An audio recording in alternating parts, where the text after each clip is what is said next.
Uchiha Qiye, a man reincarnated into the world of Naruto, initially believed he possessed no extraordinary abilities. However, at the tender age of adolescence, he awakened the Mangekyo Sharingan. After a night of revelry, he awoke to find someone lying beside him, rendering him momentarily speechless. Chapter 1. An unusual afternoon. In the 33rd year of Konoha, several years had passed since the conclusion of the First Shinobi World War. A lethargic figure, adorned with a black headband, lay sprawled in a chair, shielding himself from the sun with a fan, lost in slumber. Suddenly, he felt an unsettling sensation. "On my eyes, how distressing." Uchiha Qiye had traversed into the world of Naruto 15 years prior, brimming with ambition to engage in philosophical debates with the Senju and dance alongside Madara. Yet, after years of futile attempts, witnessing the demise of the second Hokage without awakening any of his latent powers, he succumbed to lethargy, resigning himself to idleness. His parents, noble shinobi who perished during the First Shinobi War for Konoha, were revered within the Uchiha clan. Thus, Qiye enjoyed certain privileges. While other children diligently honed their skills, he luxuriated in sleep, embroiled in dreams with a certain priestess. Abruptly, he was jolted awake, tormented by excruciating pain in his eyes. For over a decade, do you know how I, Qiye, have endured? I was pampered, with my family even hiring a caretaker for me. Such was the arrogance of the Uchiha. With parents who were heroes of the clan, he felt justified in relishing his privileges. After nearly half an hour, drenched in sweat, he cautiously opened his eyes. But am I not blind? What just transpired? Murmuring to himself, he dashed to the mirror. He still possessed that striking visage, with flowing black hair, a chiseled face, and those compelling Sharingan eyes. Sharingan? But it's the Mangekyo. What is happening, system? Are you there? System, do not hide. I have discovered you, he called out softly, yet received no reply. Disappointment washed over him, realizing the absence of a system. But soon elation followed. A Mangekyo Sharingan, no less. He marveled at the intricate design, formed by 9 triangles encircling a central point. Upon exerting a slight effort, he discerned the unique abilities of his eyes. Left eye. Eternity. The eyes will not suffer blindness due to chakra depletion, though fatigue may occur. The wielder can activate the Mangekyo without opening his eyes. Right eye. Limitless. Can extract chakra from any living being's eyes upon contact, enhancing the wielder's strength with the initial ability to unlock Amaterasu. Could this be considered eternal Mangekyo? Qiye pondered, feeling a sense of conflict. It seemed formidable within the realm of Mangekyo. Yet once it evolved into an eternal Sharingan, he feared becoming overshadowed by others, like Madara. After all, compared to other eternal Mangekyo, his first ability felt rather inadequate. As for activating the Mangekyo without opening his eyes, was this a design for him to remain passive? Does this mean my days of idleness are over? Eagerly, Qiye longed to test his newfound powers. With slight effort, he conjured a faint black aura around him. Applying more force, the black aura solidified. Disappointing. I had hoped to soar 100 meters into the sky with minimal effort. Reality diverged from his expectations. If he could ascend to that height, who would care about the third Hokage, Danzo, or the clan's factions? Everything would fall silent before sheer strength. Regrettably, it seemed the situation was not as he envisioned. Regardless, let's see what I can achieve at full power. Suddenly, a massive black skeletal finger materialized before him. In mere seconds, it vanished, leaving Qiye breathless and seated, gasping for air. Could it be an issue with the Susanoo? Indeed, it could only manifest a single finger. What significance does that hold for me? Qiye, muttering to himself, he was aware that his prolonged neglect of training had relegated him to the level of a mere genin after over a decade. A person familiar with the narrative, having traversed for so long without talent or the family's Sharingan heritage, could only hope to attain Chunin status through sheer effort. Yet, such efforts would render him a mere casualty in the war.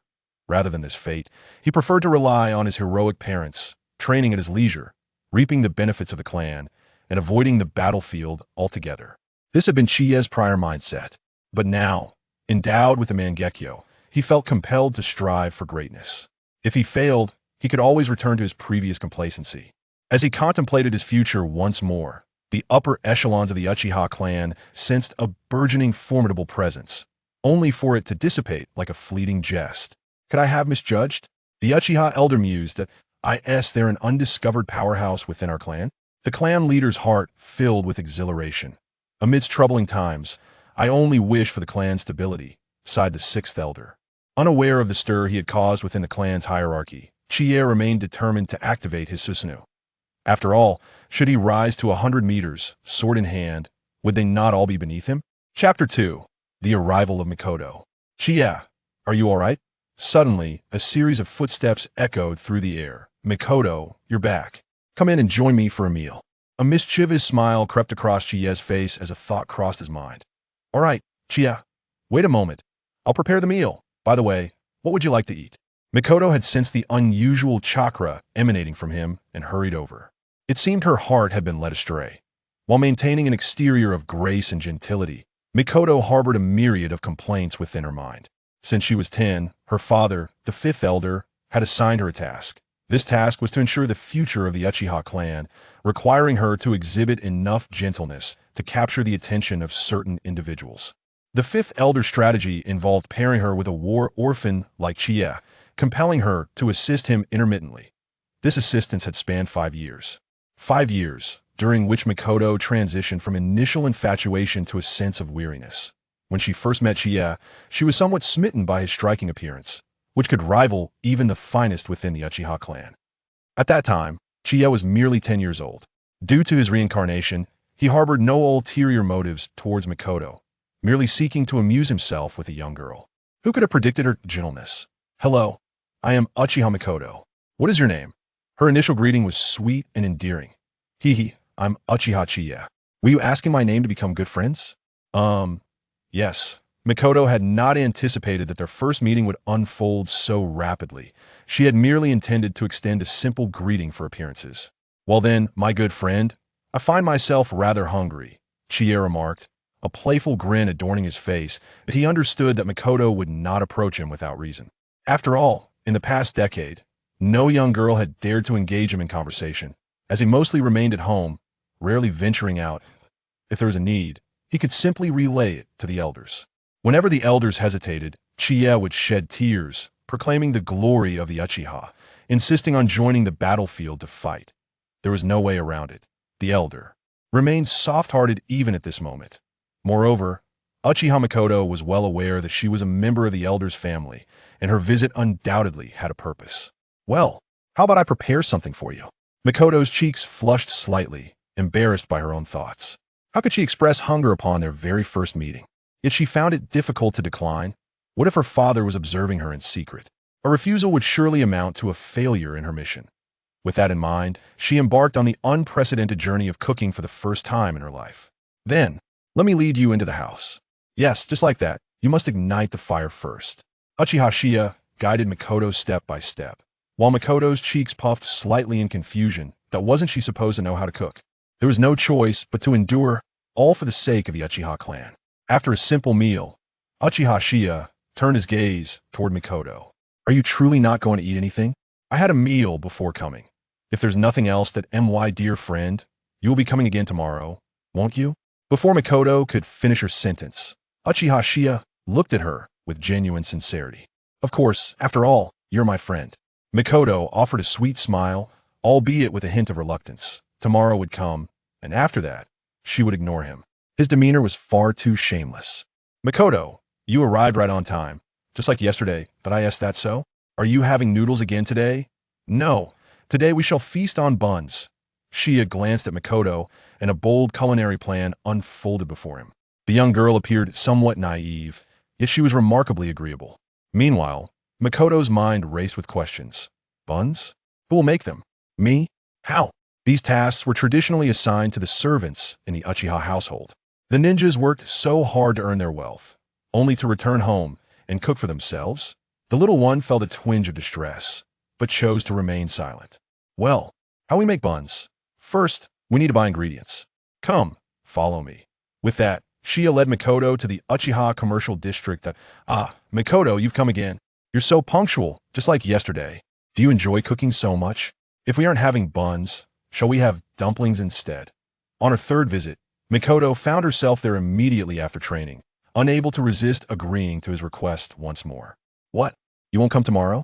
But it feels so dull eating alone, my friend.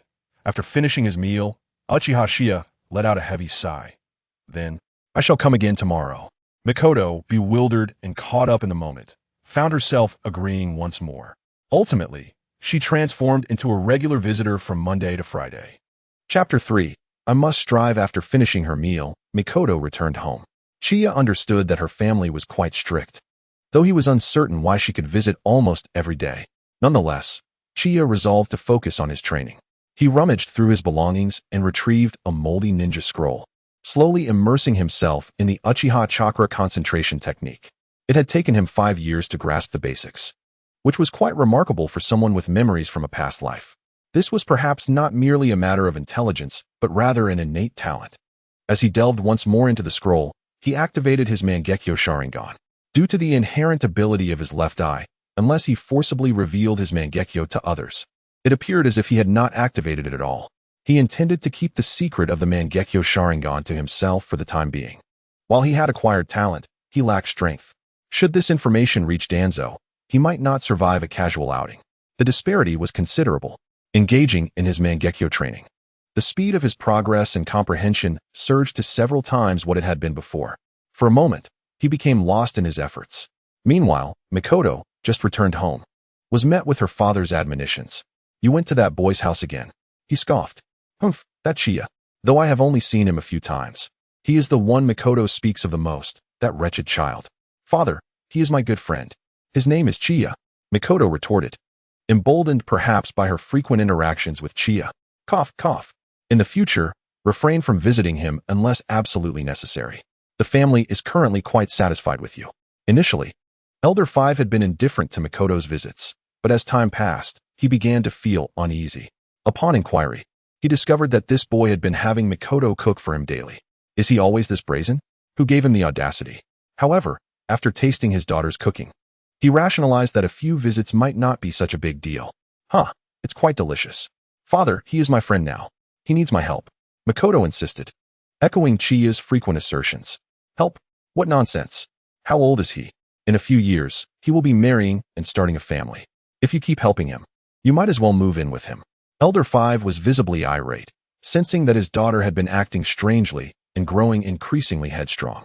Father, his parents are esteemed contributors of the Uchiha clan. You cannot speak of him this way when he is in need. Give him a few more years, and he will no longer require my assistance, Mikoto argued, though her words only seemed to infuriate Elder 5 further. What do you mean a few more years? If you keep this up, you won't be bringing home grandkids. In summary, he declared sternly, you are not to visit that boy's house again. With that, he turned and left, his frustration mounting. The more he thought about it, the more anger boiled within him. He longed to confront Uchiha Qiye, to teach him a lesson, regardless of his parents' status. Where shall I go now? Perhaps to the home of the elder, for some food.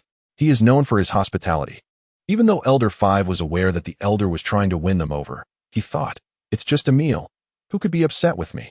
If the clan leader were displeased, he could not chastise him. Not only that, but he would also need to curry favor and invite him for a meal. In a matter of minutes, Elder 5 had arranged several upcoming dining engagements. Chapter 4. The application for Genin after a night of rigorous training. Uchiha Qiye slowly opened his eyes. Even with his Sharingan deactivated, he still experienced blurred vision. Focusing his chakra into his eyes alleviated the haze. It appeared that even if he did not go blind, he would still face some after effects. To change something, I must strive harder. Having crossed over into this world, Uchiha Qiye initially harbored grand dreams. Reborn, his aspirations were lofty, and he possessed a determination unmatched by others. Who has ever seen a 1-year-old child who can already run? Yet, the harsh reality struck him hard. He lacked both talent and opportunity. The members of the Uchiha clan were kind and nurturing, and he yearned to protect such a family, yet he felt powerless. He had long chosen to resign himself to fate, but now a new life lay before him. Reflecting on the past, he resolved to revive those once unrealistic ambitions. He aimed to stand at the pinnacle of the ninja world, to have Kagaya bow before him and the Ten Tails submit. To take the first step towards his dreams, he must become a genin. Yes, at 15. He still had not achieved that status, primarily due to insufficient talent and a reluctance to become cannon fodder in wars. Previously, he had no choice. Now, he would choose a different path. Qiye swiftly submitted his application for Genin within the Uchiha clan, which enjoyed a high degree of autonomy in their territory. Even though they faced some prejudice from the village, the clan could decide who would become a Genin with a mere word. Once he passed the family assessment, they would submit an application to the village, which would almost always approve it immediately. Qiye's assessment was scheduled 3 days later at the clan's training ground number 3. Qiye, have you lost your mind? You wish to become a Genin? Makoto exclaimed in disbelief. Once again, she defied her father's orders, an elder 5, preoccupied with his social engagements. Paid her little mind. In her eyes, Qiye was handsome but lacked the corresponding talent and strength, and had he not resigned himself to his fate long ago? Makoto, while the days spent with you are delightful, I can no longer live in mediocrity. I have dreams and things to protect. Upon uttering these words, Qiye gazed seriously at Makoto. To him, it was imperative to strive for the pinnacle of the ninja world and to safeguard the proud Uchiha clan. But you cannot. You still have us. Makoto's face flushed as she spoke, instinctively thinking that Qiye felt unworthy of her and was striving to grow stronger. Yet, he lacked talent, and even if he managed to become a Genin, it would serve him no purpose. Nevertheless, his resolve remained firm. At that moment, Qiye appeared unexpectedly dashing to Makoto. After all, she had observed him for 5 years and was now discovering anew that he was indeed quite handsome. A seed quietly sprouted in Makoto's heart. Makoto, I understand your concerns. Rest assured, I will protect myself and all of you. Lost in her dreams, Makoto filtered out you and focused solely on me. Qiye then stood up, declaring his intention to experiment. The first step involved taking Makoto to the Uchiha commercial district. Indeed, their relationship had progressed to the point where they could hold hands, a trivial feat for someone with memories of a past life. He purchased several tuna heads, leaving the fish eyes behind as Makoto curiously inquired. He then asked her to prepare braised fish heads. Meanwhile, Qiye began experimenting with the fish eyes, observing as they slowly lost their luster, yet his chakra remained unchanged. Could it be due to the animal's nature? Or perhaps they inherently lack chakra? Deep in thought, he answered Makoto's calls and joined her at the dining table, where they shared a meal. It must be said, Makoto's culinary skills had improved tremendously, surpassing his own. Chapter 5. The Great Fire Extinguishing Makoto, what are your future plans? At 15, Makoto had already successfully passed the clan's Chunin examination. As for becoming a Jonin, she lacked both motivation and ambition, having spent her days cooking for Qiye instead of training. I don't know. Perhaps we can wait a little longer. Huh? Qiye responded, puzzled. Did this concern them both? Some matters are beyond our control, Makoto noted, recognizing Chiya's confusion and patiently beginning to explain. Now she harbors feelings for Qiye, and he has also expressed his affections before dinner. However, he is her good friend, making it difficult for her to refuse him. Perhaps waiting a little longer is the best course of action? This time, it was Chiye's turn to be caught off guard. His simple inquiry had inadvertently unveiled something significant. Of course, he harbored no ill feelings towards Mei-chin. Rather, he felt a twinge of jealousy towards Fiyue. Now possessing the power to change everything, he desired it all. Shortly after Mei-chin's departure, he immersed himself in training, intoxicated by the sensation of gaining strength. Although he would still experience blurred vision tomorrow, the totality of his chakra was indeed on the rise. Knock, knock, knock. At that moment, a knock echoed from the door. Qiye immediately withdrew from his meditative state. But before he could open it, the door swung open on its own. It was needless to say that it was Mei-chin. But did she knock just for formality? Given that she possessed a key? Here, this is some of my insights, she said, resembling a child who had made a mistake, as she handed him something before dashing away without a backward glance. Qiye looked down at the scroll in his hands, his breath quickening with excitement. Most of the scrolls contained techniques like the three-body technique, but surprisingly, one of them included an S-rank B-level ninjutsu, the Great Fire Extinguishing Technique. This was a ninjutsu that Uchiha Madara had touted to enhance one's prestige. Setting aside the question of its power, mastering it would certainly elevate his status. But was she perhaps overestimating him? After all, this was a B-level ninjutsu. Could he truly learn it before awakening his eyes? Indeed, a girl in love is often blind. Quietly closing the door, Qiye swiftly activated his kaleidoscope Sharingan and began to learn this prestigious ninjutsu, the Great Fire Extinguishing Technique. Perhaps due to the kaleidoscope Sharingan, his learning speed for refining chakra was remarkably rapid. By the end of the night, he had completely mastered this technique, and his chakra reserves had significantly increased. This sensation of power enhancement was simply addictive. If the Qiye of yore was akin to a low-level ninja in strength and chakra, the current him was undeniably a genuine low-level ninja. It is worth noting that he had only diligently trained for 2 days. Before long, the time for the family's scheduled assessment arrived. Qiye arrived early at the number 3 testing ground.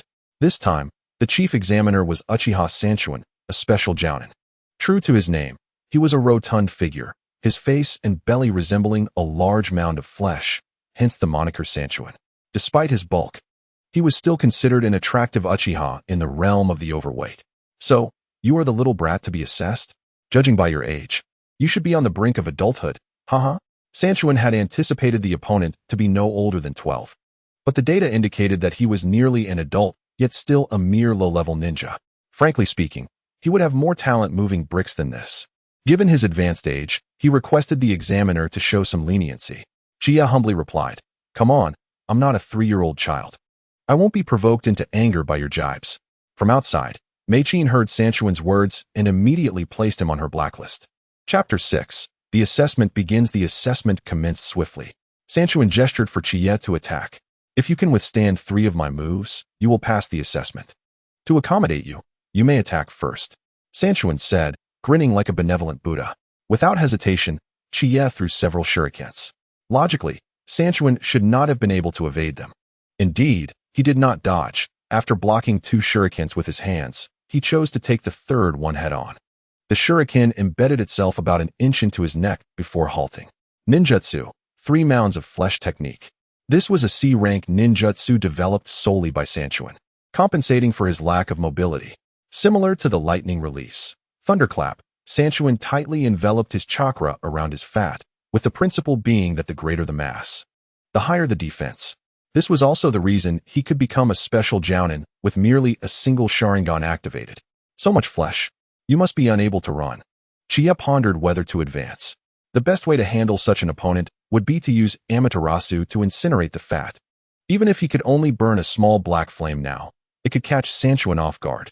Unfortunately, this was not a true life-and-death duel. Enough talk. As long as you don't leave the arena, you're merely a little brat who isn't even a low-level ninja. I'll crush you. Sharingan lumbered towards him. For the sake of the assessment, Qiye realized that merely evading would be futile. Quietly activating his kaleidoscope Sharingan, he unleashed a great fireball technique. Sharingan was astonished by the speed at which Qiye executed the technique, especially combined with the kaleidoscope, silently employing the 3 mounds of flesh technique to counter the fireball. Sharingan noticed that Qiye had vanished from his sight. Activating his single Tomo Sharingan, he scanned the area but found nothing. Could he be behind him? Just then, Qiye, armed with a shuriken, executed 1,000 years of pain, a technique that, while low in damage, was highly insulting. Sharingan instinctively clenched his buttocks. And as he foolishly concentrated all his chakra in his lower body, Qiye discerned that the 3 mounds of flesh technique had dissipated. More accurately, all the chakra had congregated in his lower half, presenting a golden opportunity. With a punch to the back of Sharingan's head, Qiye's strike caused him to yelp in pain. "Ouch! You little brat, can't you go easier? Damn it, you passed." Sharingan realized that he had actually lost this assessment due to his own carelessness and the unexpectedness of Qiye's attack. Had that punch been replaced with a shuriken, he might have been in serious trouble. Rubbing the bump on the back of his head, Sharingan felt a bit of a headache but held no ill will towards Qiye. After all, as an examiner, he was bound by duty. He simply instructed Qiye to return in a few days to collect his ninja headband before lumbering off. "Mei-chin, look. I won," Qiye exclaimed, beaming at Mei-chin. "That is wonderful. I'm so happy for you." Mei-chin joyfully rushed over, but before she knew it, Qiye scooped her up and spun her around several times in the air. Qiye had forgotten to deactivate his kaleidoscope Sharingan, inadvertently amplifying his inner desires. When he finally set Mei-chin down, her cheeks were flushed. "Qiye, you can't do that." Mei-chin protested momentarily before stating that she would return home to prepare a meal for him. "What shall we eat today, Mei-chin?" he inquired. "Oomph." Mei-chin pouted, feigning displeasure, while secretly thinking how bold he was.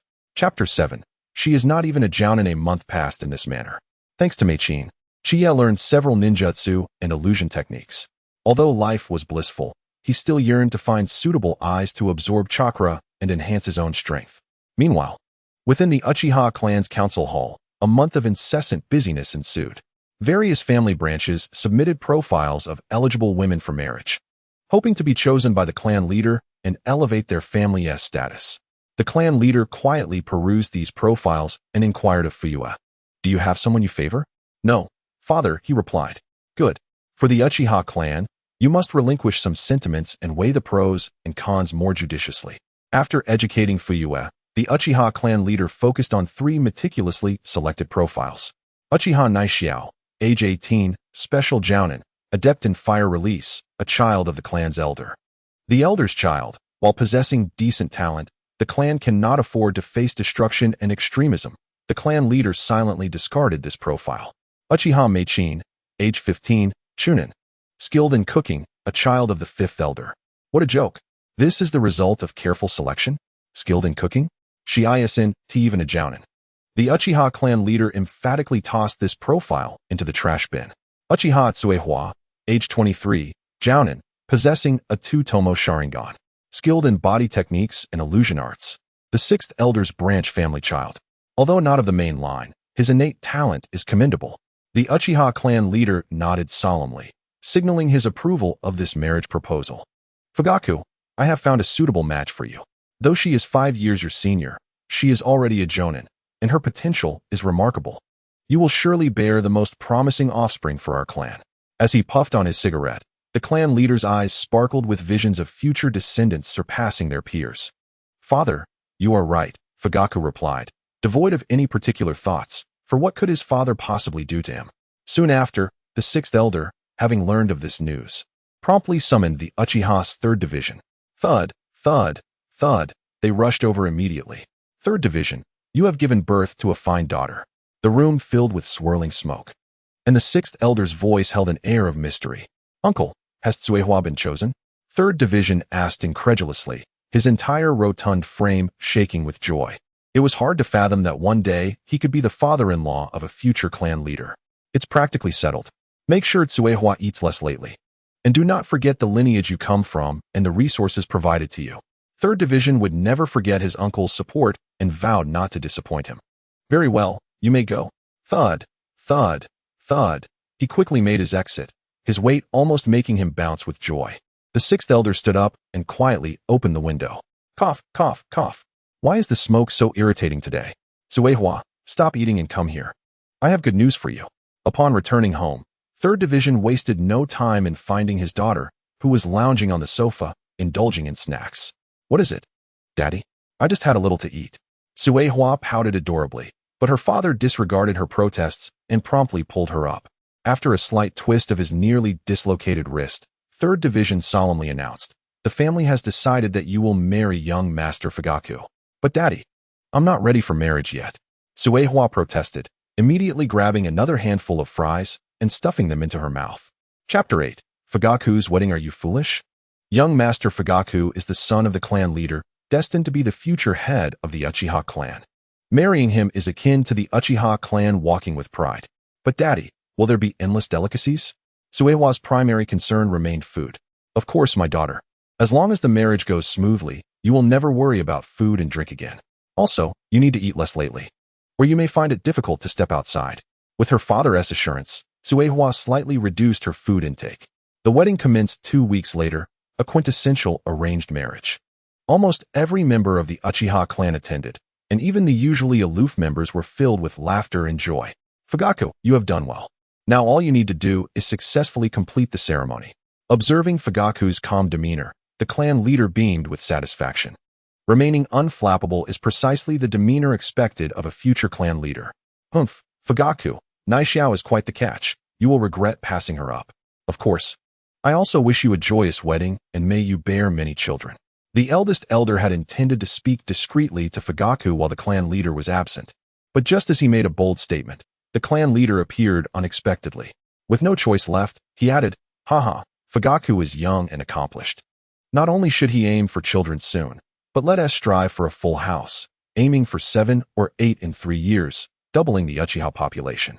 The 6th elder stepped in, clearly reveling in his triumph after a long struggle. The eldest elder, turning his head to ignore the 6th elder, asked, "Meichin, what size wedding do you plan for?" At the wedding venue's periphery, a certain unsavory youth grasped Uchiha Meichin's hand. Let go. These are all family members. Meichin's face flushed crimson as she struggled to free herself from Qiye's grasp, turning away in a huff. Hey, you haven't answered me yet.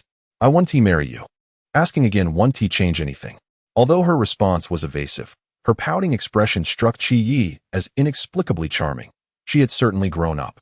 At that moment, thud, thud, thud echoed from afar. Everyone turned their gaze to see 3rd Division approaching with a smile, followed closely by his daughter, Uchiha Qiye, whose figure was as ample as her father's, clad in a wedding attire that accentuated her form. Upon seeing them, Fugaku's previously tranquil demeanor began to stir. The corners of his mouth turned upward in an unmistakable arc. Father, why must you treat me this way? Even the Uchiha clan leader felt a twinge of apprehension upon seeing them. There were no records of such weight listed. Only the 6th elder had cunningly added a bonus point for the dual Tomo Sharingan. At this moment, an arrow was drawn, and it was impossible to retract. Quietly patting Fugaku on the shoulder, the clan leader spoke gravely. All of this is for the Uchiha. The wedding swiftly passed amidst laughter and joy.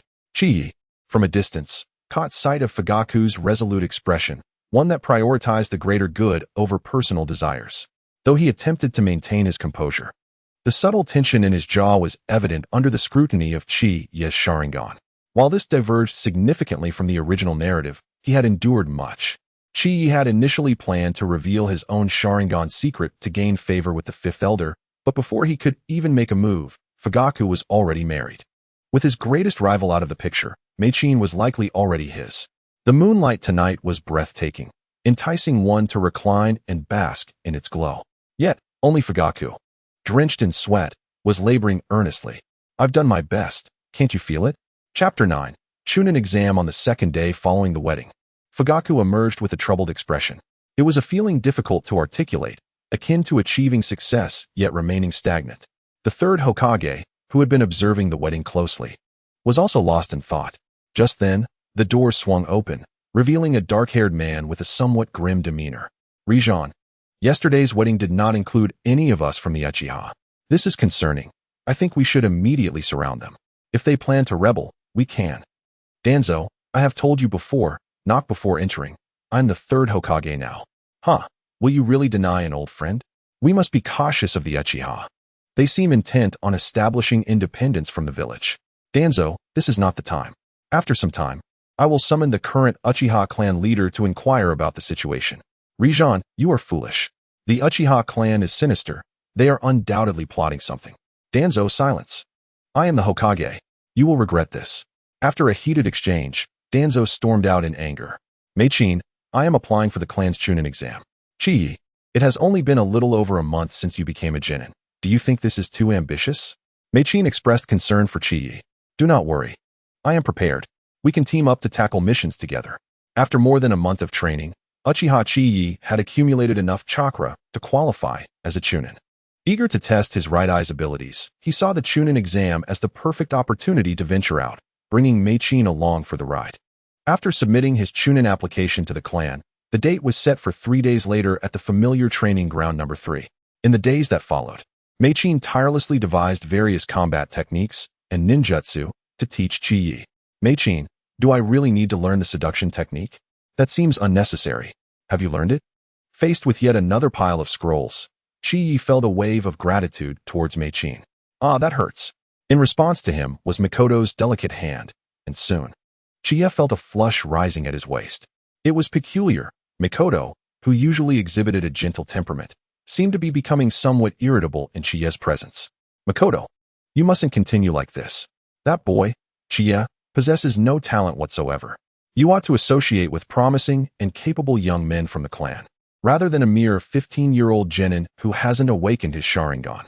With a heavy sigh, the 5th elder concluded his admonition. Upon returning home after preparing dinner, Mikoto found herself once again on the receiving end of her father's lectures. Qiye has great potential. In just a few days, he will become a Chunin. Even without the Sharingan, he is someone I admire. The last part of her statement came out somewhat vague. Father, you understand nothing. With that, Mikoto dashed back into her room, leaving the 5th elder bewildered. Has this child always been like this? Could this be what they call a rebellious phase?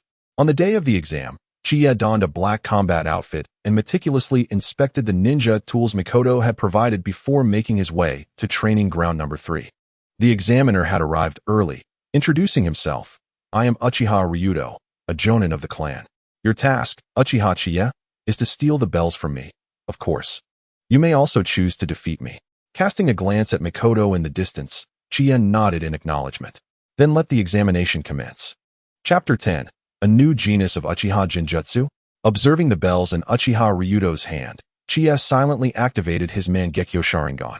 This time, he had no intention of merely testing the waters. He aimed to conclude the battle in one decisive blow. It was not only to make a striking impression, but also to demonstrate his innate talent to the fifth elder. 2 days prior, he had learned from Makoto about the elder's stance. Uchiha Qiye, do you intend to remain motionless there? Suddenly, Ryudo felt an unsettling chill, as if the ground beneath him transformed into the ocean, slowly pulling him under. This is disastrous. I cannot swim. A suffocating sensation surged within him, and he realized he was ensnared in a genjutsu. Yet, even with his Sharingan unawakened, he found himself unable to break free from the grip of Qiye's dual tomo. Genjutsu, Narakujo no Jutsu. With the genjutsu unleashed from his Mangekyo Sharingan, Uchiha Ryudo fell victim to its effects, standing frozen in place.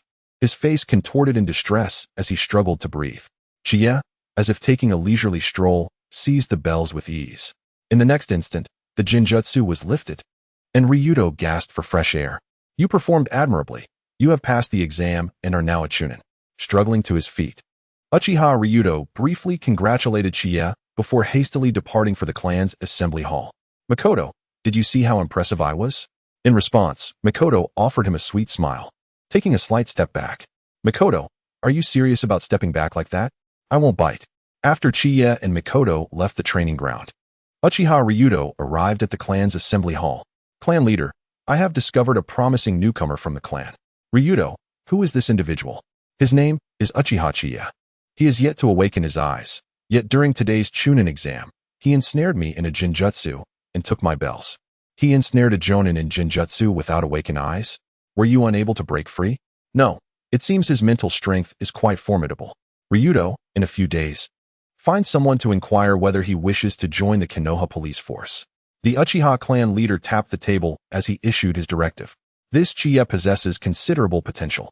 It is noteworthy that a genjutsu could ensnare a Uchiha jonin who has awakened their Sharingan, remarked the elder after Ryudo had left. Humph, without awakened eyes, he cannot be considered a true Uchiha. The sixth elder, who had been fervently placing his family members into the Konoha police force, did not wish to relinquish this opportunity. Regardless, his potential is still worth watching. The fifth elder, who had remained mostly silent, finally spoke. Do you hold him in high regard because your daughter is involved with him? Sixth elder, how dare you slander my daughter's reputation? Makoto simply went to prepare a meal. The fifth elder was nearly beside himself with frustration, on the verge of standing up. Whether he is a promising newcomer or not, let us observe him for a few years. If he can awaken his eyes, I wouldn't mind appointing him as a squad leader. The Uchiha clan leader made this statement to win over the fifth elder, as it was clear the elder harbored some reservations regarding Qiye. Regardless, if Qiye were to awaken his eyes, appointing him as a squad leader would not be a problem, even if he did not awaken them. His entry into the police force would not consume much of the clan's resources, and it would help to win the fifth elder's favor. A few days later, Qiye received his chunin credentials and tools, and the clan hinted at his possible inclusion in the police force. However, Qiye declined outright, expressing his desire to form a team with Makoto, intending to gather eyes to enhance his own power. Joining the police force would only result in disdain from the villagers of Konoha, potentially leading to a life of stagnation. The Uchiha clan leader understood Qiye's reluctance to join the police force, but said nothing further. He still needed to find ways to win over the fifth elder while passing this opportunity to the persistently pleading sixth elder. Chapter 11. The two-person team. News of these developments soon reached the Hokage's office through the Umbu. The third Hokage, Sarutobi Hiruzen, furrowed his brow in contemplation as he examined the information relayed by the Umbu. It is not surprising that Uchiha Qiye became a chunin. Any young ninja in Konoha could achieve that. Yet, he managed to control a Uchiha jonin using a D-rank genjutsu. That indicates remarkable genjutsu talent. However, why has he not awakened his eyes? Rinkaku, Instruct someone to surveil Uchiha Qiye and investigate whether he truly possesses Uchiha blood. Yes, Hokage-sama. An Umbu member, clad in a mask, vanished from the spot as he received his orders. Hiruzen, I have just received word that there is a young Uchiha. Tuzo, I am already aware of the situation. You must knock before entering next time. Hiruzen, it seems that this young man has not awakened his Sharingan. I wish to recruit him into the newly formed root. Let us observe for now. Tuzo, the Uchiha clan will not easily agree to that. Not long ago, the third Hokage, Sarutobi Hiruzen, had a friendly discussion with the Uchiha clan leader. After the leader's repeated assurances, Hiruzen nodded in satisfaction. If Tuzo were to attempt to recruit a young Uchiha into root at this moment, even without awakened eyes, it would be difficult to ascertain how the Uchiha clan leader's attitude might shift. Hiruzen, root currently consists of several ordinary Chunin and Jonin. I lack means to monitor the Uchiha. You must find a way to manage this yourself. Refrain from disturbing any Uchiha for the time being. With that, Sarutobi Hiruzen began to smoke. You are showing favoritism towards the Uchiha. You will surely regret it. Tuzo, this matter is mine to decide. I am the Hokage. Tuzo, filled with impotent rage, stormed out, while Hiruzen, watching his retreating figure, murmured to himself, some matters, even if you are right. I must be the Hokage and have my way. Meanwhile, Qiye took Makoto's hand and arrived at the Konoha Mission Hall to apply for the establishment of a team. They successfully registered as a standard team in the mission hall. They also learned that if they wished to undertake high-difficulty missions in the future, they would need to be led by a Jonin, and the team must consist of 4 members. After accepting a simple task to clear wild boars from the fields, Qiye set off with Makoto, while 2 Umbu members trailed them from a distance. Qiye, do you think we can complete this on our first try? Makoto inquired. If we were Jinin, it might be challenging, but we are both Chunin now. It should be a piece of cake. The purpose of taking on this mission was primarily for Qiye to enjoy a breath of fresh air while also gaining some experience. Makoto's worries were somewhat excessive, but it was understandable. Her usual responsibilities within the clan revolved solely around preparing meals for Shinya. In truth, she had awakened her dual Mangekyo Sharingan, possessing strength rivaling that of a special Jonin. Gazing at the expansive golden rice fields before him, Shinya silently activated his Mangekyo Sharingan. Not far off. 2 masked figures stood atop a tree. Could they be from the Umbu? This thought prompted Shinya to reflect on Konoha's surveillance and hostility towards the Uchiha clan. Such paranoia was excessive. Deploying Umbu to monitor merely 2 Chunin was utterly absurd. Nevertheless, as long as it did not interfere with him and Makoto, he chose to disregard it for the time being. Shinya, look, a massive wild boar. Makoto's voice echoed from the direction of the forest. Chapter 12. Gentle Shinya hurried over to see 2 enormous, tusked wild boars charging towards the fields, accompanied by a group of piglets. Makoto, you take one. Be careful, she replied. With that, the 2 swiftly split up to confront a wild boar each. Shinya easily dispatched his opponent with a few precise strikes from his ninja blade before delivering a lethal cut to its throat.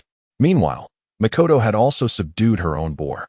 Albeit with a different approach, this boar lay lifeless, its eyes pierced by kunai. Shinya silently lamented the loss. The remaining piglets were simple to handle, and Shinya instructed Makoto to catch them while he feigned examining the boar's carcass. To prevent the boar from appearing lifeless, he gently closed its eyes. As he covered the boar's eyelids with his hands, he felt a faint gathering of chakra in his eyes, barely comparable to the 5 minutes of his own training. He was so tender-hearted, even offering a prayer for the boar. Makoto was drawn to Shinya's actions. Most ninjas were known for their cold-heartedness. What should we do with the piglets? We'll take them home, he replied. Are we raising them? But there's no space for them at home, she protested. Assuming Shinya was a compassionate ninja, raise them. Soon we'll drain their blood by the river and feast on roasted piglets. Back at home, the 2 excitedly began preparing roasted piglet. Thanks to Shinya's precise control over fire release through his Mangekyo Sharingan, the meal was prepared swiftly. Meanwhile, the 2 Umbu reported to the 3rd Hokage about Shinya's day. They were unable to enter the Uchiha territory, which was highly autonomous. You mean he prayed for the wild boar after eliminating it? Indeed, Lord Third. He treated even the deceased piglets with the same reverence. It appeared that he was a compassionate Uchiha. You may leave now, the Hokage instructed. Yes, Lord Hokage. The 2 Umbu vanished instantly, leaving Sarutobi Hiruzen deep in thought. Memories of a man who embodied the will of fire a counterpart to his own spirit, surfaced, Uchiha Kagami. Perhaps, with time, Shinya would inherit a similar spirit. In the following days, Shinya selectively chose his missions, predominantly focusing on eliminating beasts and chakra-influenced magical creatures.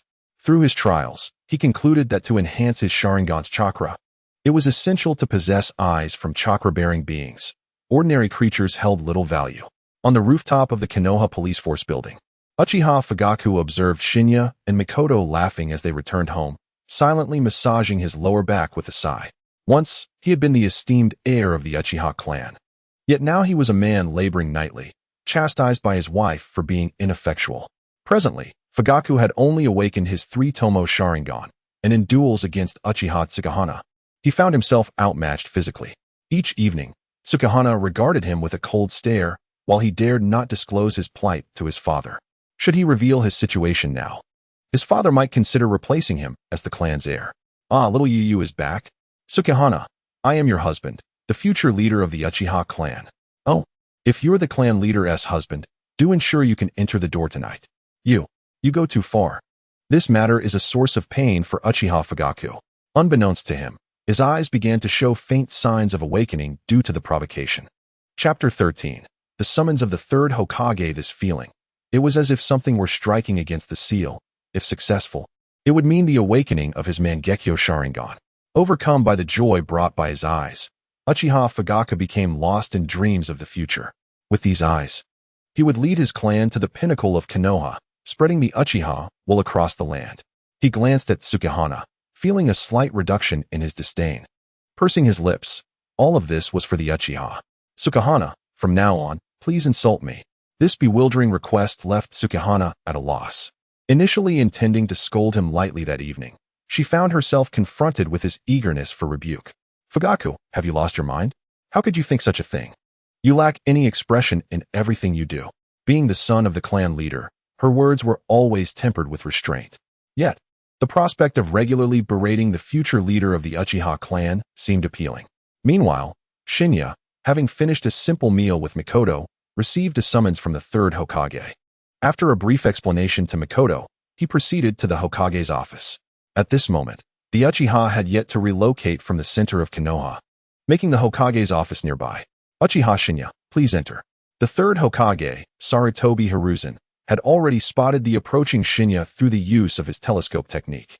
I wonder what the third Hokage wishes to discuss with me? Shinya pondered, feeling that his recent activities had been quite ordinary. Merely absorbing a few pairs of eyes during missions. Could it be that my secret has been uncovered? Shinya discreetly activated his Sharingan. You are quite remarkable. The last person I encountered with such a will of fire was many years ago. Hiruzen sighed heavily. The will of fire? What have I done? Shinya was perplexed by the old man's words. Once, I had a dear friend named Kagami, Uchiha Kagami. Noticing Shinya's silence, Sarutobi Hiruzen continued. His sacrifice saddened me greatly. He was the inheritor of the will of fire. In you, Shinya, I sensed the seeds of that very spirit. Taking a slow sip of tea, Hiruzen awaited Shinya's response. Indeed, where the leaves of Konoha dance, the fire of life endures. The flame shall continue to illuminate this village, allowing new leaves to sprout. Boom. The third Hokage gazed at Uchiha Shinya in disbelief. Had his comprehension of the will of fire reached such heights? This phrase must be noted down. You are impressive. I am considering assigning you to Orochimaru's team. What do you think? Orochimaru. Orochimaru is my most outstanding disciple. You would learn much under his tutelage. The third Hokage, Sarutobi Hiruzen, did not wish to pressure Uchiha Shinya. Should Shinya develop a rebellious mindset, it would pose a problem. He aimed to cultivate Shinya into a second Kagami, as he was a promising seed of the will of fire. Third Hokage, I must respectfully decline. Although Lord Orochimaru is your most distinguished disciple, if given the choice, I prefer Lady Tsunade's character. Shinya had already discerned the requirements for enhancing his Sharingan and recognized that Sarutobi Hiruzen was attempting to recruit him. However, he wished to avoid Orochimaru. With the second Shinobi War approaching, being on a team with him could lead to dire consequences. Tsunade, you may return for now, and I will consider it. Understood. Lord Third Hokage. Shinya respectfully exited, feeling that as long as his eyes remained concealed, he faced no immediate danger and wished to leave a favorable impression on the third Hokage. I shall speak with Tsunade tomorrow, he thought. a slight headache forming at the prospect. Despite being the granddaughter of the first Hokage, she did not embody the idealized image that appeared on the surface. She has become quite the gambler, and her violent tendencies are alarming. What could Uchiha Qiye possibly see in her? Her personality? Sarutobi Hiruzen finds it hard to believe. There must be some hidden truth behind it all. Chapter 14. First encounter with Tsunade. Indeed, Qiye's choice of Tsunade is not merely due to her carefree demeanor. The primary reason lies in her role as a medical ninja. With this connection, he would gain considerable ease in acquiring power during the ninja wars. Imagine a gravely injured patient saved by Tsunade, with Qiye coming to assist. If he were to awaken from his injuries, it would be a stroke of luck, and losing his sight would not be unexpected. Early the next morning, the third Hokage, Sarutobi Hiruzen, summoned Tsunade. "Hey, old man, why did you call me here?" "Tsunade, I am not that old yet. I've summoned you to take on a newcomer." "A newcomer?" "Yes, he is from the Uchiha clan, named Uchiha Qiye." "Have you lost your mind, old man? You're giving me an Uchiha? Do you agree or not? He is different from the others of his clan. I sense a strong will of fire within him." "Huh, old man, are you hoping to cultivate some sort of prodigy? Let him come and be assessed first before we decide. Also, I need your help to settle some debts." "Fine, but you don't owe too much, do you?" The third Hokage had already covered Tsunade's debts on multiple occasions, given that she is the granddaughter of the first Hokage and a princess of the wealthiest clan in Konoha. However, he currently needs her assistance. He requires someone who can monitor the Uchiha and is willing to sacrifice for the village. Not much, just 5 million. Upon hearing this, Tsunade beamed, revealing her bright smile, and promptly left. 5 million. Hiruzen mused, patting his small treasury. It seemed he was running low on funds. Perhaps I should withdraw some from the budget allocated to Danzo's route. Danzo, eagerly awaiting the funds, soon discovered that this month's allocation was once again insufficient. Damn it. Is Hiruzen envious of me? A few days later, Qiye received a notification from the third Hokage, instructing him to report to Tsunade. "Mei-chin, it seems we won't be able to work together for a while. Is it a mission from the third Hokage?" "Indeed, he has assigned me to Tsunade's team." "This is an order from the Hokage." Qiye felt as though he had shed all responsibility, attributing everything to the third Hokage. "Please take care of yourself. I will be waiting for your return to have dinner." With that, Mei-chin blushed and hurried out. "Alas, my ties to the Uchiha clan run deep," Qiye sighed quietly. That night, the moon shone beautifully once again, but Uchiha Fugaku was not enjoying it. He was kneeling in his home, enduring the scorn of Uchiha Tsukahana. "Faceless man. 5-second man. And you think you can become the clan leader?" Each insult felt like a knife cutting into Fugaku. He felt pained inside, attempting to retort, but was met with even harsher ridicule from Tsukahana. Indeed, Tsukahana was acting on Fugaku's own instructions. She was to scold him mercilessly without holding back due to their marital ties, until he awakened the Mangekyō Sharingan. All of this was for the sake of the clan. Unbeknownst to him, Fugaku's ocular power had subtly improved. In the Konoha medical department, Tsunade was busy with her tasks. "You are Uchiha Qiye? You are quite handsome. Lady Tsunade, you jest. Your beauty is unparalleled. You are quite the flatterer. Once I finish my work, I will inquire about your details." Tsunade was preoccupied with preparing a new antidote. Chapter 15. The Art of Rebirth. Understood, Lady Tsunade. With that, Qiye glanced around the room and then exited. He felt disheartened, having found nothing related to ocular power. Soon after, Tsunade emerged, donned in a white lab coat, her impressive figure slightly taking shape. Observing her, Qiye pondered. In childhood photos, she appeared quite flat, yet she had blossomed into her current form. Could this be the result of medical ninjutsu? "Hey, are you done staring?" Tsunade said, somewhat displeased at Qiye's intense gaze. "My apologies for my rudeness," Qiye replied, ever the gentleman. "Don't try to play coy. A rogue who stares like that cannot possibly be a gentleman." "Ha ha. You are absolutely right. Your judgment is quite astute." Qiye found Tsunade's directness refreshing, contrasting greatly with Mei-chin's demeanor. His facade began to slip as he felt more at ease with Tsunade. "Now, tell me, what ninjutsu can you perform? What are your specialties?" To join her team, she needed to understand the current state of all members for the best adjustments. "I possess some fire techniques, along with taijutsu and jinjutsu.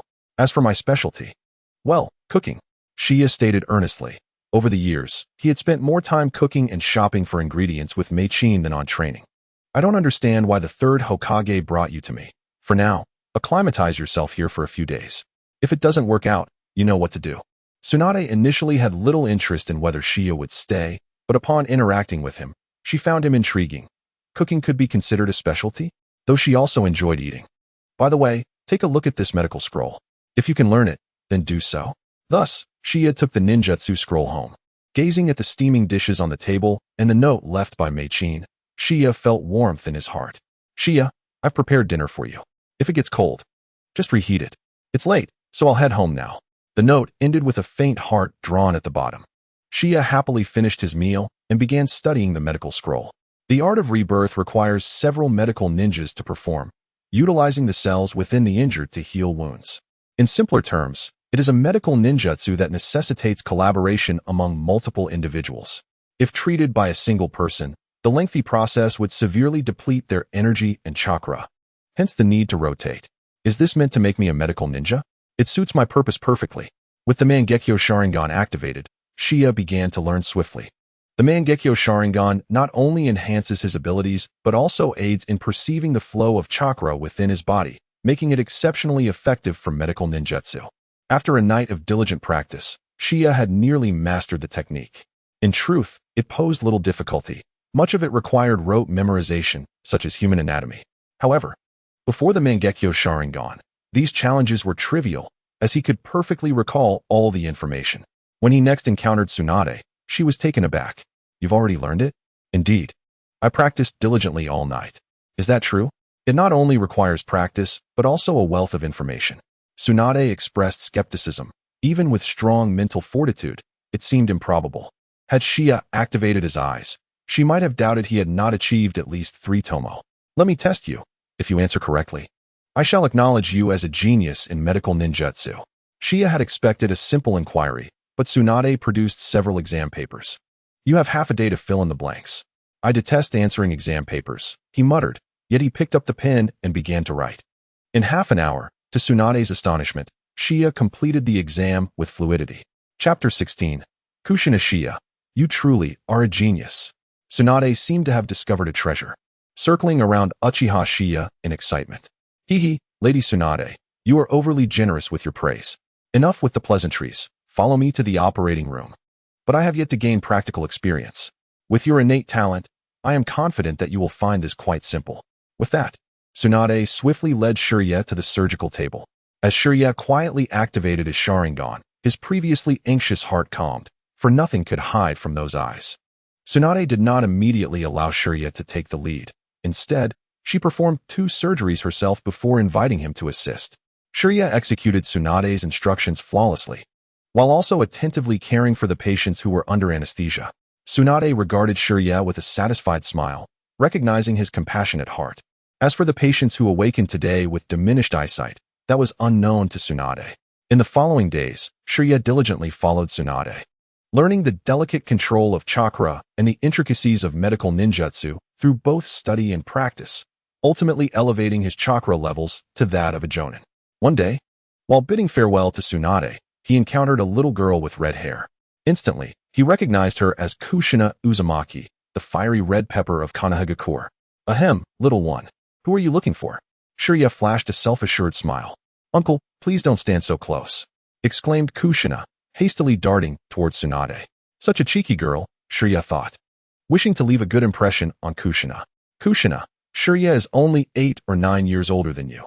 He is hardly an uncle, Tsunade remarked while ruffling Kushina's hair. Ah, Lady Tsunade, please don't mess up my hair. Kushina seemed particularly protective of her locks. This is my cousin, Kushina, who has just arrived in Konoha. Tsunade briefly introduced her to Qiye. Hello, Kushina. I am Qiye Uchiha, he said, offering a warm smile that concealed his yearning for the power of the 9 tails. That entity was more formidable than all the other tailed beasts combined, and it was complete. Absorbing its ocular prowess would enhance his own eyes immensely. Whatever your name is, I don't care, Kushina replied, turning her face away. By the way, Kushina, your hair is quite beautiful. That cheeky girl, her attitude is indeed lacking. After all, she is the future host of the 9 tails, so I shall forgive her. Qiye seized the moment to deliver a compliment that no member of the Uzumaki clan could resist. What did you say? Kushina shyly covered her face. Qiye's words hitting hard for a 7-year-old girl who had just arrived in Konoha. especially since her classmates had mocked her hair color before. After teasing Kushina for a bit, and under Tsunade's amused gaze, Shirya took his leave. That night, in the office of the third Hokage, a report from an Umbu member was received. The Uchiha clan has made contact with Kushina? Ah, it's Shirya Uchiha. It's not a significant issue for now. Let it be. After issuing his orders, the Umbu member departed swiftly. Before Hiruzen Sarutobi could set down the documents in his hands, the door swung open, revealing a dark-haired man. Hiruzen, I've heard that a Uchiha brat has been in contact with Uzumaki Kushina. The Uchihas are malevolent. They surely covet the sealing techniques of the Uzumaki clan. Danzo, the Uchiha are still part of the village. I can handle this matter myself, Hiruzen replied calmly. You will regret this, Hiruzen. Enough, I know. You are the Hokage. After venting his frustrations, Danzo turned to leave. Chapter 17. Summoning Technique. Danzo's unexpected approach left Hiruzen feeling unsettled. Though I am always the one at the end, how infuriating. The dignity of the Hokage should not be challenged. Let us reduce next month's funding a bit more. After all, they are few in number and cannot consume so many resources. Time passed, and 6 months went by. Shirya had grown accustomed to this lifestyle, training and undertaking missions with Tsunade by day, while returning home to enjoy meals prepared by Mikoto at night. Furthermore, Kushina's visits to Tsunade had become increasingly frequent, and she had grown more familiar with Shirya. Hey, Shirya, shall we go out to play today? Perhaps not. Your sister may punch my head off if she finds out. Shirya feigned a head-covering gesture, eliciting a hearty laugh from Kushina. Humph, little girl, laugh all you want. When you become the Ninetales host, that will be the day you lose everything. He chuckled ominously. Shirya, come help me. Tsunade called out, having grown accustomed to relying on Shirya over the past 6 months. Kushina, I can't chat right now. I must get busy, Shirya said, causing Kushina to immediately sulk. Excellent. The more you depend on me now, the easier it will be for me to seize your Ninetales later. Shirya's intentions were straightforward. Under the guise of secrecy, he aimed to absorb every available chakra. And the tailed beasts were undoubtedly the largest reservoirs of chakra, with the Ninetales being the most distinguished among them. He had to acquire it. As for why he didn't aim to absorb the Ninetales chakra from Uzumaki Mido, it was because her sense of good and evil was far too acute.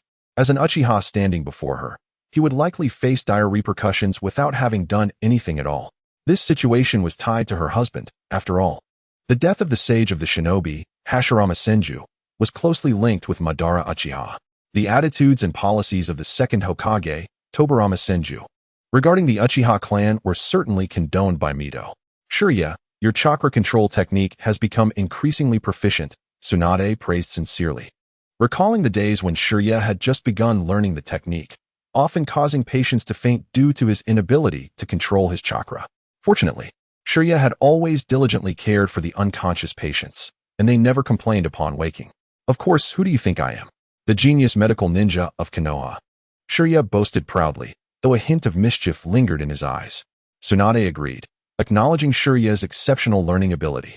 In the past 6 months, he had mastered all the ninjutsu she had taught him, and she believed it would not be long before he could rival her.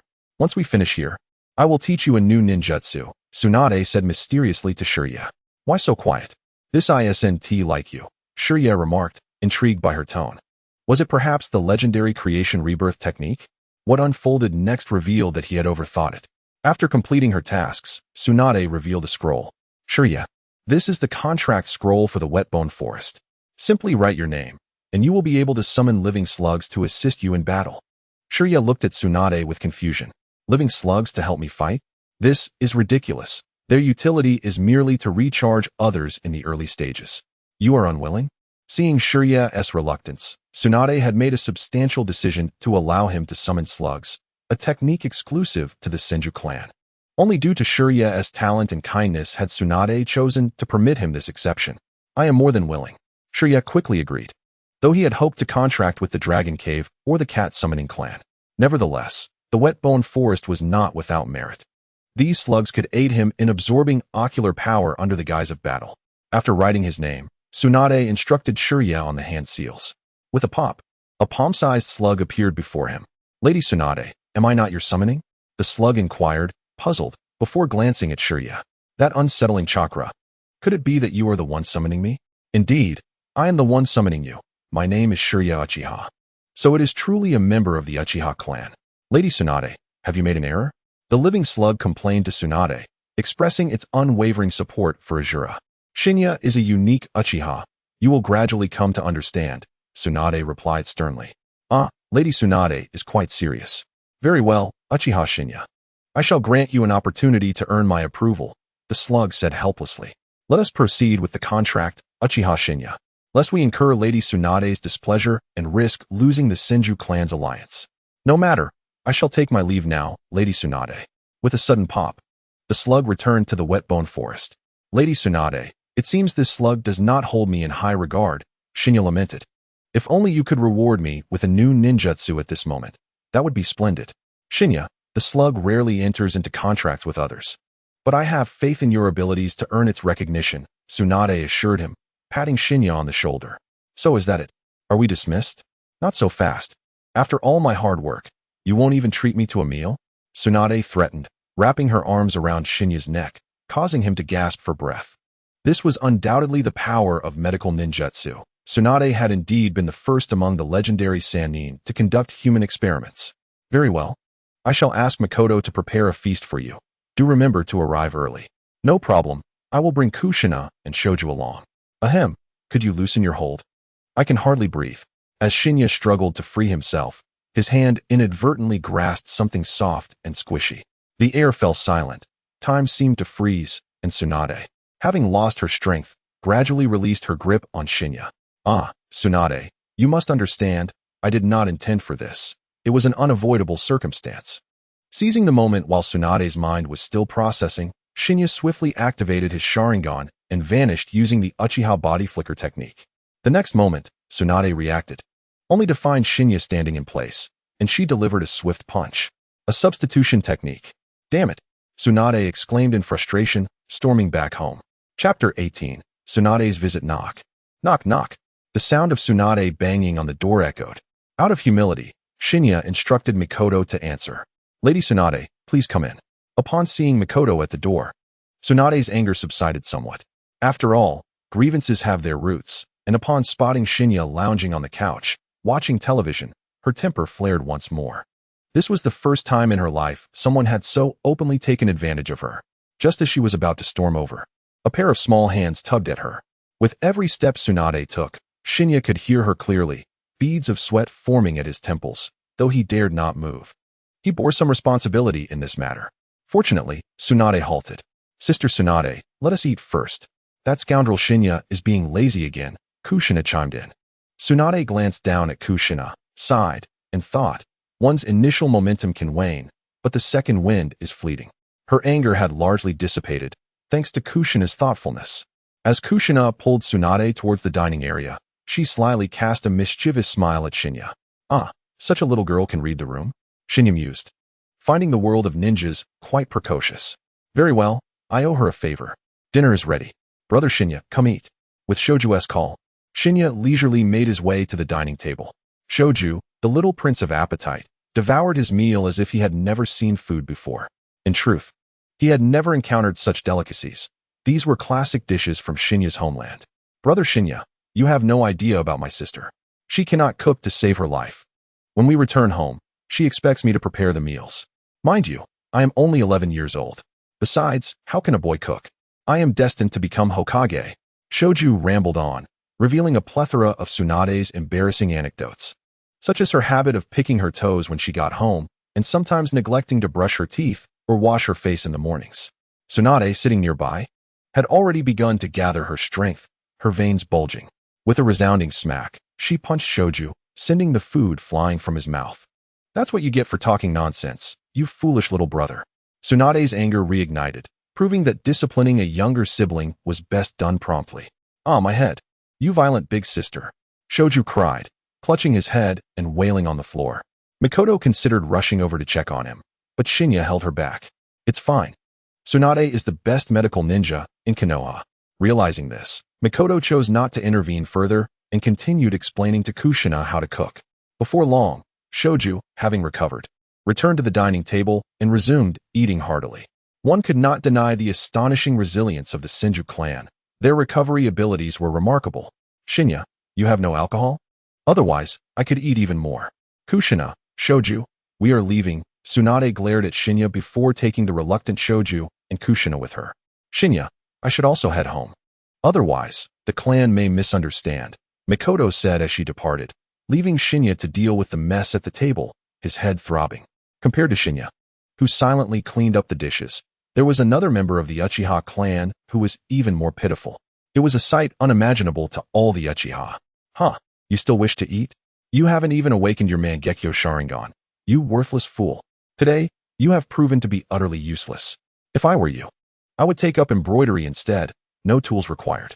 Accompanied by a series of sarcastic insults, Fugaku, while angry, felt a flicker of satisfaction. His ocular power had indeed grown a little stronger. How delightful. Chapter 19. The living slug. Early the next morning, Tsunade assigned Shinya a multitude of menial tasks, clearly seeking to take revenge for the previous day's events.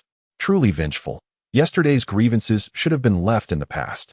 Observing Shinya's comments, Tsunade's anger flared once more. Very well, you remain occupied. I shall take my leave. In a flash, Shinya utilized the body flicker technique to escape. His chakra having reached a satisfactory level after months of training, nearing the first card's threshold. Oh dear, I seem to have forgotten a little fellow. With that thought, Shinya quickly formed hand seals and summoned a small living slug, which appeared before him. I remember you, Uchiha Shinya. We met yesterday, the slug replied with an indifferent demeanor. Ah, slug, did you not desire my approval? Are you ready? My acknowledgement is not easily granted. You must, before he could finish. The slug felt the scenery around it shift, clearly ensnared in a jinjutsu. You must what, slug, or perhaps sage slug? Shinya activated his Mangekyo Sharingan and addressed the slug within the illusionary realm. Do you know my identity? This is no secret among the Uchiha. You are merely a fragment of the sage slug. Put away your arrogance, creature. You insolent little brat. The slug, infuriated, prepared to spew gastric acid. At that moment, Shinya snapped his fingers. The surroundings transformed into a vast ocean, with the slug standing alone on a small rock amidst the crashing waves. Shinya approached, a handful of salt in his grasp. What are you planning to do? With a flourish, Shinya scattered the salt onto the slug. In an instant, the slug's body began to dissolve into water, and just as its consciousness began to fade, it revived once more. Again, it found itself at the familiar seaside, where Shinya approached slowly. How can your ocular power be so astonishing? The slug felt somewhat numb, unsure of how many times it had perished. I have a dream. Shinya began, this time refraining from scattering salt. He spoke earnestly. I wish to accomplish a grand feat, and the wet-bone forest is quite suitable for it. Uchiha Shinya, what do you intend to do? The slug inquired. The wet-bone forest lacks an ocean. I wish to show you the sea. This madman, the slug realized. He intends to flood the wet-bone forest with seawater. However, he cannot possibly achieve that. Is that so? With a crooked smile, Qiye revealed his kaleidoscopic Sharingan, a display of playful intrigue in his demeanor. You must be curious about the powers of these eyes, he teased. Very well, you have summoned me. What is it that you desire? The living slug suspected that Uchiha Qiye harbored significant secrets. Do you not have dreams, slug? Upon hearing this, the slug seemed momentarily puzzled. Observing the slug's silence, Qiye continued, you are but a fragment of the slug's sage, and the exalted sage residing in the grand temple is essentially no different from you. Why should he be elevated while you toil in his stead? This statement jolted the slug from its reverie, prompting it to realize, I too possess dreams. You are the slug sage, yet you are not the sage himself. After this mental conditioning, the slug began envisioning itself as the esteemed slug sage. What are your conditions?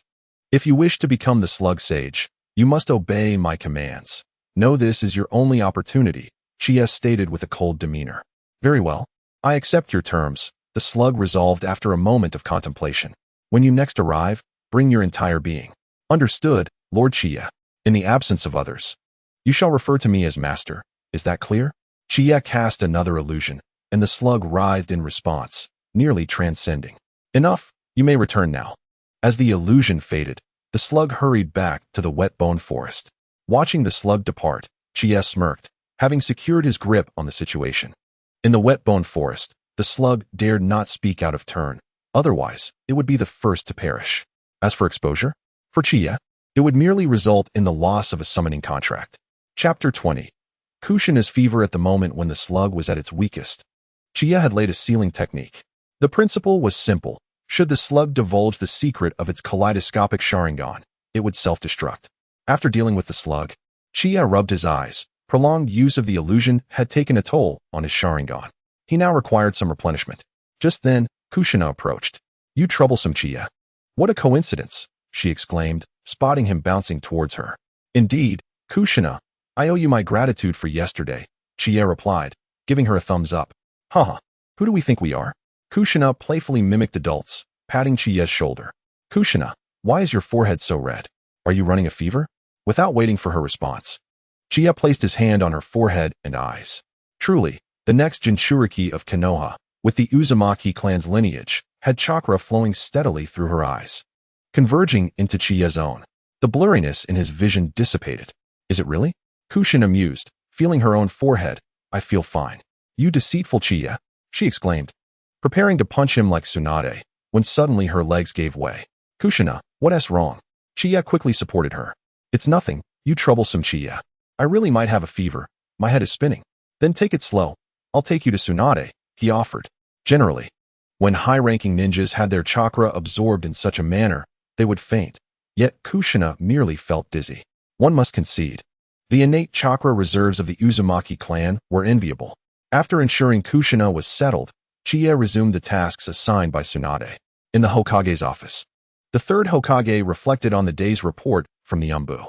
"He is quite remarkable. His gentleness and attentiveness surpass even that of Kakashi," he mused. "No Uchiha has ever shown such concern for a child of Konoha. That immediate concern is certainly genuine. Perhaps Qiye could become a sharp blade for me against the Uchiha." Suddenly, the door swung open. "Hizashi, that Uchiha boy is quite exceptional. We need individuals like him in the route," Danzo stated. "I've told you repeatedly. You cannot interfere in this matter," Hizashi replied tersely. "I hope you comprehend your actions. Allowing such a talent to remain in Konoha's medical department is a gross misallocation of potential. I believe he currently possesses the strength of a special jonin. After all, illusion is his innate talent." Danzo continued his incessant chatter while Hizashi silently smoked, foregoing a retort. "Is Root's funding running low?" Hizashi inquired. "For the sake of Konoha, we are currently lacking in resources." "Very well, I will increase Root's funding, but you must cease your meddling in Uchiha Qiye's affairs," Hizashi declared. "This is not a compromise. It is for the sake of Konoha," Danzo replied with a calm expression before departing. Hizashi smiled knowingly. He had long anticipated Danzo's intentions. It was merely an attempt to use Uchiha Qiye as a pretext to bolster his own route. Now that Konoha had regained some strength, granting Danzo a few benefits seemed harmless. As he perused a report, Sarutobi Hizashi's previously relaxed brow furrowed once more. The document detailed the Rain Village, Hanzo of the Salamander, and some hostile remarks and plans directed at Konoha. A mere speck of land should serve as a proper buffer. Had they forgotten who granted them the space to survive? Chapter 21. Special Jonin Examination. The third Hokage, Sarutobi Hizashi, while dismissive of the Rain Village report, discreetly dispatched additional reconnaissance personnel to the Rain Village. On the 34th year of Konoha, Qiye rose early to submit his application for the Special Jonin Examination. To his surprise, his clan informed him that the village would oversee the examination. It turned out that the third Hokage had conferred with the Uchiha clan leader, agreeing that if Qiye were to be promoted, the village would administer the exam. This arrangement served two purposes. It was a favor to the Uchiha clan, and the third Hokage wished to personally assess Qiye's abilities to determine if he was worth further investment. The village overseeing the examination? On his way back, Qiye pondered silently. Realizing this must be the third Hokage's design, undoubtedly aimed at deepening his ties with the village. "Mei-chin, we won't be cooking today. I'll take you to see where I work," Qiye announced. On days devoid of missions, he relished taking Mei-chin out. "Mei-chin, look, isn't that Tsunade? The one who keeps scratching her head?" In a laboratory, Tsunade appeared to be grappling with a challenge, deep in thought. "Qiye, Lady Tsunade seems quite troubled," Mei-chin noted. "Oh, she's like that every day. Don't assume it's a serious experiment," Qiye scoffed, observing her. "She is undoubtedly concocting some enhancement formula." Having said that, he guided Mei-chin around a few more places. "This is the Konoha Medical Department," Qiye said, leading her to a location that was not particularly critical, but worth a visit. On their way out, they encountered Kushina, who was squatting on the ground, drawing circles. "Oh, Kushina, why aren't you going in to see Tsunade? Humph, troublesome Chiyo. And you're with Meichin too. The kids in class call me Blood Red Chili. I couldn't take it and ended up fighting with them. You did splendidly. I know Kushina has always been a sensible child. Your red hair is so beautiful. It must be the reason for those naughty kids. Qiye recalled how Kushina had initially been nicknamed upon starting school, and it was surprising that it had taken nearly a year for her to face such teasing. Supporting her was the right thing to do. Boosting her confidence was essential. Meichin nodded in agreement. You really have a keen eye, Qiye. Upon hearing these words, Kushina's face lit up with a joyful smile.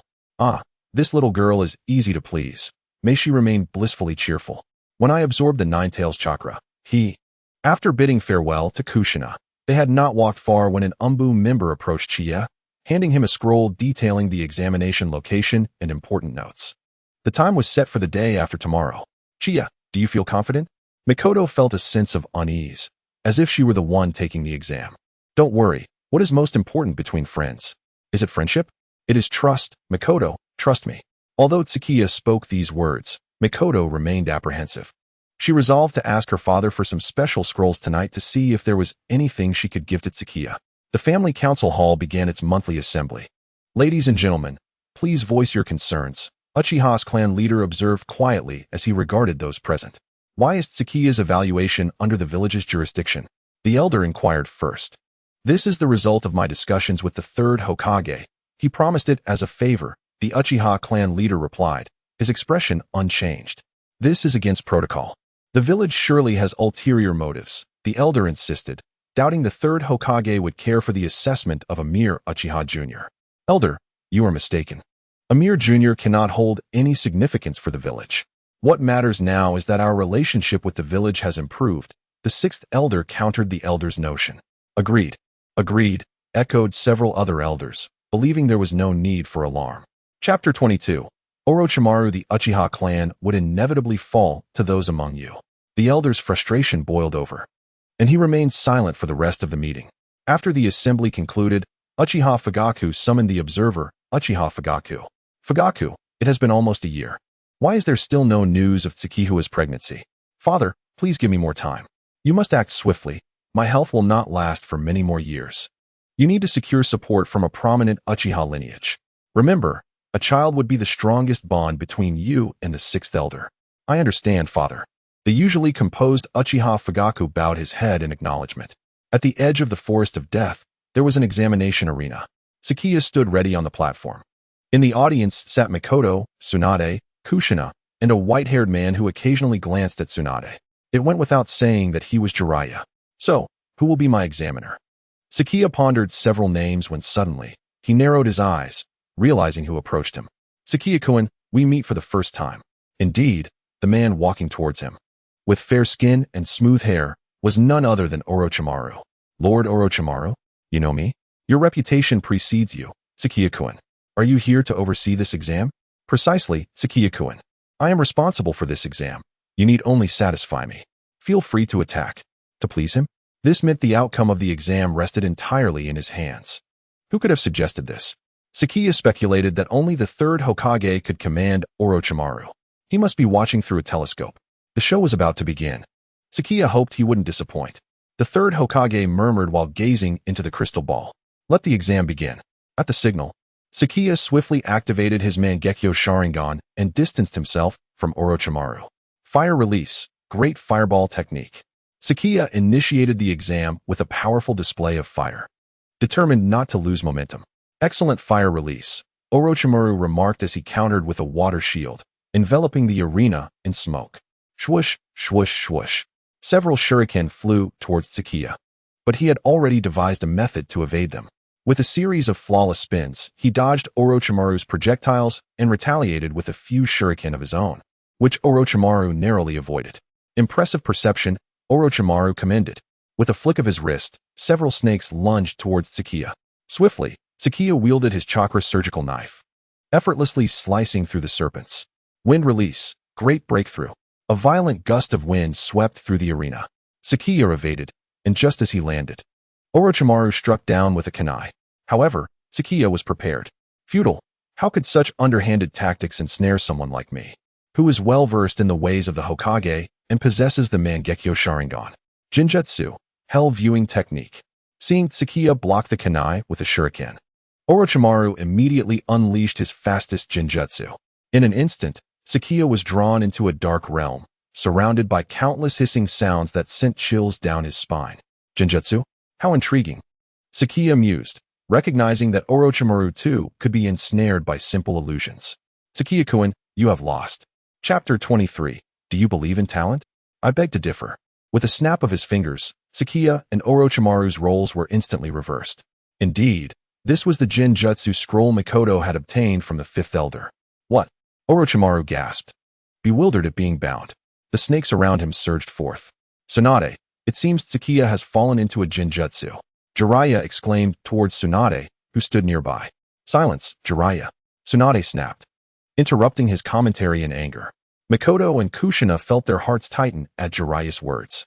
Suddenly, Orochimaru coughed up blood, a clear contradiction to Jiraiya's assertion. Tsukiya's rebound Jinjutsu had forcibly broken Orochimaru's concentration.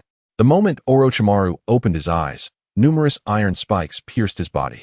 Damn it, when did I fall into a Jinjutsu again? Could it have been the instant the Jinjutsu was broken?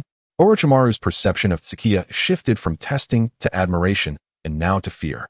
It was crucial to note that Orochimaru's soul remained intact at this moment. Unfortunately, he faced a Tsukiya who feigned blindness. Tsukiya-kun, you have won. Orochimaru was bound to the ground by the spikes, unable to move. No, not yet, Orochimaru. Tsukiya smirked wickedly, placing particular emphasis on Orochimaru's name. At that moment, he appeared far more menacing than Orochimaru had ever felt. Countless blades emerged from the realm of illusion, viciously embedding themselves in Orochimaru's body. Orochimaru screamed in agony, maintaining his dignity by refusing to beg for mercy until he succumbed to unconsciousness 10 minutes later. Seeing Orochimaru faint, Tsukiya was confident that Orochimaru would not reveal his final moments. In the examination arena, the two who had yet to engage in combat watched as Orochimaru suddenly closed his eyes and collapsed straight down. The onlookers were left in utter disbelief. Tsukiya hurried to support Orochimaru, placing a hand on his forehead, and assured Tsunade and the others outside the arena. Lord Orochimaru is fine. He has merely exhausted his chakra. Following this, several Umbu swiftly arrived and called for medical assistance. Tsunade approached Orochimaru, quietly channeling some chakra into him. Indeed, Orochimaru's chakra felt chilling, reminiscent of sipping an icy cola on a summer day, sending a shiver down Tsukiya's spine. Tsukiya, you have passed your assessment, but from this day forth, you are no longer a special Jonin. You are a Jonin, the third Hokage declared, having unknowingly stepped forward, evidently satisfied with Tsukiya's abilities as he puffed on his cigarette. Thank you, Lord Hokage. Tsukiya feigned a joyful expression. Subsequently, Tsukiya took Mikoto, Tsunade, and Kushina out for barbecue to celebrate the good fortune, also inviting the tardy Shosuke along. Jiraiya intended to join as well, but was called aside by the third Hokage to attend to Orochimaru. Tsukiya, you must invite me to such gatherings every day from now on, Tsunade said, wrapping an arm around Tsukiya as the scent of alcohol wafted from her. In the dimness of the night, Qiye furrowed his brow, displaying a reluctance to engage with Tsunade. This woman looked quite unappealing after a night of drinking. He hoped she wouldn't vomit all over him. Mikoto and Kushina chuckled at Qiye's misfortune. Boss, let us order 2 more plates. No. Make that 3 plates of grilled meat. Shunshu, seemingly devoid of emotion, clamored for more food like a relentless eating machine. Meanwhile, at Konoha Hospital, Orochimaru slowly opened his eyes, lying on the bed and contemplating the meaning of life. Oh, Orochimaru, you're awake. Jiraiya, who was yawning, exclaimed upon seeing him. Do you believe in talent? Orochimaru ignored Jiraiya, mumbling to the ceiling. Chapter 24. Orochimaru's departure talent? Jiraiya scratched his head, somewhat puzzled. In his eyes, Orochimaru was immensely gifted. Orochimaru was now somewhat enchanted and terrified by Qiye's talent for illusions. No, I must go to the Dragon Cave. There I may become stronger, he resolved, driven by his thirst for power. The next day, while Jiraiya was still fast asleep, Orochimaru left a note for the third Hokage and quietly summoned himself to the Dragon Cave. Your esteemed disciple Orochimaru seems to have left, Danzo announced as he entered the room. It's better for Orochimaru to face some setbacks early on, the third Hokage, Sarutobi Hiruzen replied while puffing on a cigarette. That Uchiha Qiye's talent for illusions is simply terrifying. He is only 16 and still has room for growth. I suggest such a person. Danzo praised Uchiha Qiye's talent, implying that he should be eliminated since he was not one of their clan. Danzo, your actions will plunge the village into fear and instability. Hiruzen, who was still in good health post the Third Great Ninja War, felt confident he could easily suppress Uchiha Qiye. You're too weak. Protecting Uchiha Qiye will lead to your regret. Get out, Danzo, I am the Hokage. Hiruzen retorted angrily, slamming his hand on the table, issuing an eviction order. Naturally, in his anger, Hiruzen did not forget to undermine Danzo. In the days that followed, the roots of the village achieved little progress. Damn it. Ri is just jealous of me, Danzo thought, glancing at the financial report in his hands, feeling distressed. Uchiha Qiye, who had smoothly advanced to Jonin, caused quite a stir within the Uchiha clan, as he had defeated Orochimaru using illusions without even activating his Sharingan. Imagine how powerful he would be if he did awaken it. Indeed, he reminds me of myself in my youth, Elder 5 chuckled, stroking his beard. Nonsense. You could never defeat Orochimaru in your youth. Elder 6 scoffed, as the current situation saw Elder 6 aligning with the clan leader, while Elder 5 tended towards Elder 1. Regardless, we cannot let such a gifted Uchiha serve in the medical department. That would be a waste of his talent. I propose we have Qiye report to the Konoha Police Department immediately, Elder 1 declared emphatically, convinced that the Uchiha clan leader would agree. Elder 1. Does a Jonin hold more importance than the goodwill of the third Hokage? You must understand, the Uchiha is like a ship sailing upon tumultuous seas. A single misstep could lead to its capsizing. The third Hokage's assistance at a critical moment is far more valuable than that of a Jonin. The Uchiha clan leader replied slowly, privately having reached a consensus with the third Hokage. In the future, the village will support Uchiha Fugaku as the next Konoha Police Department head. At the very least, the third Hokage assures that the village will not interfere with his succession. Elder 1, you're simply old and confused, fixated on how the village functions. Do remember, we are also part of this village. Elder 6 sarcastically remarked, mocking Elder 1's stubborn and militant nature. You are too presumptuous. Step outside for a duel. Elder 1 retorted, unwilling to allow anyone to misinterpret his dedication to the clan. Chapter 25, The Elder S Meeting a Duel? You truly are senile. Save your breath. Elder 6 dismissed, having now secured the clan leader's favor. He no longer felt respect or fear for Elder 1. Enough of this commotion. We are the Uchiha clan, Konoha's foremost family. If this gets out, we shall become a laughingstock. The Uchiha clan leader sighed, noting that Elder 6 was growing increasingly arrogant, and he wished to restore balance, yet found himself unable. In the future, Fugaku's ascension to clan leader would require the support of their faction. Both Elder 1 and Elder 6 turned away from each other, refusing to meet each other's gaze. After the meeting, Elder 1 called out to Elder 5 on the way out. Qiye is quite impressive. His parents were exceptional Uchihas. And so is he.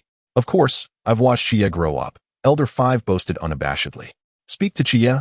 I wish to meet him. That might not be appropriate. Qiye seems rather occupied, Elder 5 replied. I have an unused shop in the Uchiha business district. You may use it if needed. Elder 1, that is too generous. I will arrange for Qiye to visit you soon. Be careful not to let the clan leader find out, Elder 1 cautioned. Elder 5 left with a cheerful demeanor, while Elder 1's smile vanished the moment he turned away. Shortly after, Mikoto sought out Qiye. Qiye, your father is looking for you. For me? Has Elder 5 recognized my worth? Qiye said mischievously to Mikoto. I don't know. I'll go wash some dishes now, Mikoto said, darting toward the kitchen. But Mikoto, we haven't tea even cooked yet. After some casual banter, Qiye accompanied Mikoto to Elder 5. Qiye, you've been performing admirably lately. As soon as they sat down, Elder 5 adopted a superior tone. Your compliments are too generous, Qiye replied, convinced that Elder 5's summons was not merely for praise. I remember your parents when they were alive. They were also outstanding ninjas who embodied the pride of the Uchiha clan until the very end. After a sip of water to clear his throat, Elder 5 continued. Yes, I take pride in my parents. Qiye spoke sincerely, knowing that his ability to meander through life until the age of 15 was entirely due to his parents' efforts. I have high hopes for you. Even Mikoto sees promise in you. However, Elder 5 paused momentarily. The elder wishes to meet you. He asked me to inquire. Elder 5 seemed to treat this as a trivial matter, completely unconcerned. Since it is Elder 5's request, I shall meet with the Elder. However, you must proceed discreetly. Do not let the clan leader find out. Elder 5 internally smirked, knowing he had the upper hand. Upon exiting, Makoto waited at the door.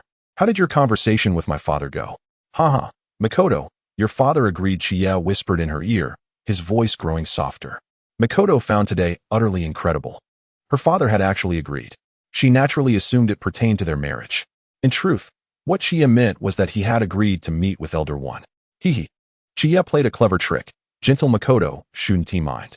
After Qiye departed, Makoto approached Elder 5. Father, you actually agreed? I had no choice. He offered too much. Elder 5 replied, assuming she was referring to Elder 1. But I'm still a bit unprepared, Makoto said, feeling shy. Prepared? Makoto, you don't need to go. Chapter 26. The Elder's task. Makoto was taken aback. I don't need to go to my own wedding? Elder 1 was speaking of Qiye meeting him.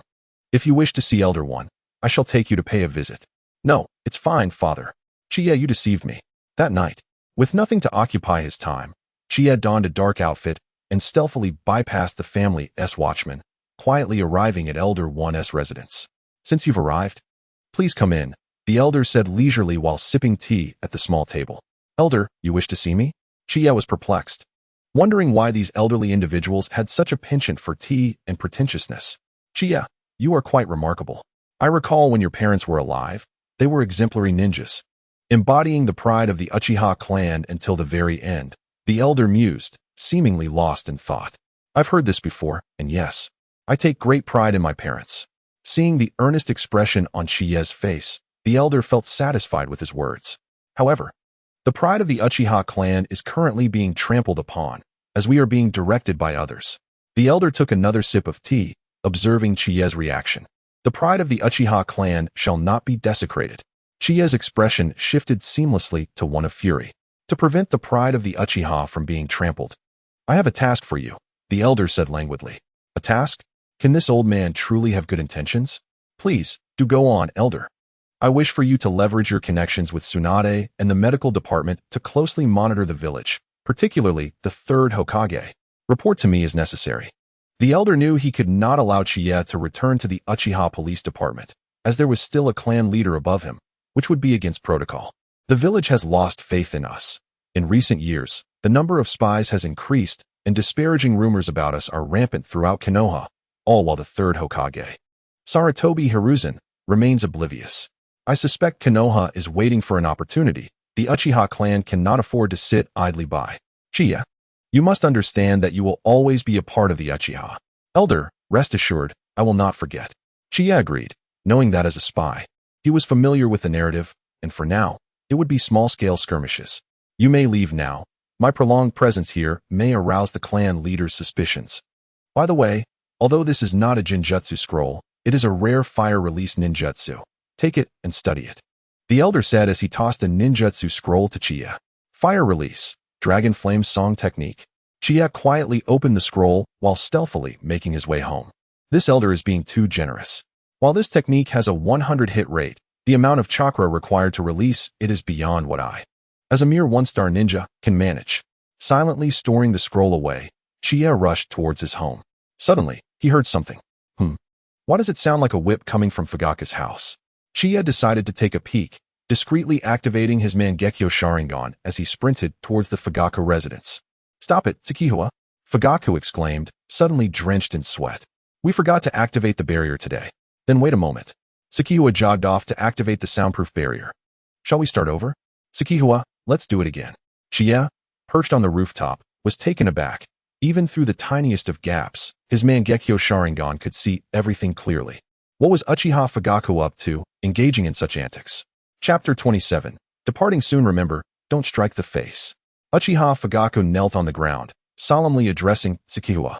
In the distance, Tsukihua, clad in a snug black leather outfit resembling cat ears, approached with heavy steps, wielding a long, thick whip. The whip cracked against Fugaku's body, and he gritted his teeth to endure. His ocular prowess seemed to have increased further. The sensation of gaining strength was exhilarating. Uchiha Fugaku was caught in a bittersweet torment. Qiye silently covered the gap. He shouldn't have been here today. and Fugaka's actions were hardly representative of the Uchiha. He decided to return home and practice the fire release, dragon flame song technique. However, that evening, Qiye found himself unable to concentrate, his mind consumed by Fugaka's expression and Tsukihua's approach with the whip. Forget it, no practice today. I need to rest. My emotions are a bit unruly. The next morning, Qiye received a summons from the third Hokage. After a brief preparation, he returned to the Hokage's office for the second time. Qiye, you performed admirably on the exam yesterday, though your treatment of Orochimaru was a bit excessive. Hokage-sama, but Orochimaru was the examiner. His jinjutsu skills are on par with mine, and I could only fight with all my might. The third Hokage, Sarutobi Hiruzen, took a few puffs of smoke, seemingly deep in thought. Qiye, you have already achieved the rank of Jonin. Would you consider joining the Umbu? Hokage-sama, if possible, I would prefer to continue learning medical ninjutsu from Tsunade. Compared to the Umbu, I find more fulfillment in healing others. Qiye feigned contemplation. Umbu? Not even a dog would go there. As for Root, that would be worse than being a dog. I had hoped you would join the Umbu. Since you are unwilling, then continue your studies with Tsunade. The third Hokage pretended to sigh, but inwardly, he was pleased with Chiye's decision. How much threat could an Uchiha dedicated to medical ninjutsu pose? After dismissing Qiye, the third Hokage summoned Mito Kazuma and Kurenai Yuhi. Kazuma, Yuhi, the Rain Village's antagonism towards Konoha has been intensifying. Prepare for the logistics and medical teams. We may soon face war. Are you planning to attack the Rain Village? Kurenai voiced her concerns, especially since the village had just recovered from a previous conflict. Not at the moment, but we must prepare for the worst. All right, but you must remain calm, Kurenai urged, and Kazuma nodded in agreement. Rest assured, Konoha will not act rashly against a minor ninja village. The Rain country lies at the junction of the fire, earth, and wind countries. If Konoha were to strike without caution, the other two nations would surely intervene. The third Hokage understood this well. Yet he could not tolerate the provocations from the Rain country any longer. He was no longer the amiable old man from the Third Great War. Kinkaku, summon Jiraiya. Yes, Hokage-sama. After much deliberation, the third Hokage decided to send Jiraiya to secretly investigate the Rain village, preparing for any potential conflict. Master, what do you need me for? Jiraiya sauntered in with his usual carefree demeanor. I need you to venture to the Rain country. The third Hokage spoke earnestly. The Rain country? Is there an issue? Upon seeing the serious expression on the third Hokage's face, Jiraiya's playful demeanor faded. Intelligence suggests that the Rain country harbors strong animosity towards us, and war may be imminent. I need you to scout the route for your journey and ascertain the number of Jonin in the Rain village. Understood. Jonin are the backbone of any village's fighting force. Be cautious and do not expose yourself. No problem, I'll take care of it. Time is of the essence. Depart tonight under the cover of darkness. Isn't that a bit early? Can't I rest a few more days? Taking care of Orochimaru kept me up all night. Do you wish to learn the telescope technique? I will set off immediately. Chapter 28. Teaching Kushina Ninjutsu in order to better safeguard Konoha. Jiraiya hurriedly set off. Within the Dragon Cave, the White Snake Sage personally infused Orochimaru with Sage Chakra. Orochimaru, if you fail, you know the consequences. To die within the belly of the White Snake Sage would indeed be a blessing. Though he said this, beads of sweat began to trickle down Orochimaru's temples. Qiye-kun, we will meet again. Who longs for me so? Qiye rubbed his nose, thinking of Mikoto. You, foul Qiye, are you coming down with a cold? Kushina inquired. Her face filled with curiosity. She had always known Qiye to be in good health, and had never seen him unwell. As she reached out with her small hand to touch Qiye's forehead, he thought to himself, the Nine Tails, mine, No worries, let us continue to practice ninjutsu. Today, Tsunade, due to her busy schedule, has entrusted Qiye to supervise Kushina's training. Well, but you, foul Qiye, do you possess any exceptional ninjutsu? Exceptional ninjutsu? Are you referring to jinjutsu? Aside from jinjutsu, I noticed your fire style is quite impressive. Teach me a technique. Kushina exclaimed her eagerness to learn fire style. That's certainly feasible. But do you have the talent for fire style? If blood red chili is combined with fire style, the spectacle would surely be magnificent. I bet Minato couldn't withstand it. Of course, I have the talent for fire style. Stop wasting time and teach me already. With excitement, Kushina tugged at Qiye's sleeve, eager to learn. Then today, I shall impart to you a highly advanced Uchiha ninjutsu, the great fireball technique. This technique has nearly zero lethality. In the future, even if Kushina were to use this fire style against him, the outcome would merely result in smoke without harm. Wow, Foul Shia, hurry and teach me. Will you teach me a ninjutsu in return? However, I only know sealing techniques. Sealing techniques are quite commendable. Then I shall return home and consult Granny Mito to see if she agrees. Perhaps it's better not to. Your grandmother surely wouldn't allow you to teach me. Shia made a helpless expression. Why? Granny Mito is a wonderful person. Kushina, do you know how the first Hokage died?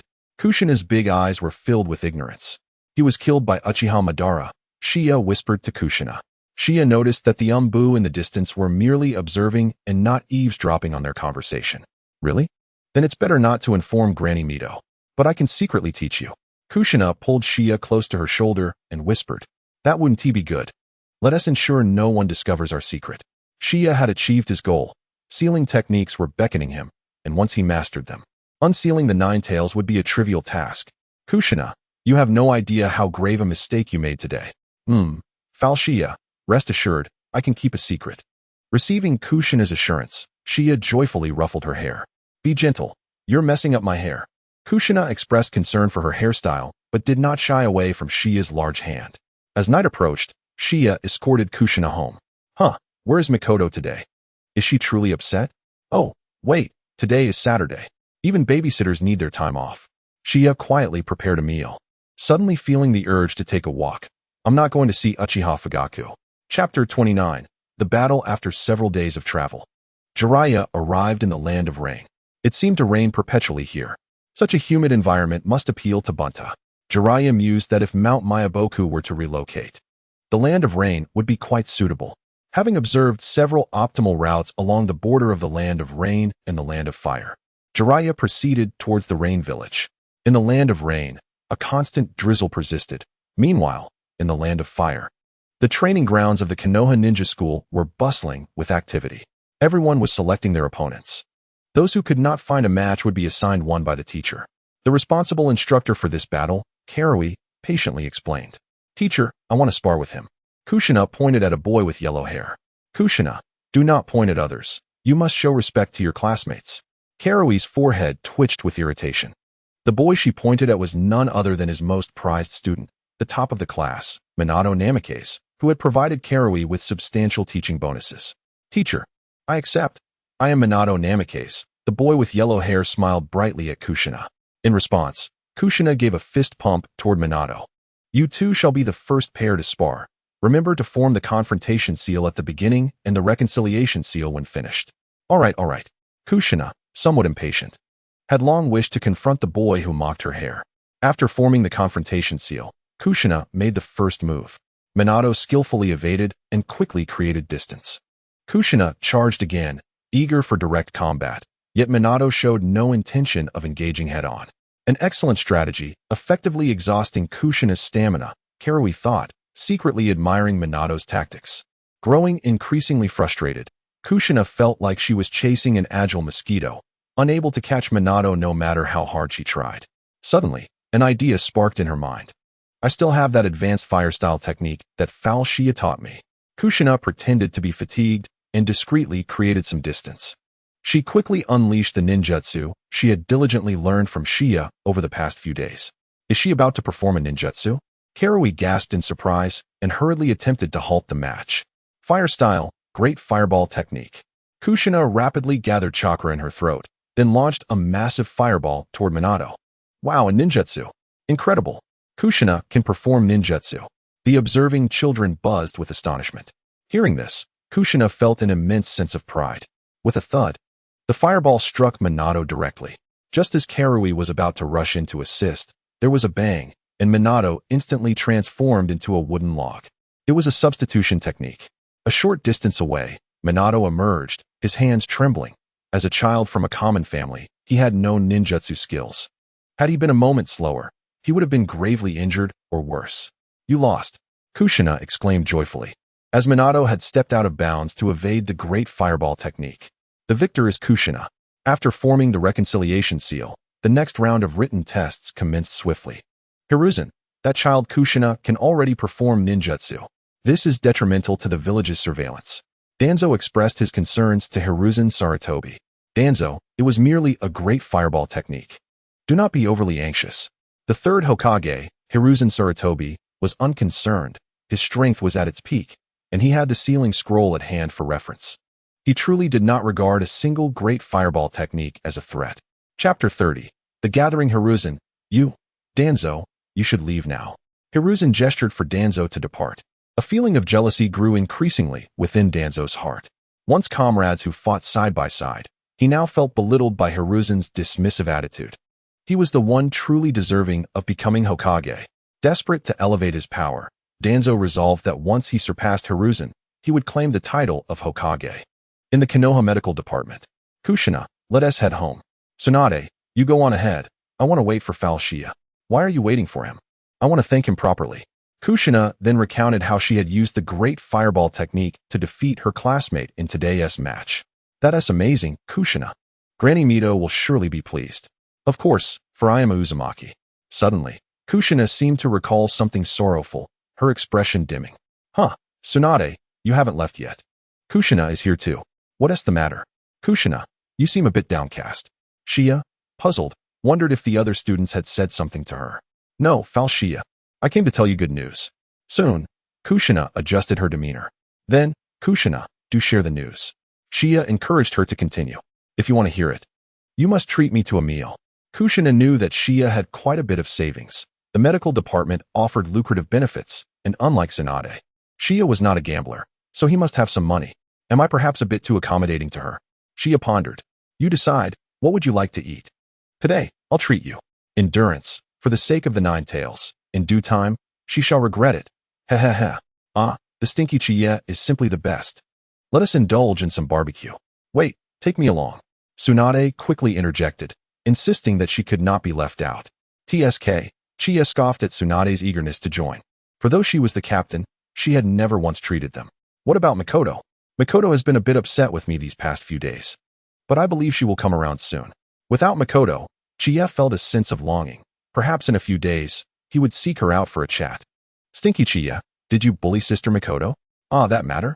Let us discuss it at the dining table. The trio rushed towards the barbecue restaurant with great enthusiasm. Tsunade felt as if something was amiss. After much contemplation, she concluded it was likely a trivial matter. I'm home, Shinshu exclaimed as he returned to an empty house. Feeling a wave of loneliness wash over him. Has my sister gone to work overtime again? I must prepare a meal to reward her. The little foodie busied himself, and soon completed a simple feast. However, as he waited for Tsunade, who still had not returned, his own stomach began to grumble. No, my sister is so tired. I will wait for her to eat together. As night fell, Tsunade and Qiye bid farewell to Kushina. Having indulged in too much drink, Tsunade stumbled home alone, clutching a bottle, while Qiye took it upon himself to escort Kushina back. Bang, bang, bang. Tsunade knocked on the door in a daze. Shinshu, come open the door. Open the door. Startled awake, Shinshu hurriedly opened the door at the sound of Tsunade's voice. Sister, why do you smell of alcohol?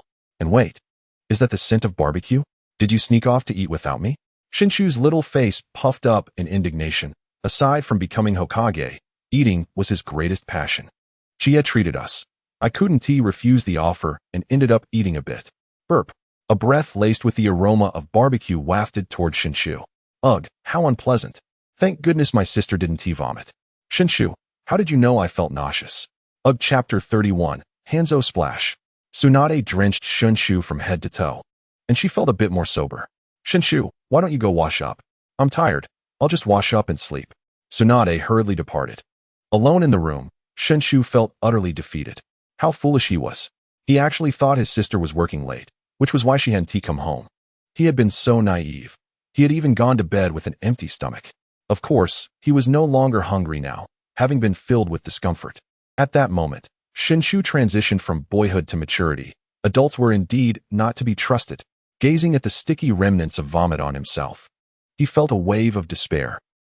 Sister, I will challenge you. Stumbling with each step, Shinshu exhausted every ounce of energy, finally crawling to the bathroom. Thankfully, he had made it.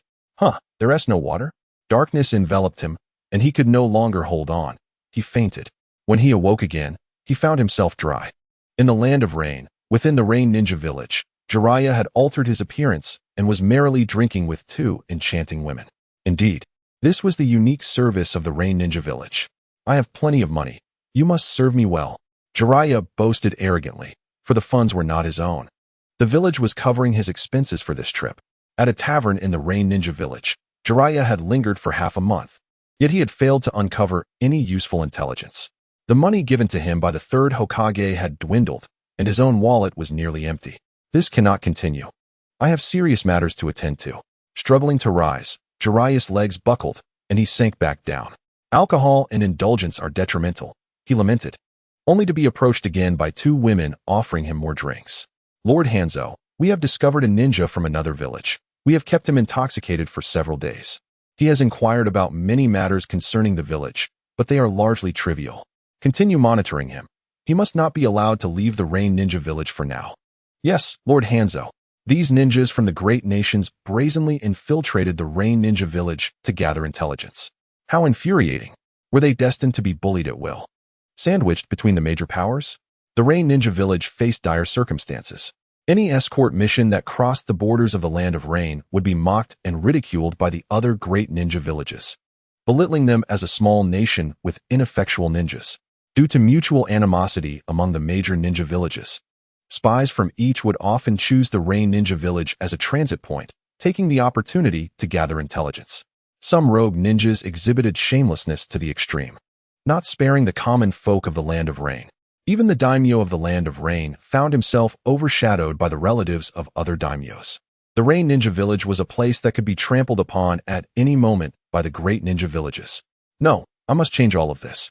For the sake of the Rain Ninja Village, for the Land of Rain, Hanzo meticulously prepared to execute a long-conceived plan. Only by proving his strength would he deter others from bullying him indiscriminately. Now he needed a catalyst. On the side of the Leaf Village, after much hesitation, Qiye brought a gift to the home of the five elders. Makoto, this is a gift for you. Please don't be upset. Qiye presented a beautifully crafted chakra kunai, purchased with nearly a year's worth of his ninja salary. Humph, Qiye, you always deceive me. Makoto feigned displeasure. Yet the sparkle in her eyes revealed her care for Qiye's gesture. You know, I only meant well. Qiye acknowledged that previously, he had viewed the people within the Hokage world, including Makoto, through a simplistic lens, believing their personalities to be fixed. Makoto's actions had proven him wrong. They were living, breathing individuals with their own emotions, joys, and sorrows. Chapter 32. Chakra Kunai Humph. So your good intentions have meant tricking me into cooking for you since childhood? Those good intentions have extended over 5 years, and you've only increased the difficulty? That was for your future, Makoto. Qiye replied, somewhat sheepishly. Had it not been for your handsome face, I would have long ignored you. Makoto finally voiced the biggest secret she had kept. Is appearance truly that significant? Qiye had always believed that Makoto was drawn to his intriguing soul. What do you think, Qiye-kun? Makoto tugged playfully at his cheek. Makoto, I was wrong. Please stop pulling. It hurts. Qiye quickly pleaded. All right, I'll forgive you this time, but you mustn't deceive me again. Makoto relented, releasing her grip. From now on, Makoto, I shall never deceive you again. Of course, should you not inquire, you would remain oblivious to other matters, Qiye added silently in his heart. Receiving Chiye's promise, Makoto gleefully picked up the kunai he had gifted her. Qiye, you spent quite a bit of money, didn't you? Makoto expressed concern over Chiye's extravagant spending. Makoto, if you are happy, then the cost of this gift is worth it. Qiye spoke sincerely. He could not afford to pay for 5 years of her cooking, but he could manage to buy a kunai. Wait, Qiye, Makoto exclaimed, rushing into the house. I have a gift for you too. Makoto emerged with a ninja blade. It was indeed a chakra kunai. Makoto, where did you acquire this? My father gave it to me. You can use it with confidence. Exchanging kunai for a ninja blade. Qiye felt incredibly fortunate. By the way, I wish to advance to Jonin soon. After all, I cannot fall behind you. From now on, I want to be cooking every day. Makoto said with a hint of sadness.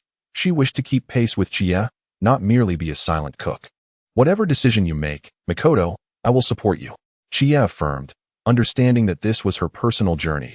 He could not interfere excessively. For love should not become a restriction, it was essential to allow one another space. Makoto, thank you for your support. Makoto initially believed that Qiye would be displeased. I no longer prepare meals for him, yet he seems utterly unbothered. Could it be that he has someone else? In an instant, Mikoto's expression turned cold before quickly reverting. None of this escaped the keen gaze of Qiye, who was silently observing with his kaleidoscopic Sharingan. Is Mikoto unhappy again? Why? The heart of a woman is as inscrutable as the depths of the sea. After Qiye departed, Elder 5 approached Mikoto. Mikoto, did you happen to see the chakra ninja blade hanging in the hall? Father, I just gifted it to Qiye. That blade is a symbol of our family's prestige, and it cost me a great deal. However, Qiye presented me with a chakra gift, and I felt it necessary to reciprocate. Mikoto believed this to be a reasonable act. Assuming her father would not mind. Mikoto, you should focus on your training. Such a rebellious daughter, and she's not even married yet, already giving away family heirlooms? That chakra ninja blade is not easily parted with. I spent a fortune acquiring it from the elder, and it once belonged to Uchiha Madara. The elder exacted a hefty price in return, forcing me to tighten my belt for years. Still, having been used by Madara, it symbolizes our status. Alas, if the two of them do end up together, I suppose it could be considered a dowry. Under the starlit sky, an elderly father sighed. Chapter 33. Jiraiya captured. Another fortnight passed without any sign of Jiraiya's return, causing the third Hokage, Sarutobi Hiruzen, to grow anxious. No matter how unruly he was, he remained a disciple of the third Hokage. Could the land of rain truly pose a threat to him? That would be a direct affront to Hiruzen's honor. In the dungeons of the Rain Village, Jiraiya wore a despondent expression, joined by his unfortunate companions from the land of earth and the land of wind. How could a legendary figure like Jiraiya find himself in such a predicament? Just days prior, on the brink of running out of supplies, he had been yanked from a tavern by a group of ninjas. Be gentle, I was merely visiting the Rain Village. Jiraiya shouted. Huh? You can say that to the interrogators, one of the ninjas replied.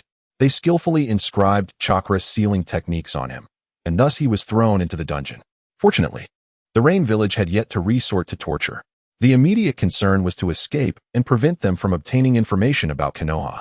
Jiraiya attempted to channel his chakra, but the multitude of seals rendered him unable to feel even a hint of it. This is it. After 10 arduous years of mastering sage techniques on Mount Myaboku, my first mission ends in failure. Tsunade, will you miss me? Lord Hanzo, will there be no interrogation? No need. We will wait until they lose all value. Spread the word that we have captured several spies from the Leaf Village, and if they wish to negotiate their release, they must come bearing a substantial sum. Understood. Lord Hanzo. Excellent. Should we catch a big fish, those wretched ninja villages will surely bleed profusely. In the impending war, our Rain Village may have a greater chance of success. Hanzo was determined not to overlook any opportunity to strengthen his village. He was already preparing to wage war against the major ninja villages in the coming years. Meanwhile, the third Hokage, deep in thought, resolved to dispatch a team to secretly investigate Jiraiya's whereabouts in the Land of Rain.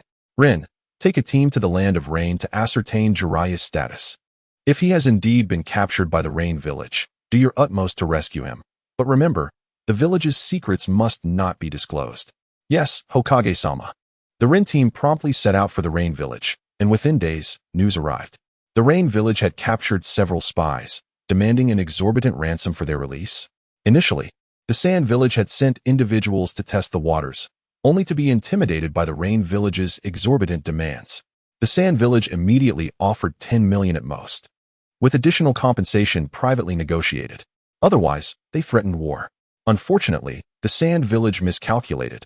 The Rain Village declared that all would be executed when the time came. The Rock Village faced a similar negotiation, receiving the same ultimatum.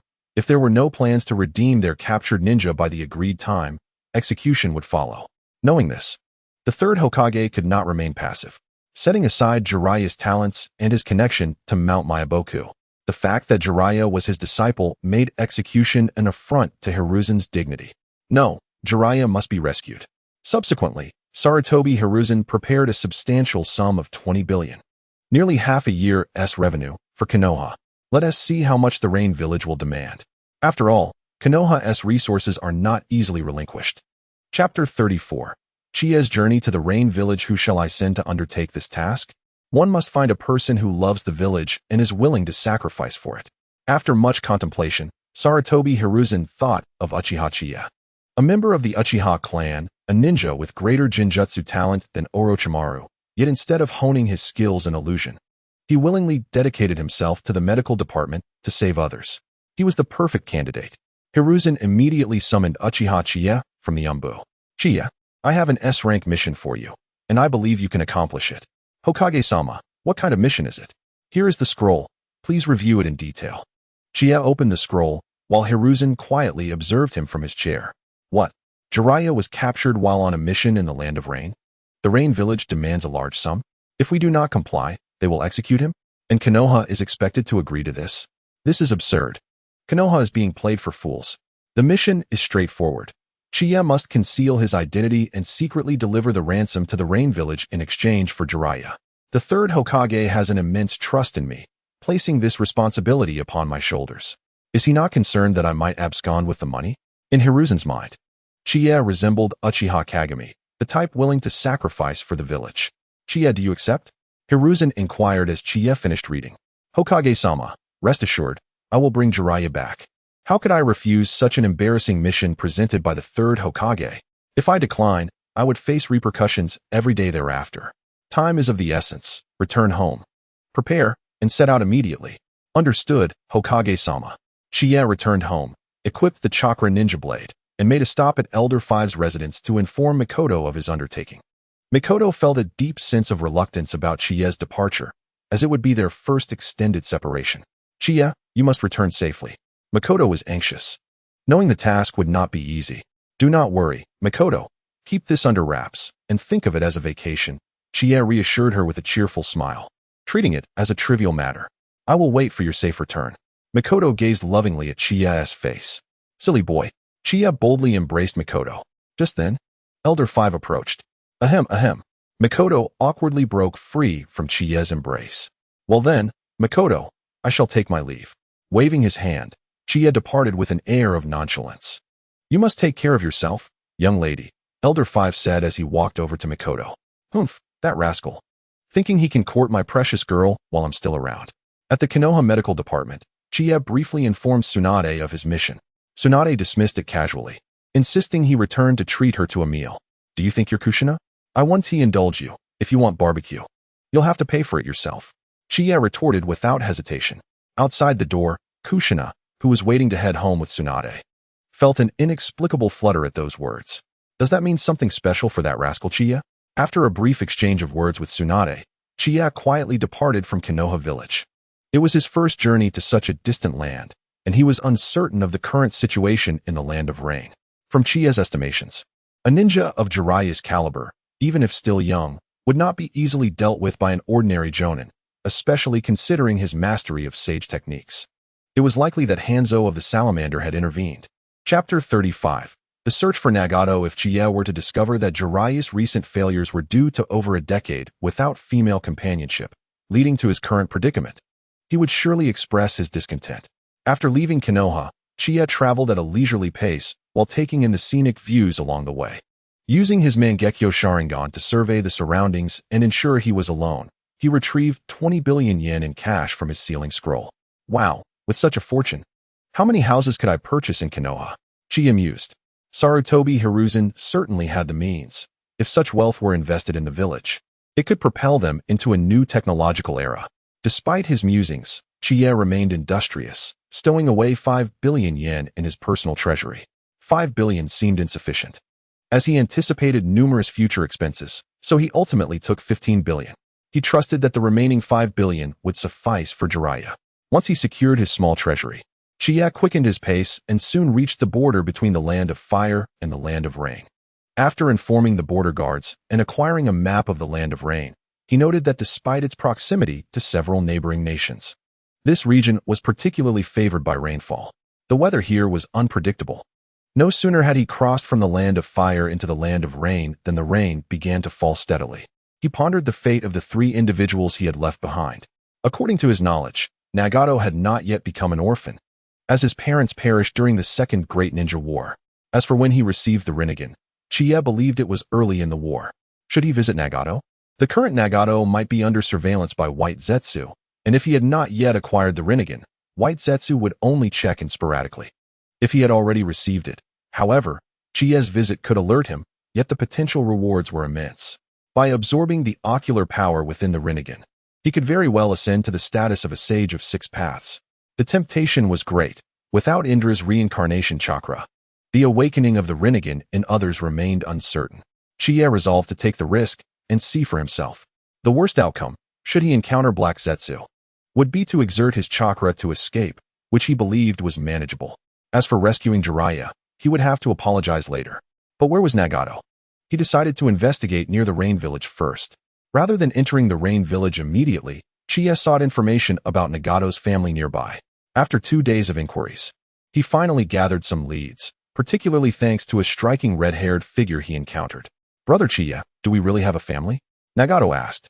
"Of course, Nagato. Your red hair, like your father's, is the best proof. It signifies the Uzumaki clan's bloodline," Qiye replied. "Nagato, your mother is calling for you. Go see her," Nagato's father interjected, halting the conversation. "Very well, father." Nagato cast a curious glance at Qiye, inquiring, "Are you a ninja from another village?" Nagato's father recognized Chiye's probing nature. Qiye had followed Nagato home a day prior, and while Nagato's father initially resisted allowing him to stay overnight, the generous payment Qiye offered was too tempting for a family struggling with scarcity in the land of rain. "Have I revealed too much so soon? I sense a significant chakra fluctuation from you," Qiye remarked, a smile gracing his lips as if the exposure were trivial. "This is unwelcome. We live happily in the land of rain. Please do not disturb us, or I will report to Lord Hanzo," Nagato's father warned. "Report? You have accepted my money, which is enough to sustain your family for many years. I can return it. Please do not disrupt our lives," he pleaded. "Return it? Do you know the consequences of reneging on a completed transaction?" Qiye countered, sensing Nagato's father's naivety. "You were greedy then. Now you wish to nullify the agreement? The Uzumaki clan is truly innocent. Do not push your luck," Nagato's father warned, his red hair billowing with agitation. It seems you rarely exercise. Despite possessing the chakra of a jonin, your physical chakra flow is remarkably sluggish." Nothing escaped Chiye's keen perception through his Mangekyo Sharingan. The father's current strength barely surpassed that of a chunin. "How do you know?" Nagato's father exclaimed, bewildered that Qiye could discern such details about him without any overt means of detection. Without waiting for Nagato's father to gather his strength, Qiye cast a genjutsu, immobilizing him.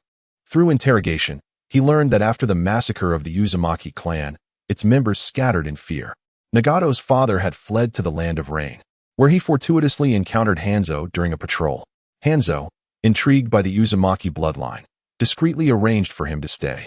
And it was during this time that he met Nagato's mother. "I expected you to remain silent. Do not think of resisting or informing anyone. I have placed a mind seal within you. Should you reveal my existence, you will perish instantly, for I despise betrayal. You surely do not wish for your wife and child to refer to another as husband and father," Qiye threatened within the genjutsu space. Initially, Nagato's father considered struggling, but upon hearing the mention of his family, he surrendered. "What do you want from me?" he asked, resigned. "I require you to report to me regularly on all matters concerning the Rain Village and your family. Remember, all details are necessary." In truth, Chiye's primary interest lay in Nagato's eyes. He felt disappointed that Nagato had yet to acquire the Rinnegan. Therefore, he would have to rely on surveillance. And his father was the ideal candidate. As for monitoring the Rain Village, that was merely an afterthought. "Now, please tell me your name," Qiye requested. "Master, I am called Uzumaki Kitakuni," Nagato's father replied respectfully, realizing he had no way back. "Excellent. Here is my contact information. You will use this to reach me via the black market weekly." "Understood, master. Ensure that no information is overlooked, including matters concerning your own household. Should I discover any failure to report accurately?" Qiye concluded with a sinister grin, leaving Nagato's father visibly shaken. After spending several days nurturing a bond with Nagato, Qiye chose to depart. Throughout this time, he had meticulously observed the surroundings, finding no trace of White Zetsu. It was peculiar. Could it be that Uchiha Madara had other Uzumaki bloodline members as pawns? Silently entering the Rain Village, Qiye familiarized himself with the environment before making his way to the Rain Ninja headquarters. He did not conceal his identity within the village, for there was no necessity. He had come to bestow wealth upon them. "Lord Hanzo, a ninja has arrived outside, claiming to be here for a ransom," a subordinate reported. "Let him in, and instruct everyone to remain vigilant," Hanzo commanded. "Yes, Lord Hanzo." "Excellent. It seems we have caught a big fish." Chapter 37. The ransom? Are you the one here for the ransom? Hanzo inquired upon meeting Qiye. Having heard of Hanzo's reputation in the Rain Village, Qiye was not surprised by his formidable presence. Indeed, I am here to ransom a person, Qiye affirmed, flattering him slightly, as a touch of goodwill could facilitate smoother negotiations. Do you have the ransom? Hanzo asked. How much do you require? Qiye replied. 10 billion, otherwise, it's non-negotiable. Hanzo the salamander spoke with an open mouth, contemplating that 1 billion was indeed a substantial sum, considering that a typical ninja village might yield such returns in a year. That might be a bit excessive, Lord Hanzo. The village has only allocated 300 million to me. Could you perhaps make an exception? 1 billion? Qiye is unwilling to part with even 500 million. You should return and inform your leader that discussions are off the table without 1 billion. Lord Hanzo, for 100 million is my final offer. 900 million. You have a maximum of 3 days to gather the funds. 450 million. If that works, splendid. If not, I shall take my leave. Humph. You may depart if you think your people can withstand the interrogation until then. Qiye pretended to pause upon hearing this. Alas, Lord Hanzo, 500 million. That man is worth at least that much. Hanzo hesitated upon hearing this. Only one visitor had come in recent days, and if he left, the money would vanish. 700 million. Bring it forth within 3 days, or do not return. Lord Hanzo, I shall return to negotiate. Qiye promptly left Mangekyo, and after evading the pursuing ninja, he arrived at the Nagato household. Lord Hanzo, we've lost the man. He appears to possess some strength. Maintain vigilance, and keep a close watch on the village's movements. Having torn ties with other ninja villages, this conflict was inevitable.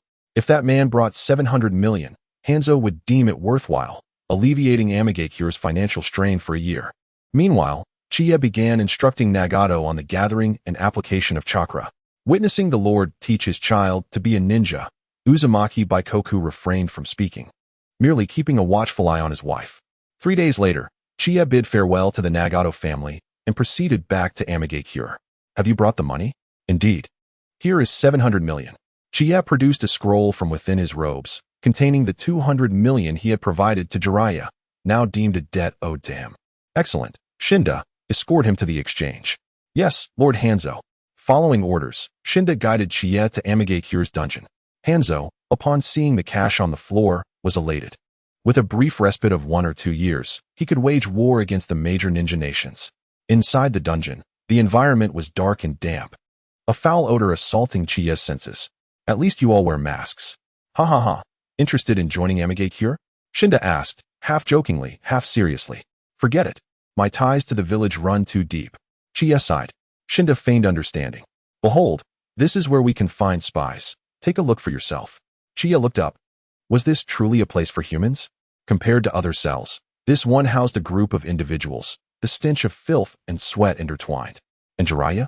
Qiye would never be foolish enough to reveal Jiraiya's identity. That would swiftly attract the attention of Mangekyo's hidden ninjas, a foolish endeavor indeed. Cough, cough.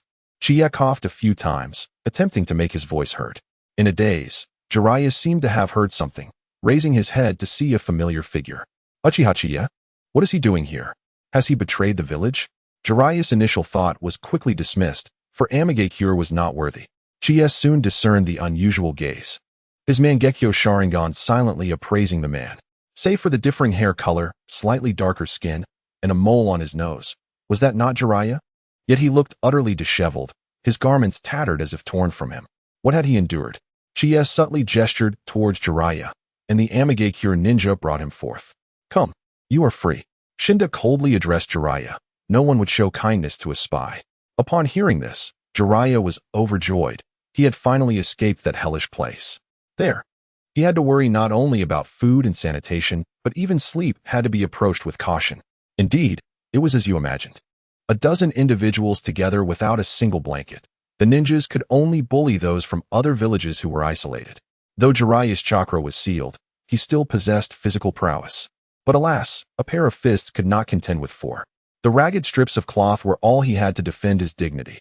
Come, do not ask questions now. Upon saying this, Qiye stepped 3 meters away from Jiraiya and led him out of Mangekyo. To prevent exposing the village and shaking off Mangekyo's tail, Qiye requested that they release Jiraiya's sealing technique before swiftly heading to the Land of Rivers. Qiye planned to take a detour through the Land of Rivers to return to Konoha. Once within the borders of the land of rivers, Jiraiya could no longer contain himself and, disregarding Qiye's protests, leaped into a small stream. Splash, splash, splash. Jiraiya swam upstream like a fish in water. Is this the feeling of freedom? After polluting the stream with his exuberance, Jiraiya emerged on the bank, donning the attire Qiye had prepared for him. Qiye, what brings you here? Is it the teacher's command? Indeed, this is the order of the third Hokage. What conditions did the village offer? To secure your release. The village expended 2 billion. What? 2 billion. Jiraiya's light-hearted mood turned complex. He was reluctant to face the third Hokage and the village again. Do not dwell on it. Let us return. There are those in the village who miss you. Qiye placed a reassuring hand on Jiraiya's shoulder, speaking earnestly. Do not joke. If you leave, my S-rank mission will be in vain. Indeed, there are those who long for my return. Jiraiya's spirits soared instantly. After a series of twists and turns, upon returning to Konoha, Qiye led Jiraiya to report to the third Hokage and fulfill their mission. Well done, Qiye. You may return and rest. Thank you, Lord Hokage. The third Hokage briefly inquired before allowing Qiye to depart, leaving the errant Jiraiya behind. Typically carefree, Jiraiya now felt a heavy sense of guilt facing the third Hokage. The aura of the formidable leader made it impossible for Jiraiya to approach the matter lightly. Jiraiya, speak about your experiences in the Land of Rain. Jiraiya silently recounted his encounters, omitting certain nighttime events. You suggest that Mangekyo may have discovered you and secretly drugged your food? Yes, Sensei, I had lowered my guard. Look me in the eye, Jiraiya. You truly did not disclose any village intelligence? Sarutobi Hiruzen questioned earnestly, locking eyes with Jiraiya. Absolutely not, Sensei, I assure you. Seeing that Jiraiya's eyes did not betray deceit, Hiruzen relaxed his concerns. If 2 billion had been spent and the village's secrets leaked, it would be a regrettable loss. Mangekyo must be held accountable. From this moment forth, you shall receive no bonuses for your tasks over the next 5 years. Do you accept? Sensei, I will do everything possible to atone. Very well, Jiraiya. Take some time to rest and check in with MT Miyaboku. The Toad Sage had conveyed the message that Jiraiya must not encounter any trouble. Understood, Sensei. Afterward, a knock echoed at the Hokage's office. Hiruzen, I've discovered that 20 billion of the village's funds has been misappropriated. This is no small sum. A thorough investigation is necessary. Danzo suspected a mole was eroding Konoha from within. Hiruzen, this funding was approved by me for a covert mission. What?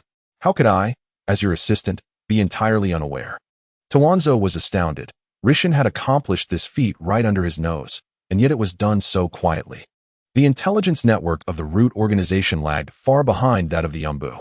It appeared that Root needed to purge a number of ineffective personnel and expedite its expansion. This matter involved many facets, which you will come to understand in due time. As for Rishin, perhaps this month's development funds for Root should be increased. Increased? Tawanzo retorted. The village has already expended sufficient resources on Root. This topic should not be raised again. Rishin, Tawanzo seethed. He had always been able to spend 20 billion at will, yet now, when Root required development funds, he hesitated. Today, Tawanzo had to knock for permission to enter. He had thought he had found a weakness in Rishin, only to discover that he was unafraid. If this continued, he would be nothing more than a dog knocking at the door. No more discussions. I am the Hokage. Upon hearing Rishin utter these words, Tawanzo felt too furious to retort and left the Hokage's office in silence. Power. Tawanzo craved power. Recently, he had been secretly contacting someone. Although he had only received a brief response, there was promise in this endeavor. He had to prepare a laboratory and experimental equipment for that ally. It seemed that Rishin's approach would not suffice. He would have to seek out Mito Menyin and Tsurujini Koharu. One managed the logistics department, while the other oversaw the medical department. Tawanzo, you called us here for experimentation? Indeed, for the development of the village, I need to conduct some experiments. You are to assist me in providing the laboratory and equipment. On what basis? Tsurujini Koharu replied, somewhat displeased. Rishin is currently enforcing strict control. We are all in this together. Your clandestine maneuvers may escape others' notice, but not mine. Tawanzo, fine, we agree. Just as Tsurujini Koharu was about to erupt, Mito Menyin intervened and consented to Tawanzo's request. Excellent. Let us look forward to a fruitful collaboration. Tawanzo found it easy to deal with them, even if he had not gained any advantage from Rishin. While Koharu might possess a fiery temperament, Menyin was a genuine pragmatist. He understood the benefits of collaborating with Tuanzo. Minion, you simply agreed to him? Where will the funds for the experimental equipment come from? Koharu pondered as she departed from Root. For now, we cannot touch the medical and logistics departments. Rishin is watching too closely. We can only inform the clan. Is it worth it for Tuanzo? Koharu remained somewhat irate. Tuanzo was merely a Root organization without significant power. Why should he impose demands on them? Koharu, although Tuanzo's Root currently lacks strength, it possesses authority equivalent to the Umbu and is highly autonomous. It is merely that Tuanzo lacks manpower. We must invest early. Tuanzo has great potential for the future, and some of the dirty work is not suitable for our respective clans to handle. Koharu fell silent, signifying her acquiescence to Minion's perspective. Chapter 40, Father-in-Law. After a fortnight of bustling activity, Qiye returned home, filled with an exhilaration that made sleep elusive. 13 billion. He was now quite affluent. It was time to renovate his modest two-story house and purchase new appliances. Naturally, this would not require excessive expenditure, but he could not complete all these tasks at once. Otherwise, his newfound wealth might raise Rishin's suspicions. He was not yet equipped to confront Rishin or the entirety of Konoha. Having devised a plan for the future, Qiye sought out Meichin to assure her of his well-being. Meichin, look at the gift I brought you. Saying this, Qiye withdrew a collection of sealing scrolls from his pocket, filled with local specialties from the land of rivers. You've squandered money again. Meichin carefully stored the scrolls, feeling a pang for the expense. It was well known that sealing scrolls were single-use items, and Qiye had used them to contain mere specialties. Meichin felt it was time to advise Qiye to save money for their future. Girls tended to mature faster than boys, often demonstrating greater rationality and foresight at their age, referring to the world of Naruto. But I am quite wealthy now, Qiye whispered conspiratorially into Meichin's ear. Wealth does not justify waste. How much do you have? A voice interrupted their conversation. The fifth elder, weary from travel, happened upon Meichin and Qiye discussing finances. You think with those few steel sheds you can win my daughter over? How laughable. Elder, this matter should be discussed privately. Was this old man so fond of eavesdropping? Privately? Then you and Meichin come inside to chat with me. You rascal, I shall delight in mocking your finances before my daughter soon. Behold, this is part of my wealth. Qiye presented a scroll worth 5 billion to the fifth elder. Huh, what a paltry sum, using sealing scrolls for such. The fifth elder underestimated Qiye, viewing him as an orphan with deceased parents. Even though he had recently begun undertaking tasks in the medical department, he surely possessed little wealth. For ninjas incurred substantial expenses. Is this merely a fraction? The fifth elder trembled slightly as he returned the scroll to Qiye. This amount was likely the entirety of the fifth elder's lineage's savings. Indeed, merely a portion. I have several more such scrolls. Qiye responded with a smile. Qiye, I have not misjudged you after all. To alleviate the awkwardness, the fifth elder feigned an ability to read people accurately. How much is in Qiye's scroll? Why does father appear so happy? Meichin inquired, eager to inspect the scroll from her father's hand, but he held it too tightly. Meichin, I specifically prepared a scroll for you. Realizing that his financial resources had been revealed, Qiye decided to be generous, for the fifth elder's family were not outsiders. Qiye, how could you have amassed such wealth? Meichin was taken aback by the sheer amount on the scroll, which was worth 7 billion. Before the fifth elder, Qiye took Meichin's hand. Meichin, I am willing to give you everything I possess. All I desire is for you to be happy each day. During Qiye's heartfelt confession, the fifth elder was caught unawares by his own familial dynamics. I feel the same. Summoning courage, Meichin responded. In that moment, she felt like the happiest person in Konoha. The fifth elder, glancing at the amount on Meichin's scroll, realized it exceeded that of his own. This young man appeared to be genuine. Qiye, I shall consider Meichin's share as a betrothal gift. The fifth elder refrained from elaborating further, curious to see whether Qiye would seize the opportunity. Father-in-law, you consented. Qiye exclaimed earnestly. Ahem, as long as you are happy, the future belongs to you, youth. Having spoken, the fifth elder stood to depart. Father, you still have not returned Qiye's scroll. Seeing the fifth elder rise to leave, Meichin hurriedly intervened, now valuing Qiye's finances more than her family's wealth. Oh, daughters grow up too fast. The fifth elder feigned forgetfulness regarding the scroll in his grasp, apologetically returning it to Qiye. Qiye, take care of this. Be wary lest it be stolen in the future. As the fifth elder walked several meters away, he felt a twinge in his heart. Was he truly that kind of person? Chapter 41. From that night of excess after Qiye's departure, Mei-chin carefully tucked away the scroll. Mei-chin, your father intends. Father, this is a gift from Qiye. You heard him. You wouldn't want your daughter's gift, would you? I am merely inquiring. It is late, and the elder has invited me to dinner. You are not to run off and cook for that boy. If he wishes to eat, let him hire some servants. After all, he has money. The fifth elder left in a huff. After the departure of the fifth elder, Mei-chin carefully concealed the scroll in a different location. Upon returning home, Qiye felt exhilarated. Although money could be earned again, it seemed that his dream of winning over his wife was within reach. 700 million had secured the fifth elder's acknowledgement and facilitated a successful confession to Mei-chin, filling Qiye with joy that made him feel as if he might soar. The kaleidoscopic Sharingan inadvertently intensified his elation. Never mind. Tonight he would indulge in some drinks. Upon arriving at the barbecue restaurant, Qiye ordered several plates of meat and began to drink on his own, reveling in the happiness of being able to enjoy himself solo. Just then, Tsunade, drawn by the enticing aroma of grilled meat, happened to glance into the barbecue shop on her way home. To her surprise, she spotted Qiye. Had he accomplished his task? How dare he indulge in barbecue alone without her? Well, since her mood was good, she decided to join him for a meal. You don't mind if I join, do you? Tsunade quickly entered the restaurant and took a seat across from Qiye. This woman was taking advantage of free food and drink, but Qiye brushed it aside. Today, he was in high spirits. It was the happiest day since he arrived in the world of ninjas, a day that signified he had genuine attachments and family. To fully relish this moment, Qiye kept his kaleidoscopic Sharingan activated. Come, Tsunade, tell me what you wish to eat and drink, and I shall indulge you. Qiye, I never would have guessed you've struck it rich. Tsunade exclaimed. Haha, it's nothing much, just made a little money from a mission, Qiye replied, beckoning to the owner. More meat and drinks, please. As they feasted and drank, Tsunade exclaimed, in life's triumphs, one must celebrate. Come, let's drink 300 cups together. Cheers. Let us drink, drink, drink. I'm in high spirits too. This was Qiye's most liberating drinking experience, and Tsunade matched him cup for cup. You have no idea how Jiraiya floundered in that river, surrounded by dead fish. Qiye laughed, recounting Jiraiya's embarrassing moments, provoking hearty laughter from Tsunade, causing her chest to shake with mirth. Stop laughing, I'm feeling dizzy. Then let us keep drinking. Today, we shall see who stands tall. Tsunade, ever the gambler, proposed a drinking contest. Bring it on. Who is afraid?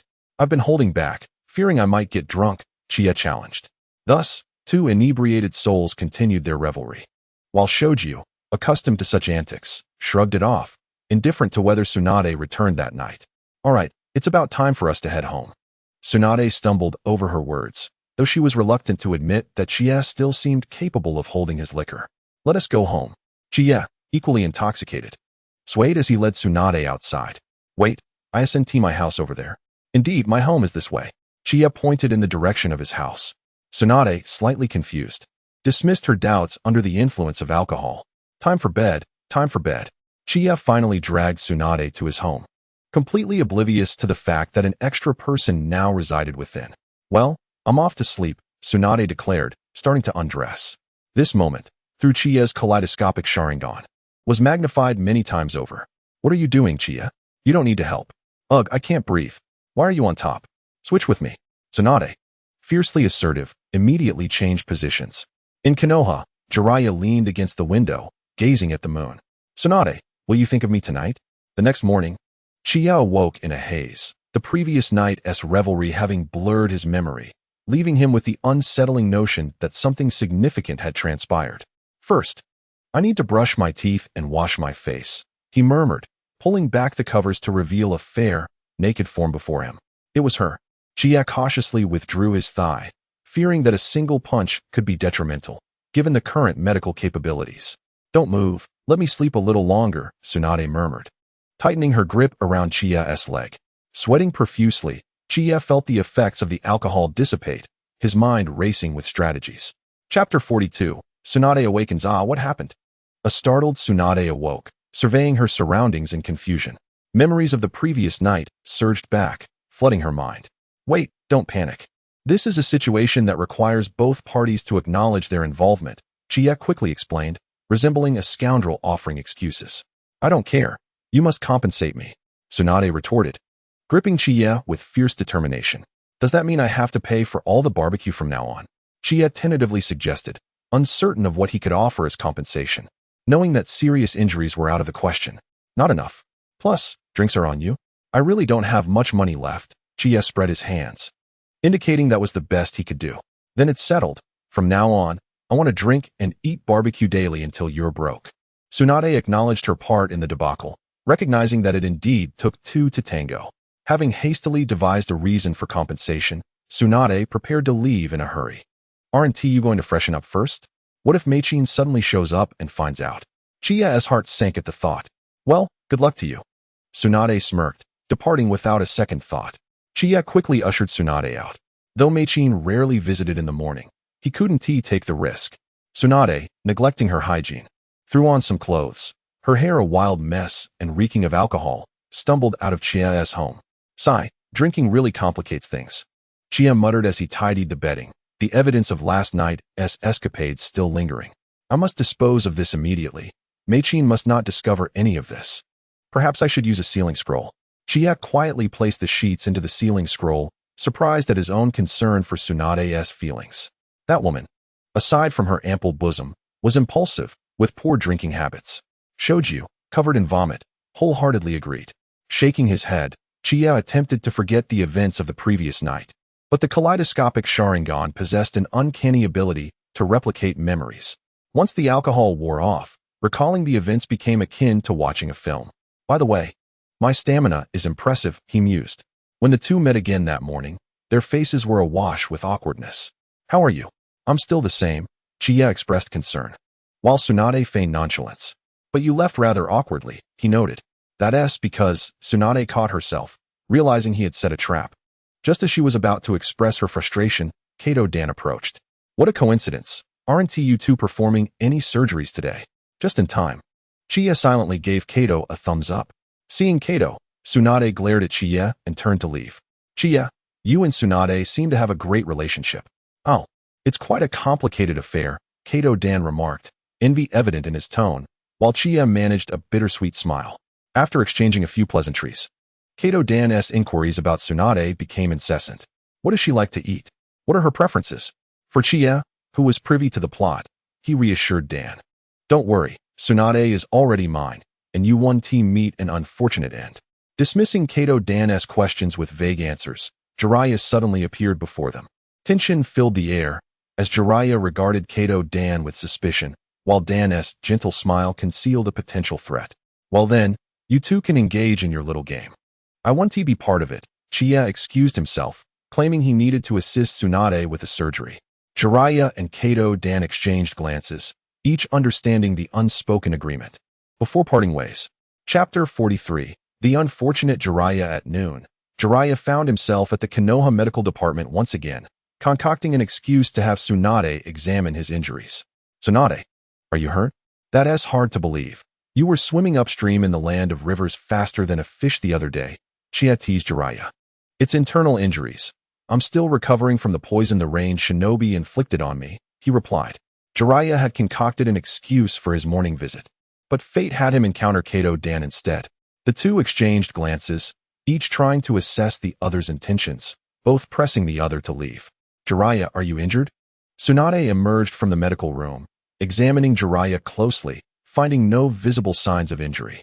Tsunade, this is an internal injury. I've been poisoned by the rain village. Then come with me for a blood draw and analysis, she instructed, dispatching someone to take Jiraiya for the procedure. Soon, the results were in. Everything appeared normal. You're lively, and your blood is remarkably healthy. You claim to be poisoned? Observing Jiraiya laughing and joking with Shinya, Tsunade, filled with frustration, struck Jiraiya on the head, channeling her earlier ire towards Shinya onto him. How could I possibly refrain from striking him? Is it because he is handsome? After taking the blow, Jiraiya felt as though he had barely survived. He was promptly admitted to the Konoha hospital. Internally, he lamented, this is not how I envisioned it. I merely intended to flirt with Tsunade, yet her retaliation is so severe. Despite being accustomed to Tsunade's violent demeanor, this was unexpected. Following the examination, Tsunade's punch had left him with a concussion. Fortunately, Jiraiya had no missions to attend to, allowing him to recuperate in peace. Tsunade would cover his medical expenses. Shinya visited Jiraiya's hospital bed, aware that Jiraiya had taken the blame for him. That power, I nearly experienced a sonic boom. He exclaimed, amused. Haha. With someone else footing the bill, I can afford to rest for a while, Jiraiya mused, imagining Tsunade felt guilt and volunteered to pay for his treatment. In truth, Tsunade had simply charged the expenses to Shinya as a form of retribution. When the billing statement arrived at the end of the month, Shinya's expression darkened. Charge my account. This is revenge. Thankfully, I still have a few million, or I would truly owe her. Upon reviewing the bill, Shinya fell silent. Nutritional supplements for Jiraiya? Does he even deserve that? And several fruit baskets. Are those counted as medical expenses? He insisted on Jiraiya's discharge, stating, There's no way I'm paying a single extra yen. Shinya promptly called the Konoha hospital. While Jiraiya was enjoying fruit and teasing a nurse, he was abruptly informed of his discharge, leaving him somewhat bewildered. So sudden? I haven't finished my fruit yet. Nurse, do you have your contact information? With a sense of regret, Jiraiya exited the Konoha hospital. No missions, no money. This was Jiraiya's current plight. Should I visit the medical department? He pondered, cheerfully making his way to the third Hokage's office. The reply he received was a curt dismissal. Sarutobi Hiruzen, somewhat irate, intended for Jiraiya to redeem himself by planning a secret ambush on the Rain Village. With Orochimaru gone, Jiraiya was the only leading figure among the young generation of Konoha. Tsunade, the medical department needed her, and as the granddaughter of the first Hokage, she couldn't afford to lose public favor. Uchiha Shinya, if possible. Hiruzen preferred not to let him accrue achievements. But now Jiraiya wanted to go to the medical department? What could he possibly contribute there, aside from causing chaos? Hiruzen found himself reminiscing about Orochimaru, who had been clever, talented, and meticulous. If only he could temper some of his serpentine traits, Orochimaru would have made an excellent successor in the future. Chapter 44. The Black Market at the Konoha Barbecue Restaurant. At Tsunade's behest, Shinya brought Mikoto, Kushina, and Shinaru along. Shinaru, eat heartily. If you wish to have dinner tomorrow, I will discipline you, Tsunade cheerfully instructed, causing Shinaru to feel a chill. Was dining freedom no longer his? No. I must break free from my sister. I must be independent. Meanwhile, Kushina was delicately nibbling on barbecue in front of Shinya, who observed her slow pace, slower than Mikoto's. Kushina, are you all right? He inquired. She responded with a roll of her eyes, hastening her pace slightly. A lady must adhere to the gentle teachings of Grandma Mito.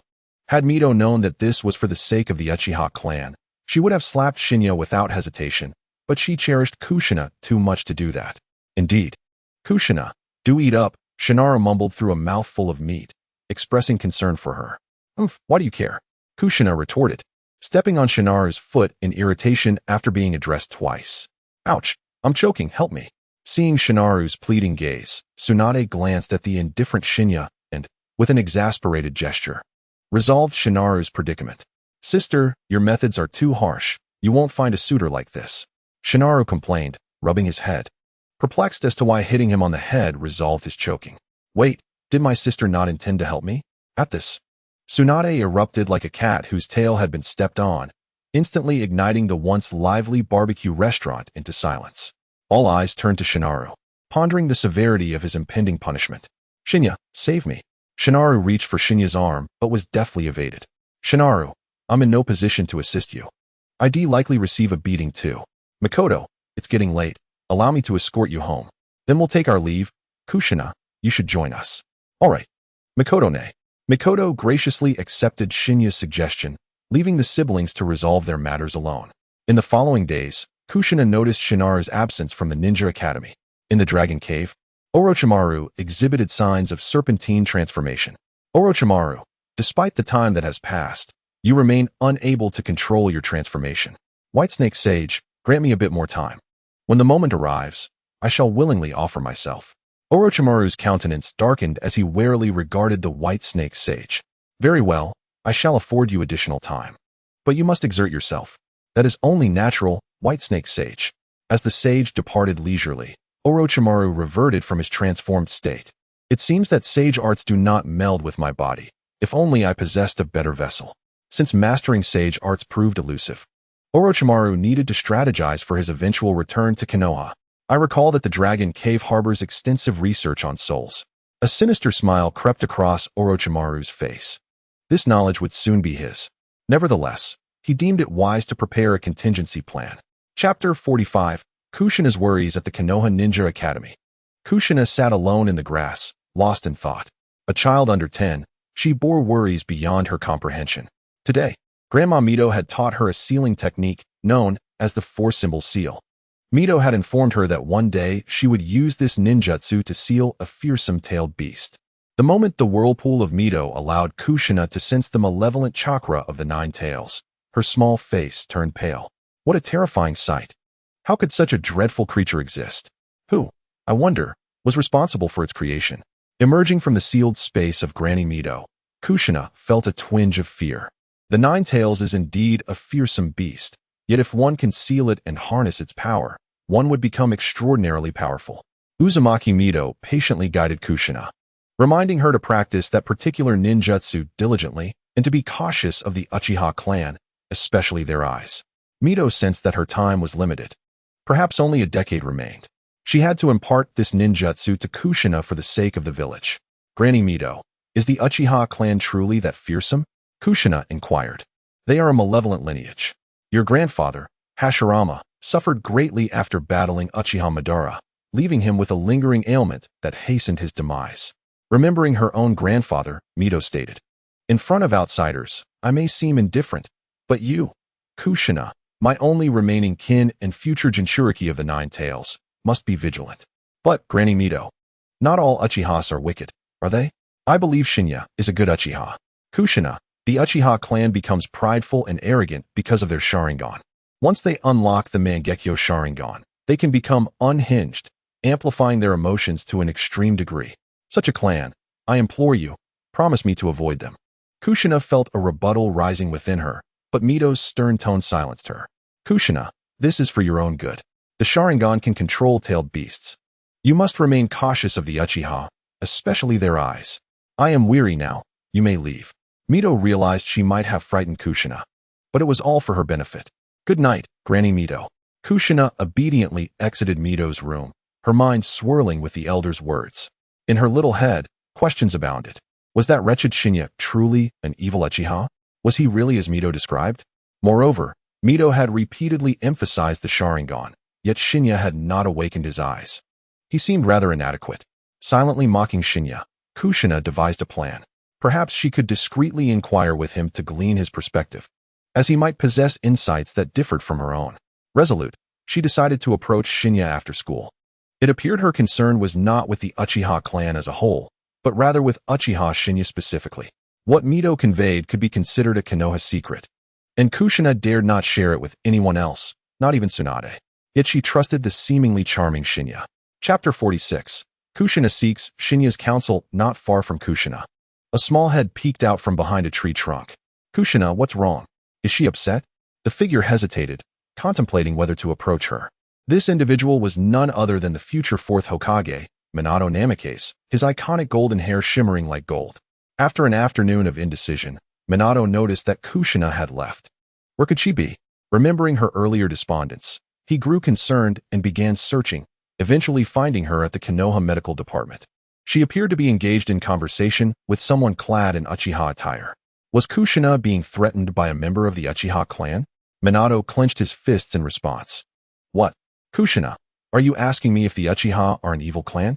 Shinya chuckled at Kushina's serious demeanor, sensing she was not jesting.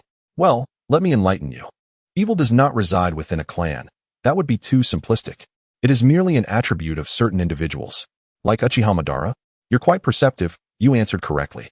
Shinya ruffled Kushina's hair playfully, thinking her foolish for falling into his trap. Minato remained vigilant from a distance, ready to intervene should Shinya make any further advances. To Minato, it appeared as though Kushina was pleading for something, while Shinya, in turn, warned her not to attempt any tricks. It was known that Kushina's hair was a sensitive subject at the academy, and those who mocked it had faced severe consequences. Shinya's gaze also flickered towards Minato, as he activated his Mangekyo Sharingan to observe the Umbu ninja surrounding Kushina. Today, an unexpected revelation surfaced. That furious, golden-haired boy could not be Minato Namikaze, could he? That seemed implausible. He was known for his gentleness. Regardless, Shinya decided to continue his charade with Kushina.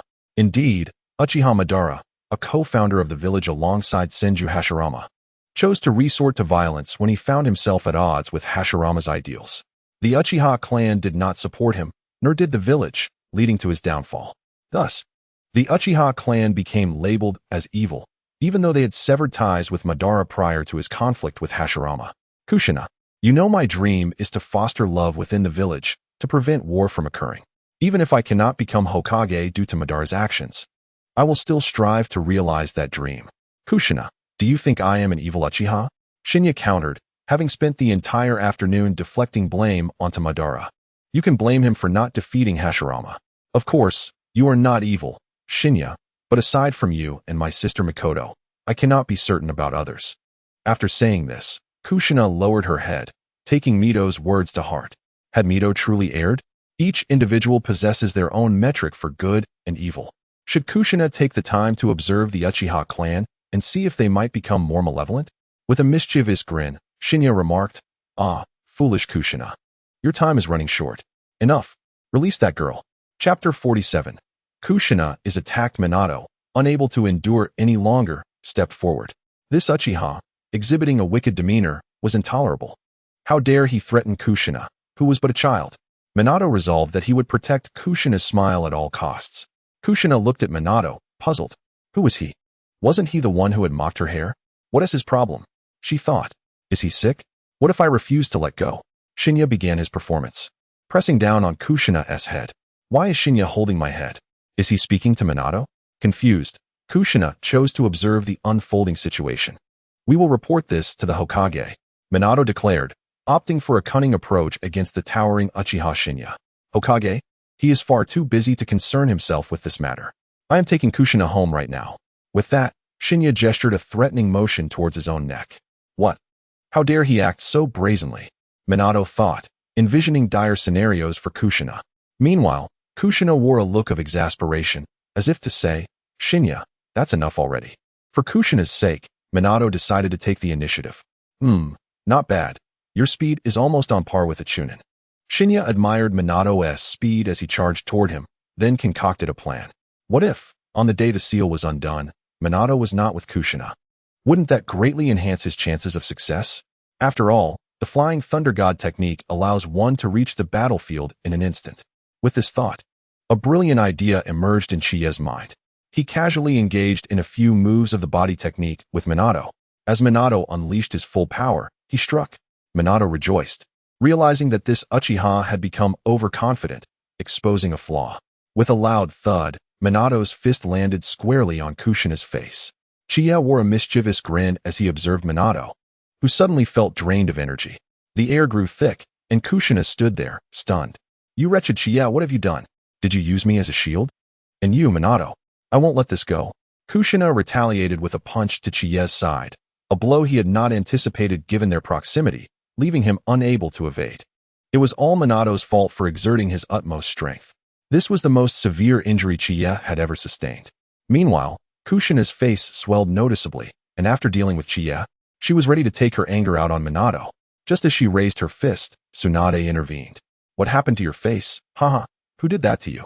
Tsunade, having emerged from the medical department, saw Chie clutching his side and Kushina ready to fight, and she hurriedly intervened. Upon seeing Kushina's face, she couldn't help but break character. Sister Tsunade, you're still laughing? He did this. Kushina pointed accusingly at Minato. At that moment, Minato was already contemplating his epitaph. Why did you hit Kushina? Tsunade glared at Minato. Lady Tsunade, there's a reason for this. Everyone in the village knew Tsunade's reputation. Minato quickly explained the situation. Upon hearing this, Chie silently lamented. Tsunade, you've ruined my chances. It turned out that protecting his comrades was commendable. After listening to Minato's explanation, Tsunade's expression softened. As for you. Chapter 48. Inviting Minato to dinner. Tsunade playfully draped her arm around Chie's neck. I never expected you to be such a scoundrel, fooling even a child. Tsunade's words made Minato realize that perhaps this Uchiha was merely teasing him. Stop it, I'm about to suffocate. Chie internally cried out, realizing Tsunade's strength had increased. Ignoring Chie's plea for help, Tsunade pulled him over to Kushina's side. With a swift application of healing jutsu, Kushina's face was nearly restored. Now, tell me and this little guy what happened. Tsunade released Chie, prompting him to explain. The thing is, Kushina came to ask me a question. Perhaps my final display of an evil Uchiha expression startled this boy, leading him to intervene. Qiye spread his hands, indicating it was as simple as that. You could have explained. Instead, you chose to keep teasing him? Tsunade pointed at Minato. You see, this is my first encounter with such a child. I was merely curious to observe the bonds among the academy students. So that's your game, you rascal. You must make it up to both of them. Tsunade threatened Qiye sternly. Lady Tsunade, is that really necessary? It's no big deal.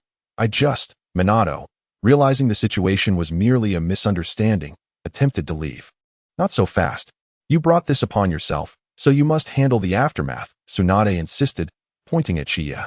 After taking a moment to process, Kushina, still somewhat angry, glared at Qiye. You wretched Qiye, I still can't forgive you. How about this? I'll treat you both to barbecue?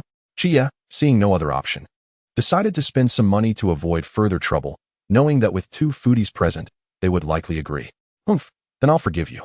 Although still upset about what had just transpired, Kushina found it hard to resist the allure of barbecue. All right, Qiye, let us go eat. Tsunade declared as she prepared to leave. Keep up, little one, she called back to Minato, who remained standing there. Inside the Konoha barbecue restaurant, they exchanged introductions. Hello, I am Uchiha Qiye, a jonin of Konoha and a good friend of Kushina. Qiye smiled at Minato, indicating that the earlier incident was merely a misunderstanding. Greetings, Qiye. I am Minato Namikaze, a student at the Ninja Academy. Understanding that Qiye was a jonin, Minato assumed that he had likely held back during their earlier exchange. However, he couldn't quite understand how Qiye had managed to strike Kushina. You don't need to call me sir. Just refer to me as Qiye like Kushina does. Noticing the confusion in Minato's eyes, Qiye quickly shifted the topic. All right, just call me Qiye. Minato complied, understanding the dynamics at play. Qiye, seeking to gain Minato's trust, decided to be generous. Order whatever you wish. Today, I'll treat you, Qiye proclaimed, assuring them that money was no issue. Meanwhile, Kushina was filled with confusion. Qiye? I've never called you that before. It's always been wretched Qiye. Wretched Qiye, I want juice the pure kind. Kushina exclaimed, clamoring for a drink. Haha, no problem. 2 bottles of juice, please. 1 bottle was naturally for Minato. This was the warmth of unintentional kindness. Qiye understood that Minato was not just a child from an ordinary family, but also an orphan, devoid of familial protection. His path had undoubtedly been arduous, and if he continued to grow at this pace, he might someday become an elite ninja. Chapter 49. The Desire for a Brother. Wait, an orphan? Both parents deceased? Why not include him in the Uchiha clan registry? Though there was no blood relation, he would undoubtedly excel in the Flying Thunder God technique. Although it was somewhat complicated operationally, dealing with the Uchiha clan and the third Hokage posed challenges. Patience was essential. With this thought, Uchiha Sharingan secretly turned several times. During the ordering phase, whenever Kushina selected something, Uchiha ensured Minato received it as well, while Minato's orders conveniently excluded Kushina. Apologies, Kushina, but right now, you aren't as important as Minato. Minato felt warmth in his heart. It was the first time he had experienced such kindness from a stranger. Why is he being so nice to me? Meanwhile, Kushina felt deeply unsettled. Why was Qiye treating that yellow-haired boy so well? For the first time, she felt a pang of jealousy towards a peer. Favoritism. Am I no longer pretty with my red hair? Following this incident, Kushina spent a long time trying to exclude Minato at the Ninja Academy. Minato was baffled. Why was she targeting him? In the third Hokage's office, Sarutobi Hiruzen scrutinized reports from the Umbu. You mean to say that from a distance, you overheard Uchiha Qiye say these few words to Kushina? Yes, Hokage-sama. You may leave now and continue monitoring. Yes. To make the village more loving? To prevent war? Even if I cannot become Hokage, I shall strive to realize this goal. How naive and laughable Qiye was, akin to a mirror. War, one must understand.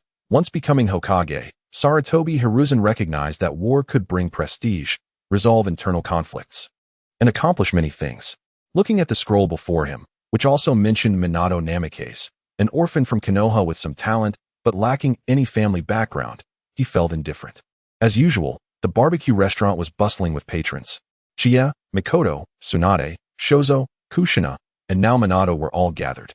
Minato, I heard you're an orphan. Qiye remarked casually as he observed Minato devouring his barbecue. Their bond had grown significantly over time. He had been mentoring Minato in training.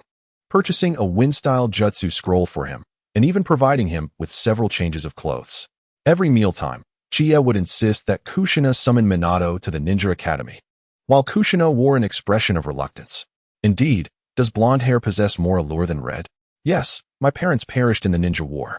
Minato spoke this solemn truth calmly, yet a hint of sorrow flickered in his eyes. In truth, your brother Qiye is also an orphan. This revelation astonished everyone except Makoto. So, Qiye was an orphan all along. It was the first time Nagashi learned this. I suspected as much. Otherwise, why was there no one at his home that day? Tsunade seemed to have anticipated this long ago. Ah, so that is the case. The troublesome Qiye is an orphan. No wonder he always enjoys spending time with Minato. I shall forgive the troublesome Qiye then. It is as if a shared fate draws us together. I truly admire you. In fact, I have harbored a thought. Would you consider living with me? Qiye dropped this bombshell, leaving the entire room in stunned silence. Even Makoto gazed at Qiye in disbelief. Minato, do not overthink it. I have always yearned for a brother. After a brief pause, he feigned a glance at Nagashi. You will merely reside with me. You shall not become an evil Uchiha. You will remain Namake's Minato, yet I shall earnestly guide you. Qiye briefly clarified that, should Minato agree, he would reside within the Uchiha clan. Although he lacked the bloodline, the mark of the Uchiha had already been imprinted upon him. To confront the future, Qiye needed Minato's strength. For instance, retrieving a parcel would become quite convenient. Brother Qiye, may I? To be honest, Minato found it somewhat hard to believe. He was an orphan, devoid of family, maturing faster than his peers, with a deeper understanding of the world. Lacking parental support, he could not compete with his contemporaries. Upon returning from school, he faced only an empty house. It would be a lie to say he was not saddened, yet thankfully, Brother Qiye had provided him with great warmth during this time. As an orphan, without family support, he managed decent grades at the Ninja Academy. But for a young jonin of the Uchiha clan, that meant little. He was acutely aware that Brother Qiye was a gentle and kind person. Of course, you may. Please tidy up your home and come live with me, said Qiye, filled with joy, astonished at how easily Minato agreed. However, Qiye, what about the clan? Makoto expressed concern. And upon hearing this, Minato's bright eyes dimmed slightly. Indeed, while Brother Qiye was willing to accept him, the Uchiha, despite their poor reputation, remained the nominal foremost clan in Konoha. Would they truly accept him? Minato felt it highly improbable. Do not worry, Makoto. Tonight, take me to meet your father. Bestowing Minato with a reassuring gaze, Qiye had devised a plan. Chapter 50, Balancing the Three Factions in the Dead of Night. Qiye arrived at the home of the five elders. Speak, what brings you here? Don't tell me you intend to marry Makoto. I certainly do not approve, remarked one of the elders, acknowledging Qiye's presence, as he needed Qiye to achieve certain accomplishments. Father-in-law, I wish to meet with the clan leader privately. Ahem. You may call me Elder 5. I am not accustomed to the title of father-in-law. Elder 5 admitted that he had previously been swayed by monetary gains. I will arrange the meeting, return home, and await news from Makoto. Understood, father-in-law. Ahem. You. Regretting his earlier decisions. Elder 5 felt that Qiye would be the death of him. Days later, Makoto approached Qiye, informing him of the scheduled meeting with the clan leader. During this time, Qiye had spent some money to expand his home. The overall changes were minimal, merely adding a few small rooms. At the Uchiha clan leader's residence, the leader sat quietly across from Qiye. Speak, what is your business? He inquired. Leader, I wish to adopt an orphan. His talents are remarkable. Qiye began succinctly. That is unacceptable. Our Uchiha clan has never accepted outsiders. The clan leader outright refused. But this matter was entrusted by the third Hokage. He desires to ease tensions between the Uchiha clan and the village, and this child could very well serve as a bridge for communication. Qiye boldly invoked the third Hokage. What? This is the third Hokage's plan. I see now. He wishes to show the village that we Uchiha are not to be shunned. This is a definite move to improve relations between the Uchiha and the village. It seems the third Hokage is repaying a previous favor. Since it is the third Hokage's arrangement, I shall consent. However, you must figure out how to deal with the Great Elder. The clan leader understood that even with his consent, the Great Elder would likely obstruct the plan, and he wished to see how Qiye would handle it. Understood, leader. I will explain the situation to the Great Elder. Not long after leaving the clan leader's home, Qiye quietly made his way to the Great Elder's residence. Qiye, are you here to report something? The Great Elder inquired. Great Elder, there have been no significant issues in the village lately. However, the third Hokage has instructed me to adopt an orphan to alleviate tensions between the Uchiha and the village, as that child possesses exceptional ninjutsu talent. What nonsense! Our Uchiha clan does not need outsiders to join us. The Great Elder was furious.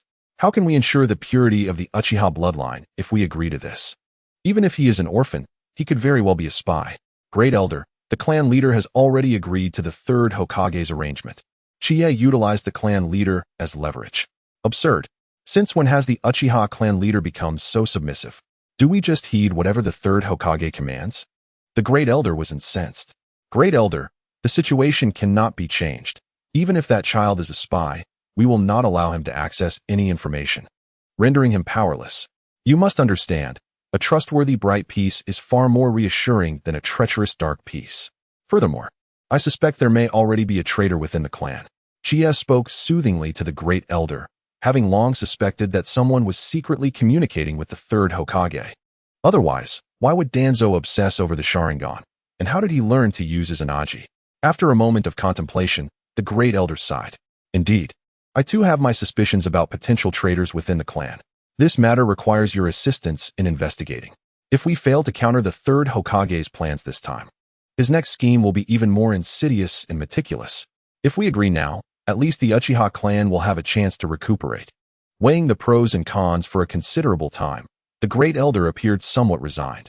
Yes, Great Elder, all that you do is for the Uchiha, no matter the circumstance. As long as one claims it is for the Uchiha, it will resonate with the clansmen. Then I shall agree for now. Your analysis of the situation is commendable. I have been too hasty in my judgment. The Great Elder, enlightened by Qiye's prompt, realized that it was better to secure a bright peace now than to face hidden threats later. Great Elder, you are indeed a person of great wisdom, willing to bend for the Uchiha clan. Qiye flattered the Great Elder, securing his grip on the Uchiha clan.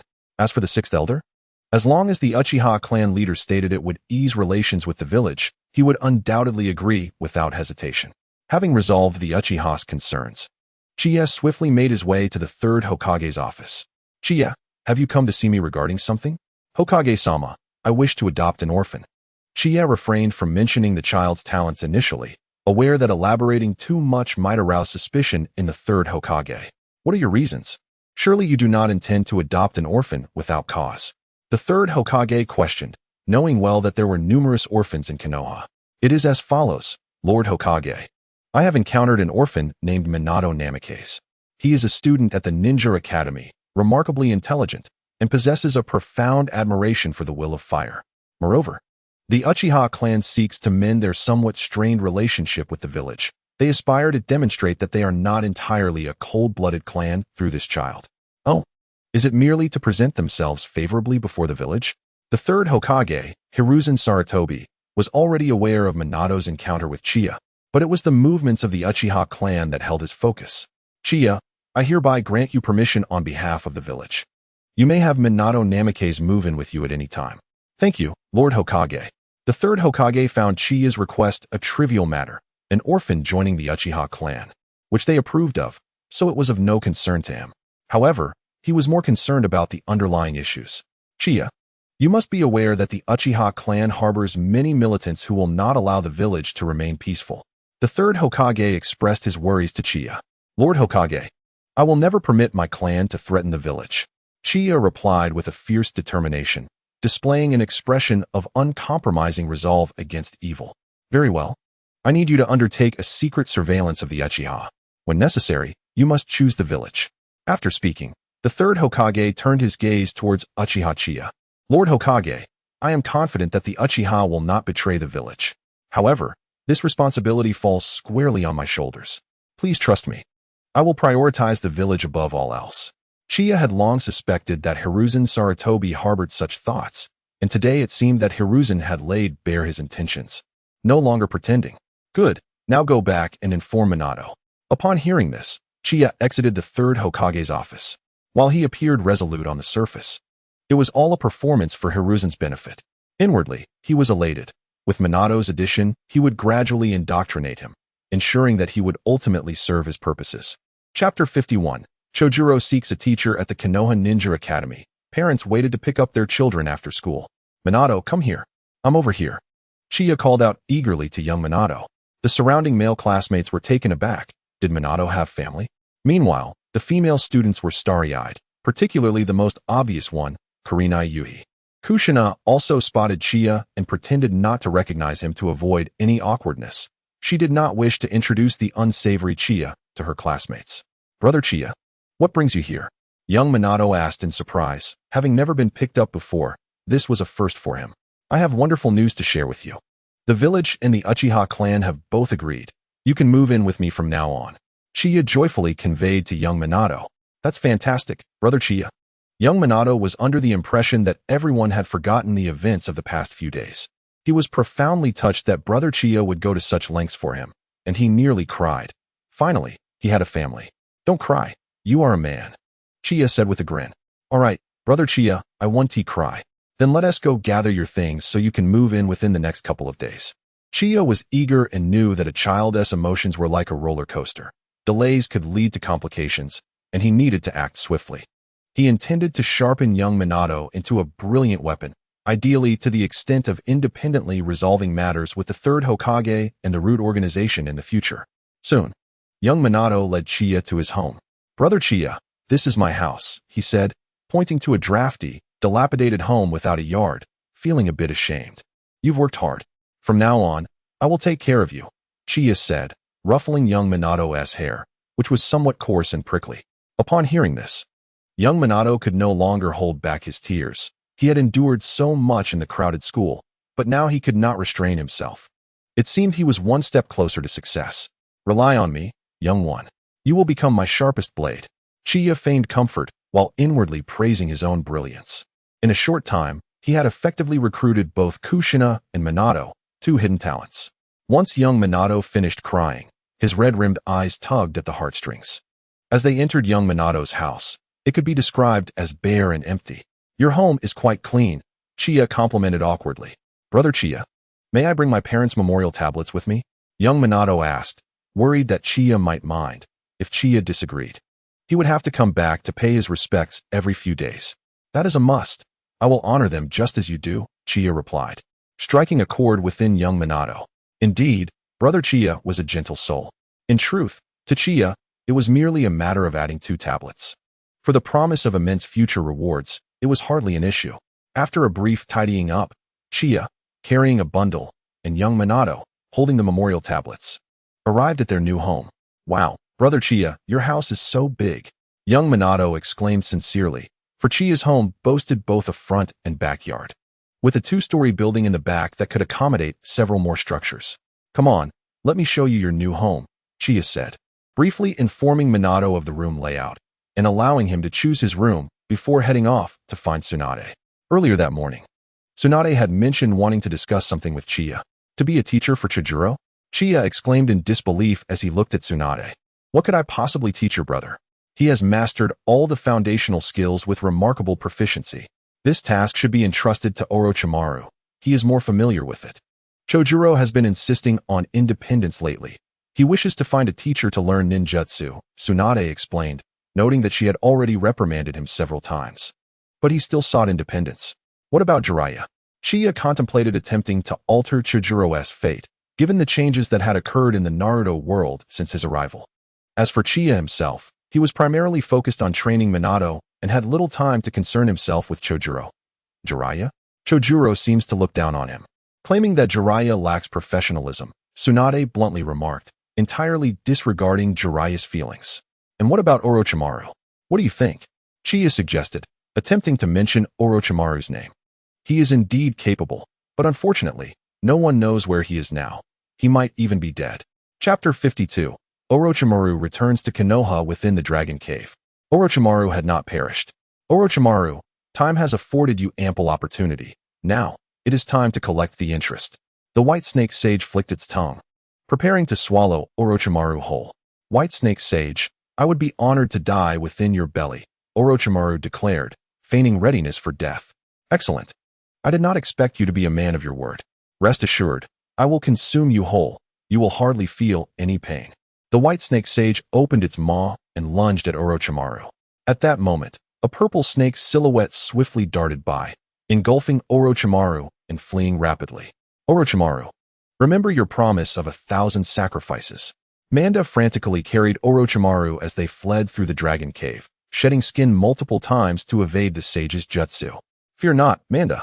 As long as you successfully extricate me, the 1,000 sacrifices will not be forgotten, and we will have ample opportunities for collaboration in the future. Indeed, Manda served as his contingency plan. Among the younger generation within the dragon cave, Manda was a standout. Orochimaru had successfully exploited his gluttonous nature, thus securing a glimmer of hope and a wealth of research material from the dragon cave. Ahead lies the summoning altar leading to Konoha. Hurry and channel your chakra. Understood, Manda replied. Afterward, Orochimaru performed the summoning technique. It was a clever maneuver.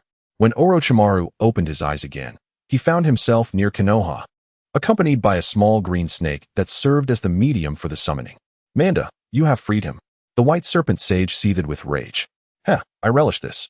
Old woman, what can you do to me? I fear not the myriad snakes. Those who err must bear the consequences. I shall now extract the sage chakra from you. It is incredibly foolish of you to have worked so hard to condense even a sliver of sage chakra, all for the sake of a mere human. The white serpent sage mocked. With that, she sank her fangs into the neck of the myriad snakes, greedily siphoning away their sage chakra along with some of their vitality. Remember to provide me with 1,000 sacrifices. Until we meet again, Orochimaru. Upon returning to the Konoha Hokage office, Orochimaru was directly summoned. Have you mastered sage techniques? Hiruzen surprisingly inquired. No, teacher, my body is not suited for sage techniques, Orochimaru replied, a hint of sorrow in his voice. If only his body could adapt to sage techniques. But then again, why not switch to another body? A bold plan took shape in his mind. Rest for now. Prepare for an assault on the Rain Shinobi village in due time. Understood, teacher. Orochimaru departed swiftly, consumed by thoughts of body transformation. Only then could he master sage techniques and contend with the merciless Jinjutsu of Uchiha Shinya, standing atop the ninja world. I have gathered some relevant research on the soul. I just hope Danzo's laboratory is ready for me. Indeed, Danzo's collaborator was none other than Orochimaru. After circling the village a few times, Orochimaru stealthily arrived at the root. Orochimaru, you have returned, Danzo remarked. Recognizing his gamble had paid off, the coveted items he sought were finally within reach. Lord Danzo, may I inquire if the items I requested are prepared? Orochimaru understood that Danzo too yearned for power, but in comparison to his experiments, Danzo was merely a pawn to be manipulated. Would release? Achieving results in a short time is utterly impossible, unless he were to inhabit the body of Senju Hashirama. Should I consider transplanting Danzo's soul into Hashirama's body? Just the thought made Orochimaru abandon the idea. It was far too difficult. The body of a deceased individual could not fulfill such an experiment. The data from the Dragon Cave indicated that only a living body could host another's soul, along with the need for a special curse seal to facilitate the process. To the east of the village, there's a tree marked with the root insignia. Find that tree. Channel your chakra, and the entrance to the underground laboratory will reveal itself, Danzo leisurely informed Orochimaru, as if all was shrouded in mystery. In truth, it was the handiwork of Mito Minyin and Toketsu Koban, yet the ultimate beneficiary was Danzo himself. Such was his cunning. You have certainly invested considerable effort into this experiment, Orochimaru remarked. Exercise caution, Orochimaru. Remember not to expose anything, or both of us will face trouble. Very well, Lord Danzo. I shall await your news. Following these words, Orochimaru hastened toward the village's eastern side, for the experiment was imminent. Chapter 53. Orochimaru versus Shinya. Is that not Orochimaru? Shinya observed the familiar figure of the ninja darting across the rooftop, recognizing the purple braided cord at his waist, silently activating his Mangekyō Sharingan. He confirmed it was indeed him. He has returned? He appears quite anxious. Whatever troubles him must be of great value. Shinya stealthily followed Orochimaru. Upon reaching the eastern part of the village, Orochimaru began his search. Could the treasure be beneath the tree? Shinya watched as Orochimaru behaved like a thief, scrutinizing every tree. Found it! Orochimaru exclaimed upon spotting the root insignia. Quietly channeling his chakra, a door opened in the tree trunk. This feels akin to a laboratory. So this is an experiment, he pondered. Just as Shinya was about to leave, he sensed movement behind him. Shinya-kun, are you here to find me? Orochimaru grinned ominously. Yes, Shinya replied, puzzled by how he had been detected. How could he have discovered my presence? Shinya believed he was sufficiently distanced from Orochimaru. Glancing at the nearby trees, he noticed a few small snakes lurking among the branches, their eyes fixated on him. No wonder Orochimaru was able to detect me. I was careless. Shinya-kun, you are quite astute, Orochimaru remarked, having noticed Shinya's awareness of his concealed snakes. Now that I've found you, let me get straight to the point. Tsunade's brother, Shoju, wishes to become your disciple. To avoid revealing his knowledge of Orochimaru's laboratory, Shinya chose to speak of Shoju's request. Oh, Shoju seeks to apprentice under me? Orochimaru expressed surprise, for he had never taken a disciple before. You were absent for some time, and Shoju did not regard Jiraiya highly. He mentioned you as a more reliable choice. He greatly admires your expertise and dedication, asserting that your ninjutsu surpasses Jiraiya's. Shinya fabricated a few lines, having forgotten Shoju's exact words. Is that so? I had no idea Shoju held me in such high regard. If you are sincere, find the time to discuss it with Tsunade. Shinya feigned a demeanor of departure. Shinya-kun, did you not notice anything unusual? Orochimaru sought to ensure his laboratory remained undiscovered. After all, the more people who knew, the greater the risk of exposure. What do you mean? Do you have a secret to hide, Orochimaru? Shinya countered, pretending to be oblivious.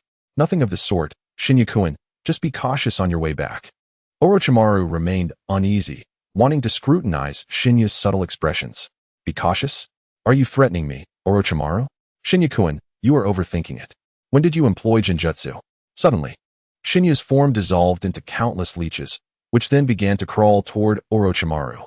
Looking down, Orochimaru found himself transformed into a white snake. Get away, you vile creatures! He hissed in agony, writhing within the Jinjutsu realm. His struggles were utterly futile against Shinya, who wielded power over Orochimaru in reality. Within the illusion, countless leeches spewed corrosive acid, slowly dissolving Orochimaru. In reality, Shinya unleashed all his strength upon Orochimaru's abdomen, awakening him. Orochimaru collapsed to the ground in pain. Orochimaru, I detest your manner of speaking. I merely wish to convey one simple fact. Who permitted you to threaten me? To confront Orochimaru, Shinya needed to assume a position of greater strength, ensuring Orochimaru believed he had not uncovered his laboratory.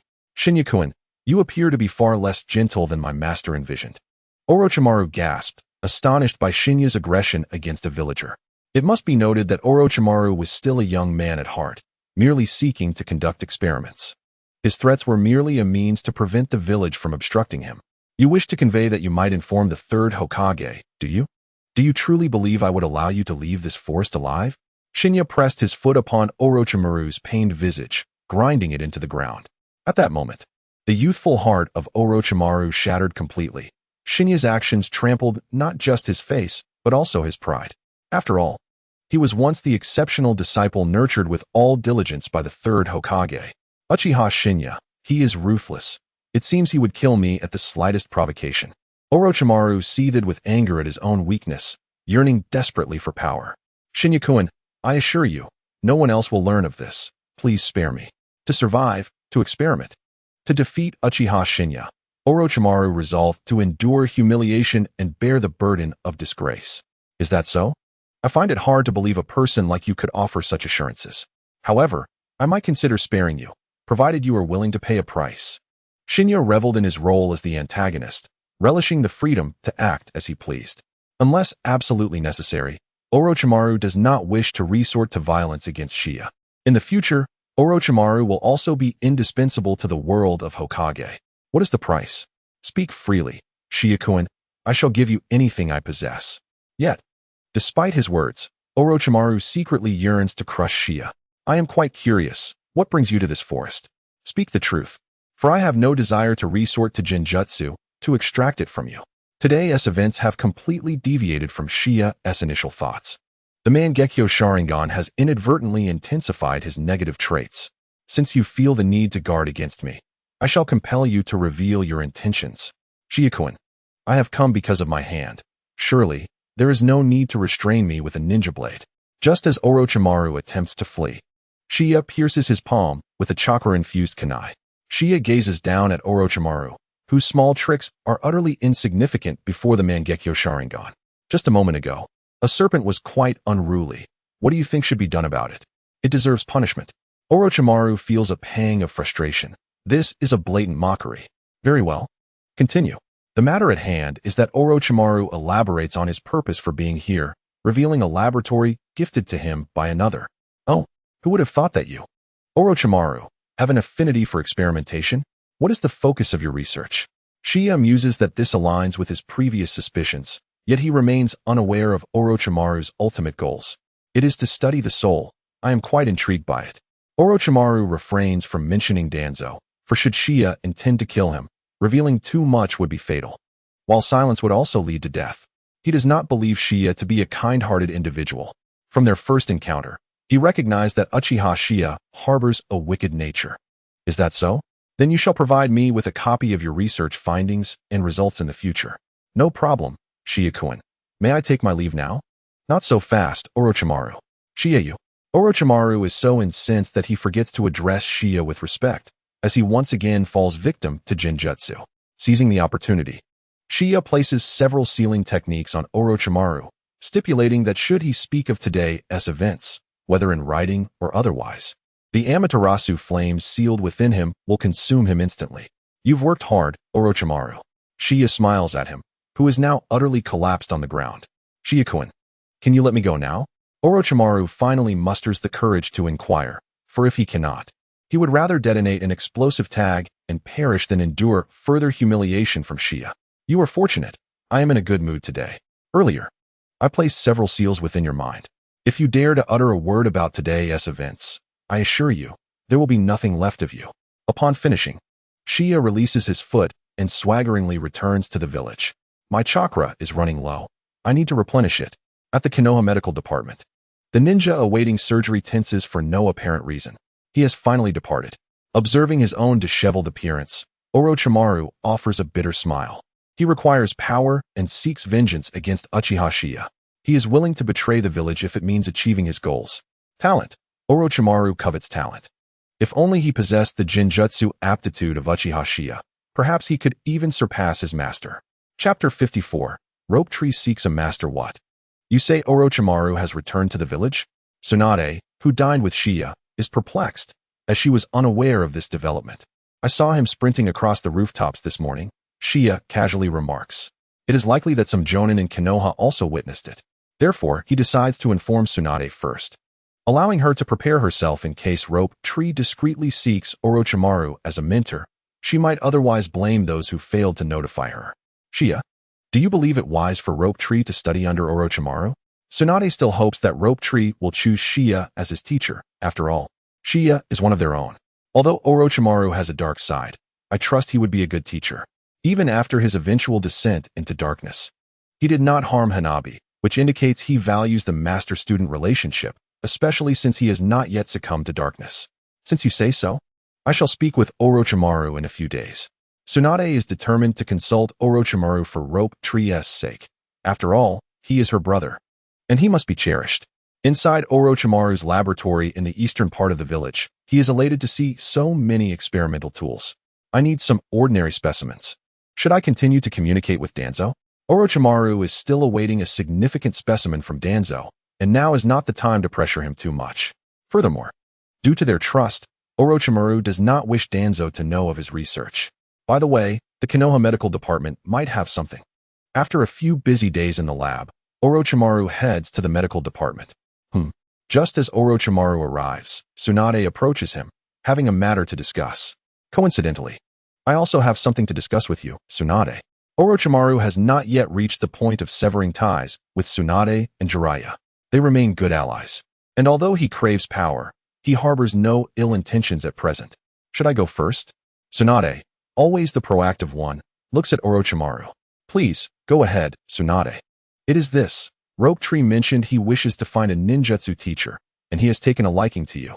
Tsunade reveals Rope Tree's desire to learn from Orochimaru. Is it truly so? It appears Uchiha Qiye did not deceive me a few days ago after all. I regret being overly cautious. Reflecting on the events of the past few days, Orochimaru feels bitterness and anger. Even if he misjudged Uchiha Qiye, the humiliation he endured leaves him unsatisfied. He resents his own weakness and envies Qiye's talent. Tsunade, I am currently rather occupied concerning rope tree. Orochimaru is preoccupied with his experiments and finds the idea of taking on a disciple somewhat troublesome. Then let it be. I will inform rope tree myself. Tsunade, feeling helpless, acknowledges that finding a teacher for rope tree is challenging. Those who are excellent are too busy, while the mediocre are unworthy of her consideration. She still needs to discuss this with Qiye, as he owes her a favor that remains unpaid. Tsunade, I hope you do not mind, but I am here to request some human specimens from you. Orochimaru dares not disclose his demand for living subjects. Otherwise, Tsunade would be the first to report him. I do not have any human specimens, but I do have some skeletal remains. Tsunade cannot fathom Orochimaru's intentions. If it is merely skeletons, then that will suffice. Orochimaru, hoping for a stroke of luck, realizes that without war, the village has few usable corpses available. Where else might he find experimental subjects? He cannot allow the villagers to discover his intentions. He needs living specimens. After much contemplation, Orochimaru sets his sights on the villages near the forest. Who would notice if 1 or 2 civilians went missing? At that moment, Orochimaru initiates his abduction scheme. What? You call me here just for this? Tsunade has returned with Qiye, this time accompanied by Rope Tree. Gazing at Rope Tree's eager expression, Qiye feels a pang of sympathy. However, Tsunade, you must understand that the 4th Hokage requires my assistance. I cannot afford to take time to mentor Rope Tree. Qiye remains resolved. As caring for 2 individuals is already quite burdensome, adding another would transform it into a small team. He is not a caretaker. Are you implying that Rope Tree is a burden? Rope Tree is a good child who can even cook. Sundane reflects that when she returns home late, it is often Rope Tree who prepares dinner. He can cook? Well, then, coincidentally, I am in need of a disciple who can cook. Qiye recalls the past few days when he assisted Tsunade and returned home late, where dinner was prepared by Minato, leaving him feeling somewhat embarrassed. Just as he was seeking someone who could cook, Rope Tree appears. Rope Tree, from this moment forth, you shall be my disciple. Qiye calls out to Rope Tree. Qiye-sensei. Rope Tree beams with joy. Please, call me Shiranai. Sensei feels too formal, but I will indeed teach you as your instructor. Very well, Shiranai. Rope Tree, I have a task to assign to you. That is to go to my home now and prepare a meal for Watergate. Can you accomplish this? It's free labor. After all, no problem, Brother Qiye. But what does that entail? Qiye noticed Rope Tree's slight hesitation. Is there any extra space for me to stay at your place? If possible, I would like to reside there for my training. How eager he is to leave Tsunade. Fortunately, I expanded a few rooms. There are indeed vacant rooms, but your daily meal expenses. After saying this, Qiye glanced at Tsunade. I'll cover it. Tsunade confidently thumped her chest in assurance. You promise, don't backtrack. Given this gambler's nature, Qiye was somewhat skeptical. He had his eyes on the Senju clan's ninjutsu scrolls. Great. Brother Qiye, I'll head back to pack and then move in. Rope Tree dashed away. Having had enough of Tsunade. What about you? Would you like to join me for a drink? Tsunade took the initiative to invite him, and Qiye eventually agreed, feeling quite pleased to be with Rope Tree's teacher. All right, let us go, but this time let us not get drunk. Tsunade and Qiye arrived at a quaint tavern in the village. You're hopeless. You could keep goldfish in your cup. Tsunade teased Qiye. That's called a lucky root. You wouldn't understand, Qiye retorted. The two exchanged banter until it was time to part ways. One last drink. Then we'll head home. Wait, last time we went the wrong way. I remember my home is in the opposite direction. Tsunade pointed toward her home. Huh. Then where is mine? Qiye countered, equally perplexed. It doesn't matter, just follow me. Upon arriving home, the two of them seamlessly transitioned into the next scene. Watergate, chatting with Rope Tree, was pondering where Brother Qiye had gone. Rest assured, Brother Qiye, you must have gone drinking with my sister. Come on, let us eat more. I'm sure I'll be the first to become Hokage, Rope Tree declared, citing his age as a priority. Watergate smiled quietly, feeling a sense of anticipation. The next day, at Tsunade's house, Tsunade felt her pillow was somewhat uncomfortable and shifted slightly. Wait, this feeling. When she opened her eyes, she was momentarily stunned. She found herself curled up in Qiye's embrace. Looking at Qiye's peaceful sleeping face, Tsunade didn't want to disrupt the moment's beauty. On the other hand, Qiye woke up the instant Tsunade moved. To avoid embarrassment, he hesitated to open his eyes right away, merely using chakra to sense her presence. Tsunade seemed to leave his side for a few seconds, then shifted her position to sleep again. Shall I continue sleeping then? Chapter 55. Report from the Vortex Country. The two had been lying in a comfortable silence for several hours when Qiye finally broke the tension. Good morning. Qiye nudged Tsunade, who slowly opened her eyes, appearing as if she had just awakened. I need to return home. Watergate must be anxious after not seeing me all night. Qiye swiftly got dressed. Qiye, let us promise to never drink together again. Tsunade sounded as if she regretted her actions after drinking. Sometimes, one cannot blame alcohol. Ultimately, it comes down to self-discipline. Tsunade, you said it. By the way, here is a scroll for you. Qiye pulled a small scroll from his clothing and nimbly jumped out the window. Did he prepare a gift for me in advance? Tsunade pondered as she unwrapped it, revealing a bedsheet. Should I wash this or not? At the Uchiha clan's Qiye's home, two little ones were preparing to go to school together. Although Qiye was Rope Tree's teacher, Rope Tree still had a year left until graduation, and Qiye was primarily responsible for teaching Rope Tree ninjutsu and observing his shortcomings in actual combat. What? Rope Tree? You found that stinky Qiye as your teacher? Kushina felt as if she was falling behind. Yes, Kushina, when brother Qiye returns, I will learn new ninjutsu. Rope Tree had a dream of illusions. I wish to learn new ninjutsu too. Kushina didn't want to be left behind. She had already mastered a fireball jutsu and several sealing techniques, though not many, among her peers, that made her stand out. Even Watergate hadn't mastered a single ninjutsu yet. Qiye intended to wait until Watergate's body was stronger before teaching him ninjutsu, as the chakra quantity of the Uzumaki clan was typically unmatched by ordinary individuals. In the Rain Village, Hanzo of the Salamander was rallying the Jonin for a meeting. For a long time, our Rain Village has been oppressed by various great ninja villages. We can hardly receive any commissions. Not only that, but the daimyos also distrust us, giving their commissions to the Wood Village instead. One Jonin spoke up first. They neither want us to live nor allow us to die. They simply wish to use us as a buffer, and all we can do is comply with their arrangements. While stationed at the borders, they always looked at us as if we were beggars. They come here to sample our specialties and pay half price. Many ninjas voiced their grievances, especially with that last remark, knowing that their future wives might very well be among those who cheated them. Quiet. I summoned you all here to address this matter. Hanzo waved his hand, silencing the most vocal speakers. Lord Hanzo, what do you propose? The most outspoken ninja, Shinda, inquired. War. Only through victory in war can we make the great ninja villages take us seriously and stop treating us like soft persimmons. Hanzo spoke for quite a while, successfully brainwashing nearly all the ninjas present. Lord Hanzo is invincible. A red-haired man shouted first. Lord Hanzo is invincible. Invincible. The other ninjas chimed in unison. Hanzo of the Salamander cast a glance at the red-haired man, showing a look of appreciation. Indeed, that red-haired man was from the Vortex Country, and through his relentless efforts, he finally attended this assembly today. This matter seems worthy of a report to the Lord, though the Vortex Country does not know Qiye's true identity. It can be inferred that Qiye is a member of the Great Ninja Village. The Rain Village is preparing to attack the various major ninja villages. This is significant news. My lord, first, I wish you prosperity in the ninja way. Today, I successfully infiltrated the core of the Rain Village.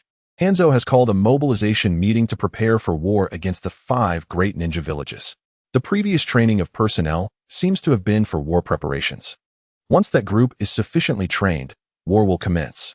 I estimate that the Rain Village will not be able to sustain long-term training with their limited resources. Within 6 months to a year, they may launch an attack. Please pay close attention. My household has been unwell for 3 days. If you feel my household matters are unnecessary to report, I can refrain from doing so.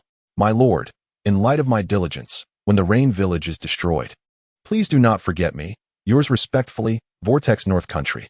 In the eyes of the Vortex North Country, Hanzo is practically courting disaster.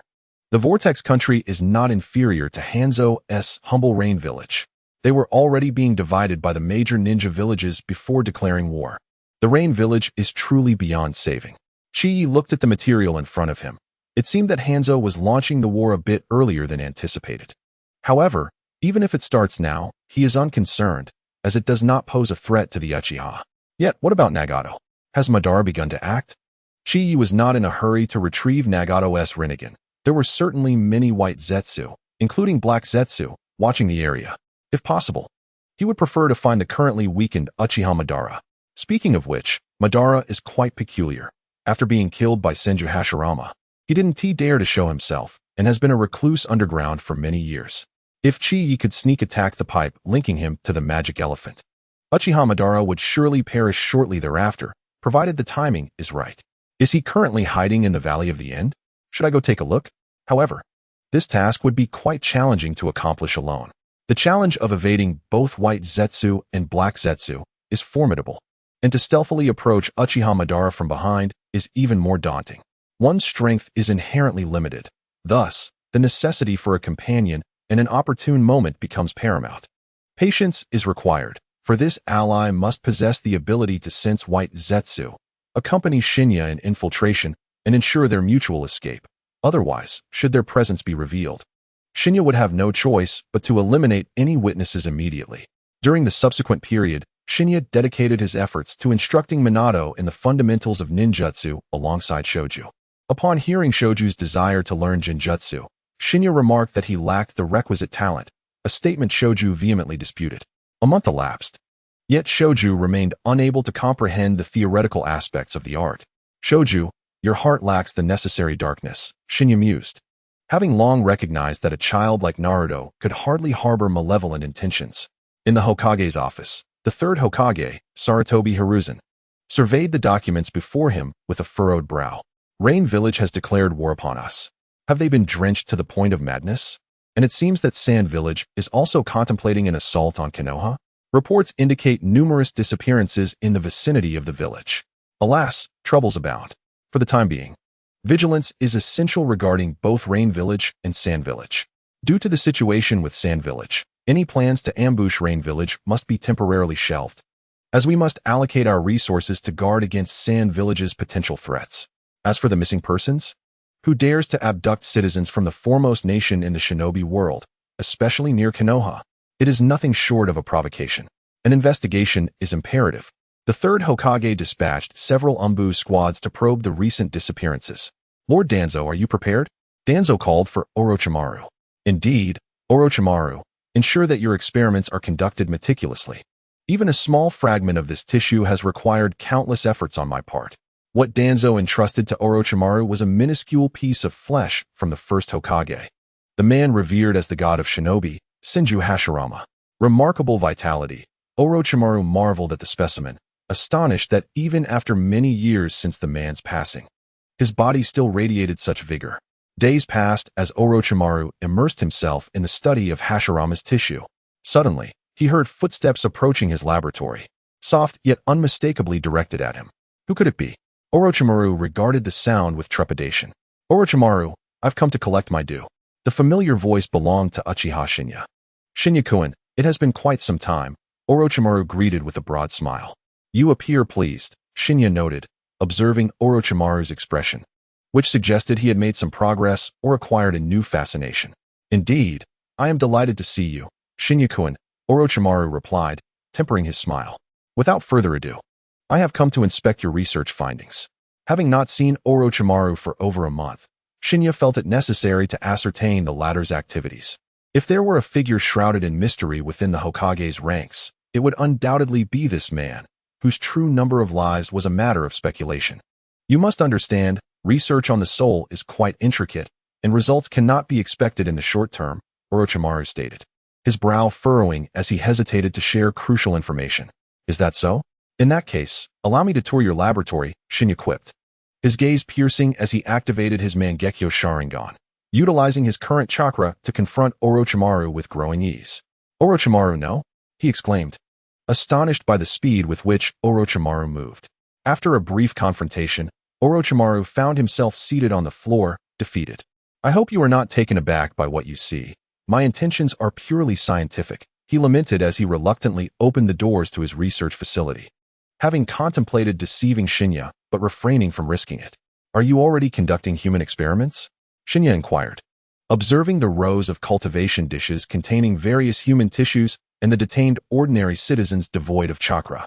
This research pertains to the secrets of the soul, Orochimaru asserted candidly, acknowledging that to gain something valuable, one must inevitably pay a price.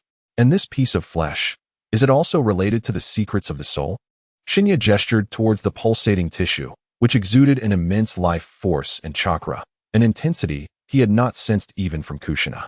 This represents a significant leap in quality. The life essence surpasses that of Kushina's lineage by a considerable margin. Could it be Hashirama's cells?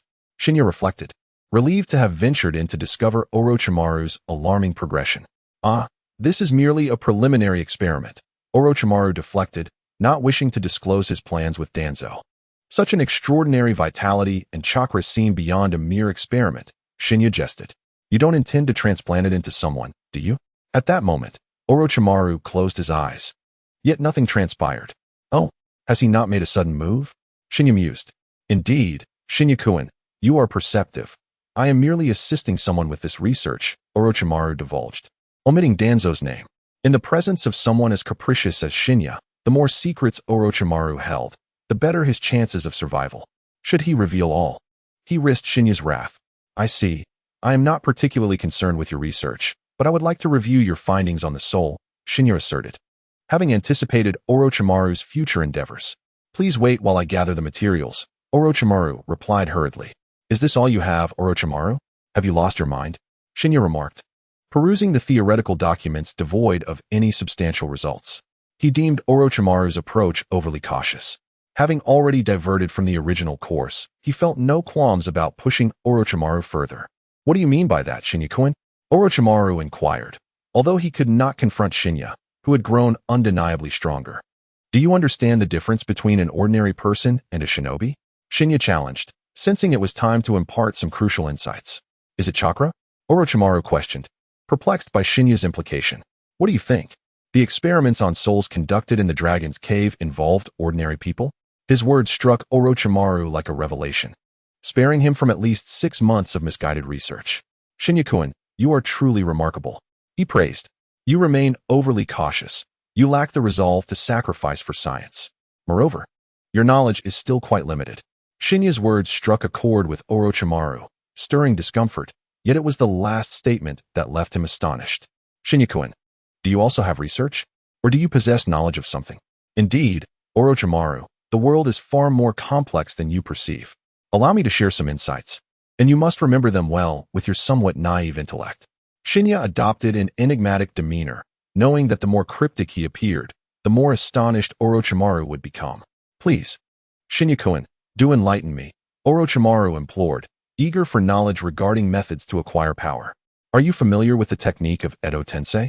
Shinya inquired, taking a sip of tea. Edo Tensei? The forbidden technique of the second Hokage? Orochimaru asked, his curiosity piqued.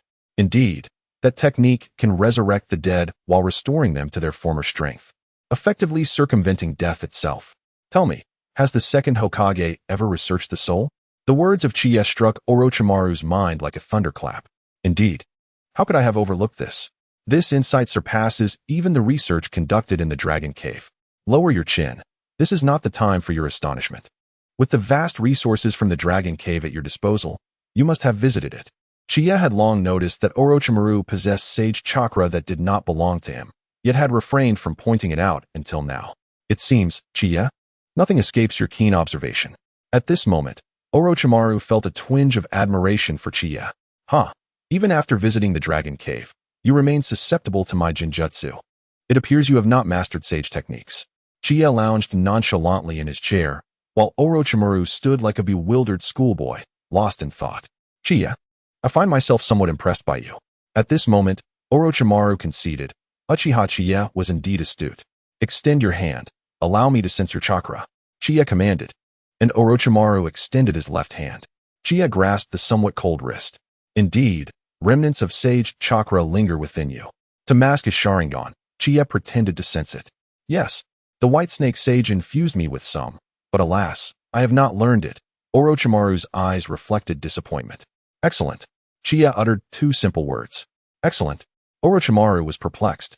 You must understand, sage chakra differs from the chakra of the human body. It is the energy of nature. Even the white snake sage merely absorbs natural energy. Your failure lies in the method of absorption.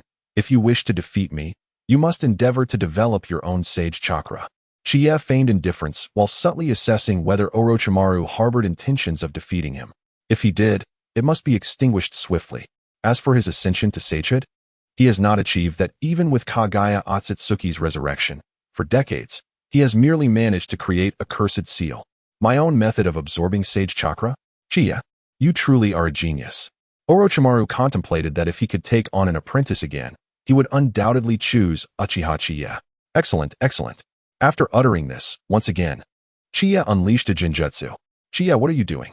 Please, no? Orochimaru was bewildered as to why he was subjected to further torment.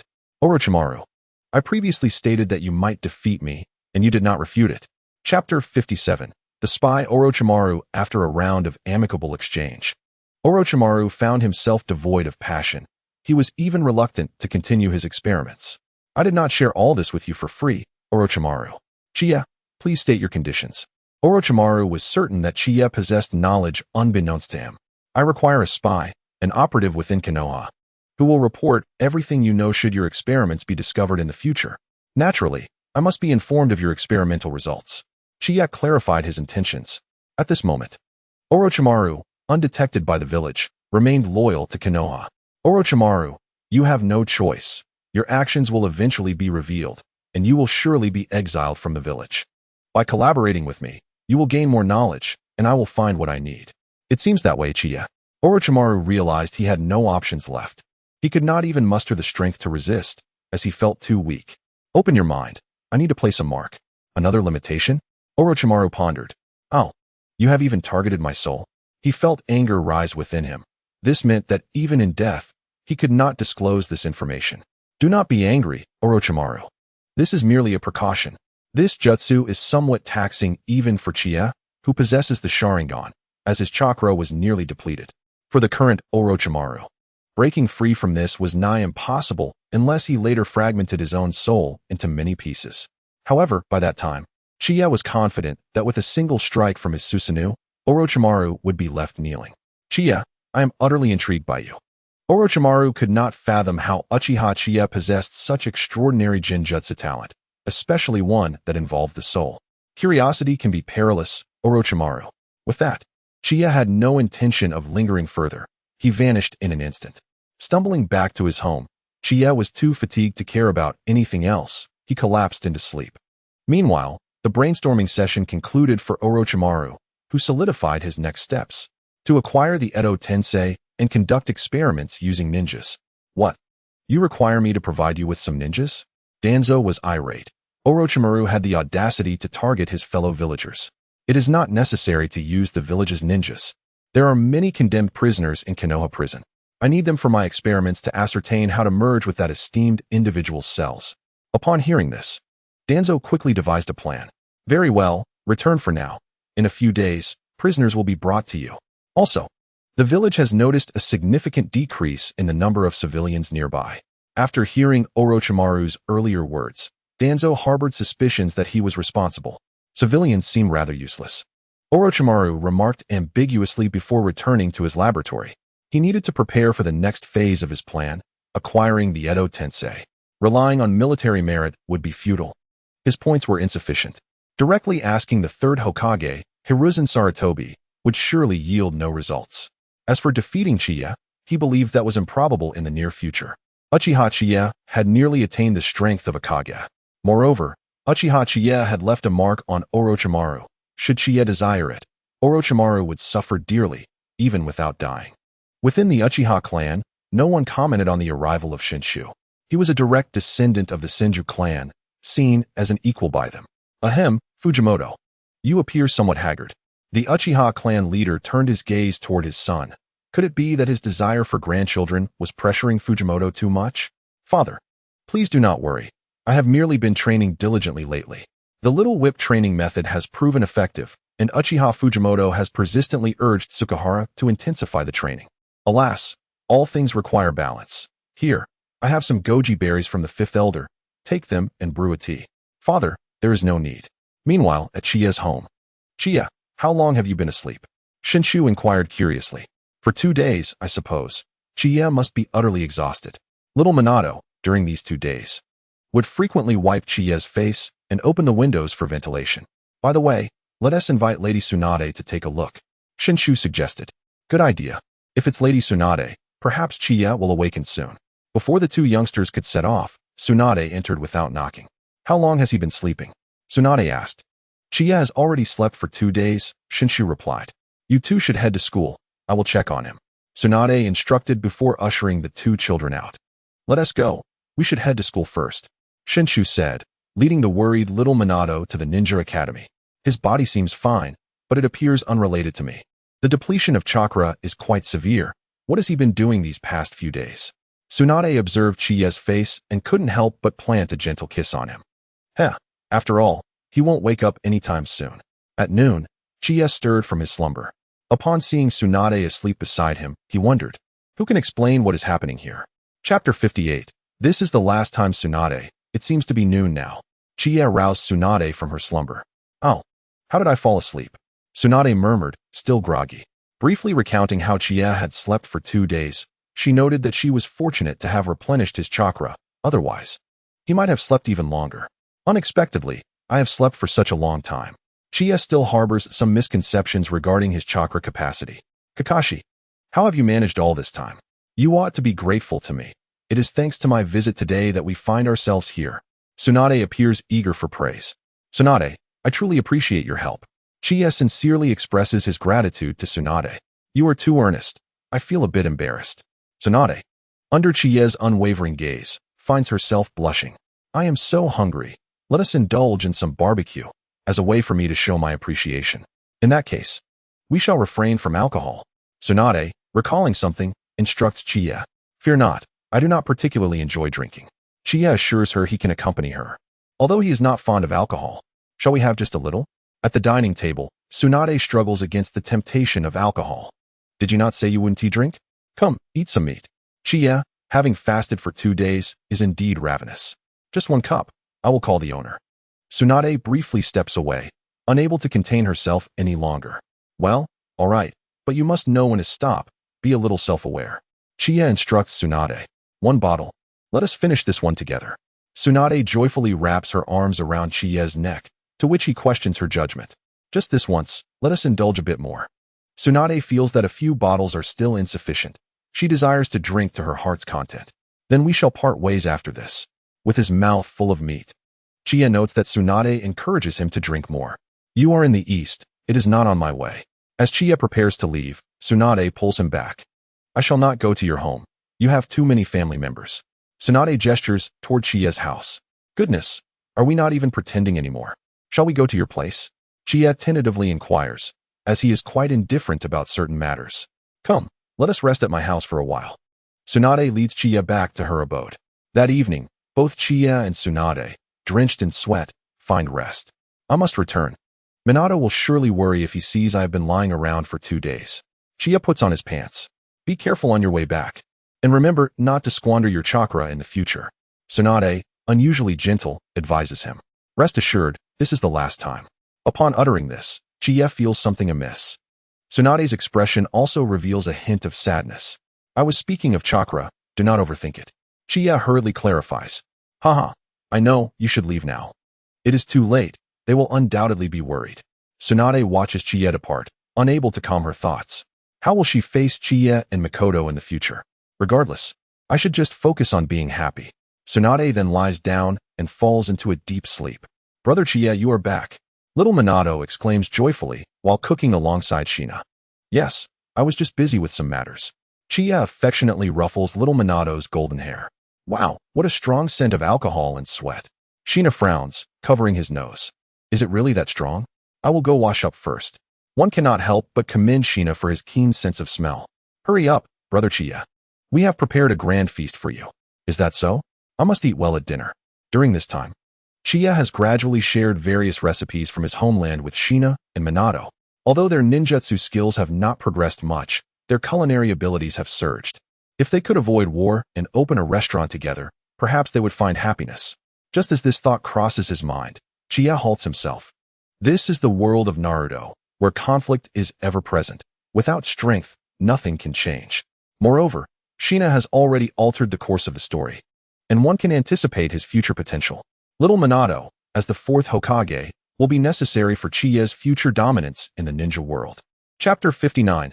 Kushina under attack in the office of the 3rd Hokage, Konoha. What? You found no leads in your investigation? The 3rd Hokage is somewhat irate. Any ninja would leave behind some trace, yet the Umbu has discovered nothing. Summon Kakashi Hatake. It seems necessary to enlist a ninja with strong reconnaissance skills. The Hatake clan, known for their contracts with the ninja hounds, is an excellent choice. Kakashi Hatake is among the best of the Hatake clan. Kakashi, I have a task for you. Please go ahead, Lord Third Hokage. Many people have gone missing around Konoha. Investigate and see if you can uncover any clues and report back to me at any time. Understood, Hokage-sama.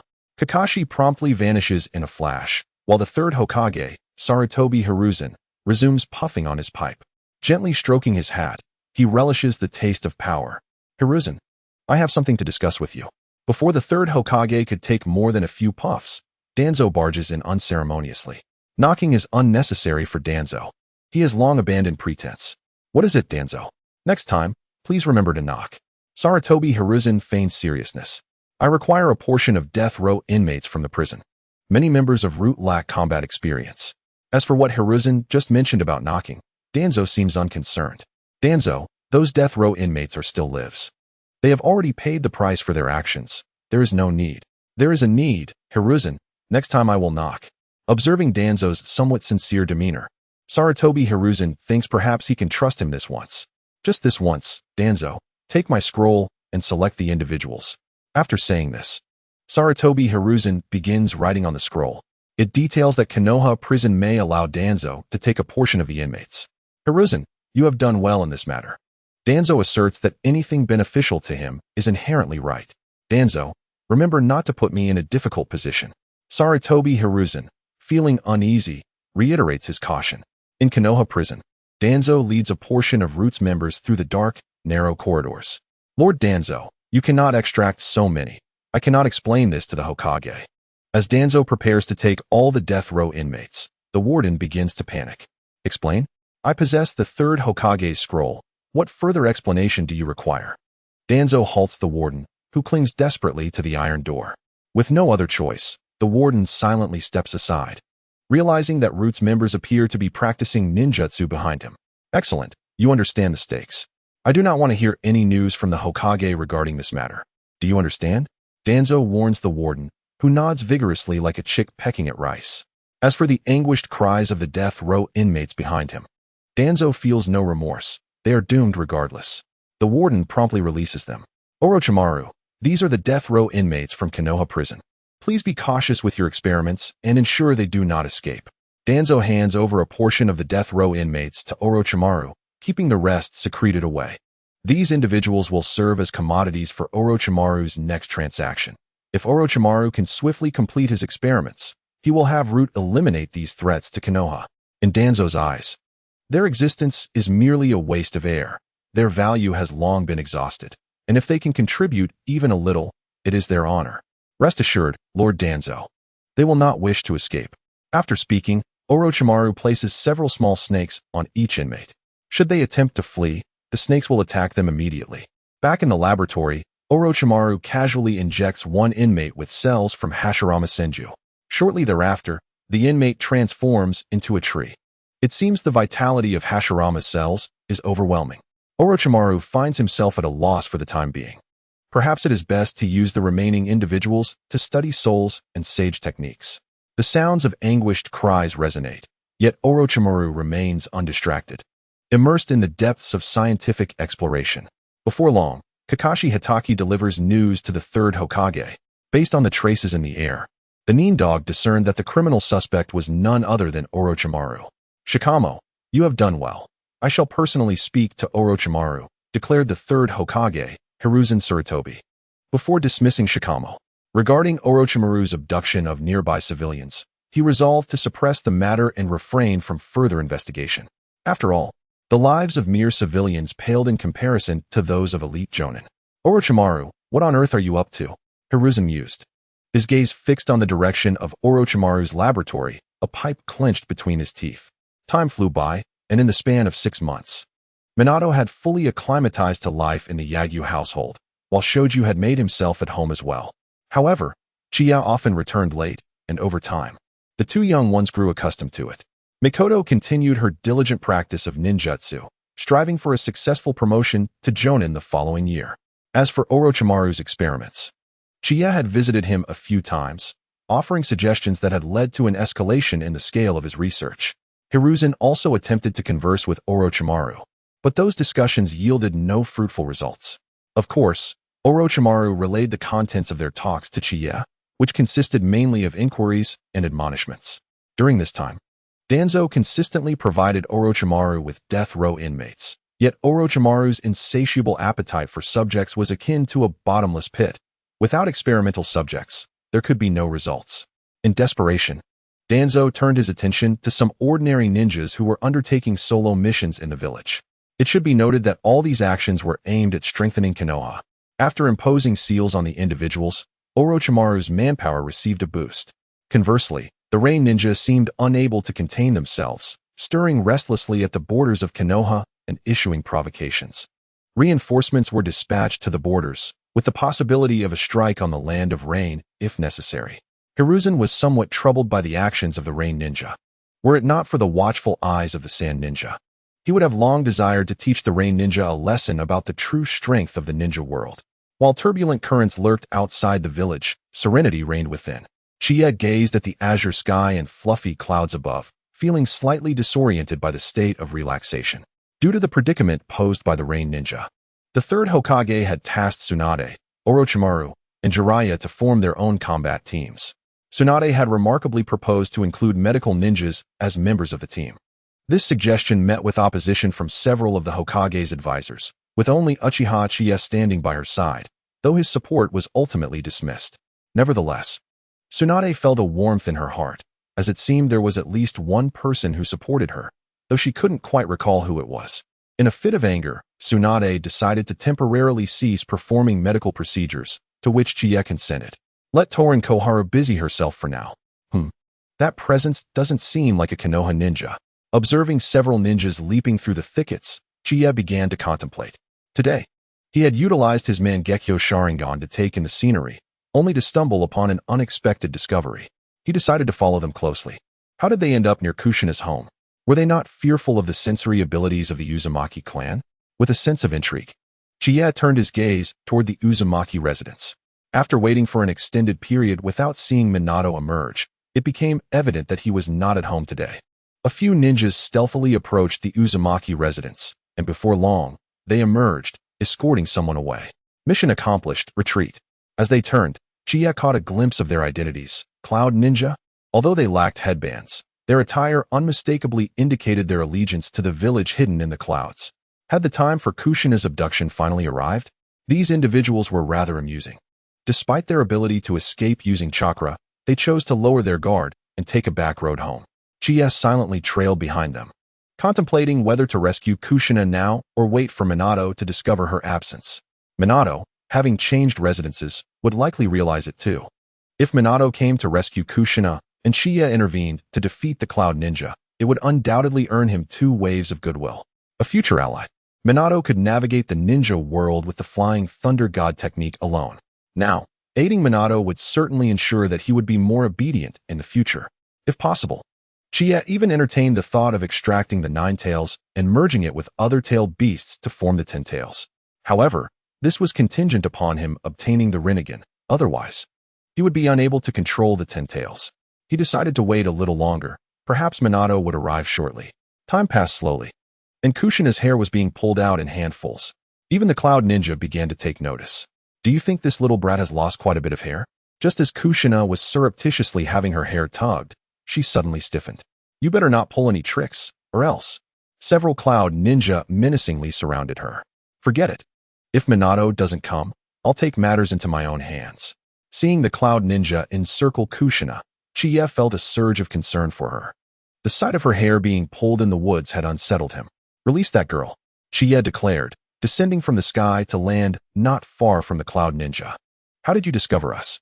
Although the Cloud Ninja were taken aback by the solitary figure of Qiye, they believed they could manage the situation. Damn it. I only observed one person nearby, so let's engage all at once, commanded a sensing-type Cloud Ninja to his comrades. Stinky Qiye, you should run. To Kushina. It seemed nearly impossible for Qiye to take on a group alone. Kushina, hide and protect yourself, Qiye instructed before engaging the Cloud Ninja in battle. Now possessing a chakra level equivalent to 4 cards, he could confidently contend with the third Hokage at his peak. Against these foes, he hardly broke a sweat before they all fell. After all, these were foes that even the young Minato could handle alone. Wow, Stinky Qiye, you're amazing.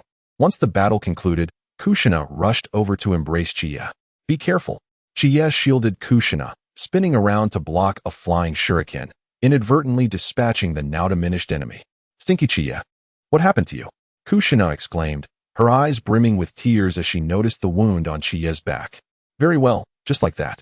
You are now almost completely reliant on me, he chuckled, knowing that the wounded adversary was deliberately spared, including the timing of Kushina's approach, which he had expertly calculated.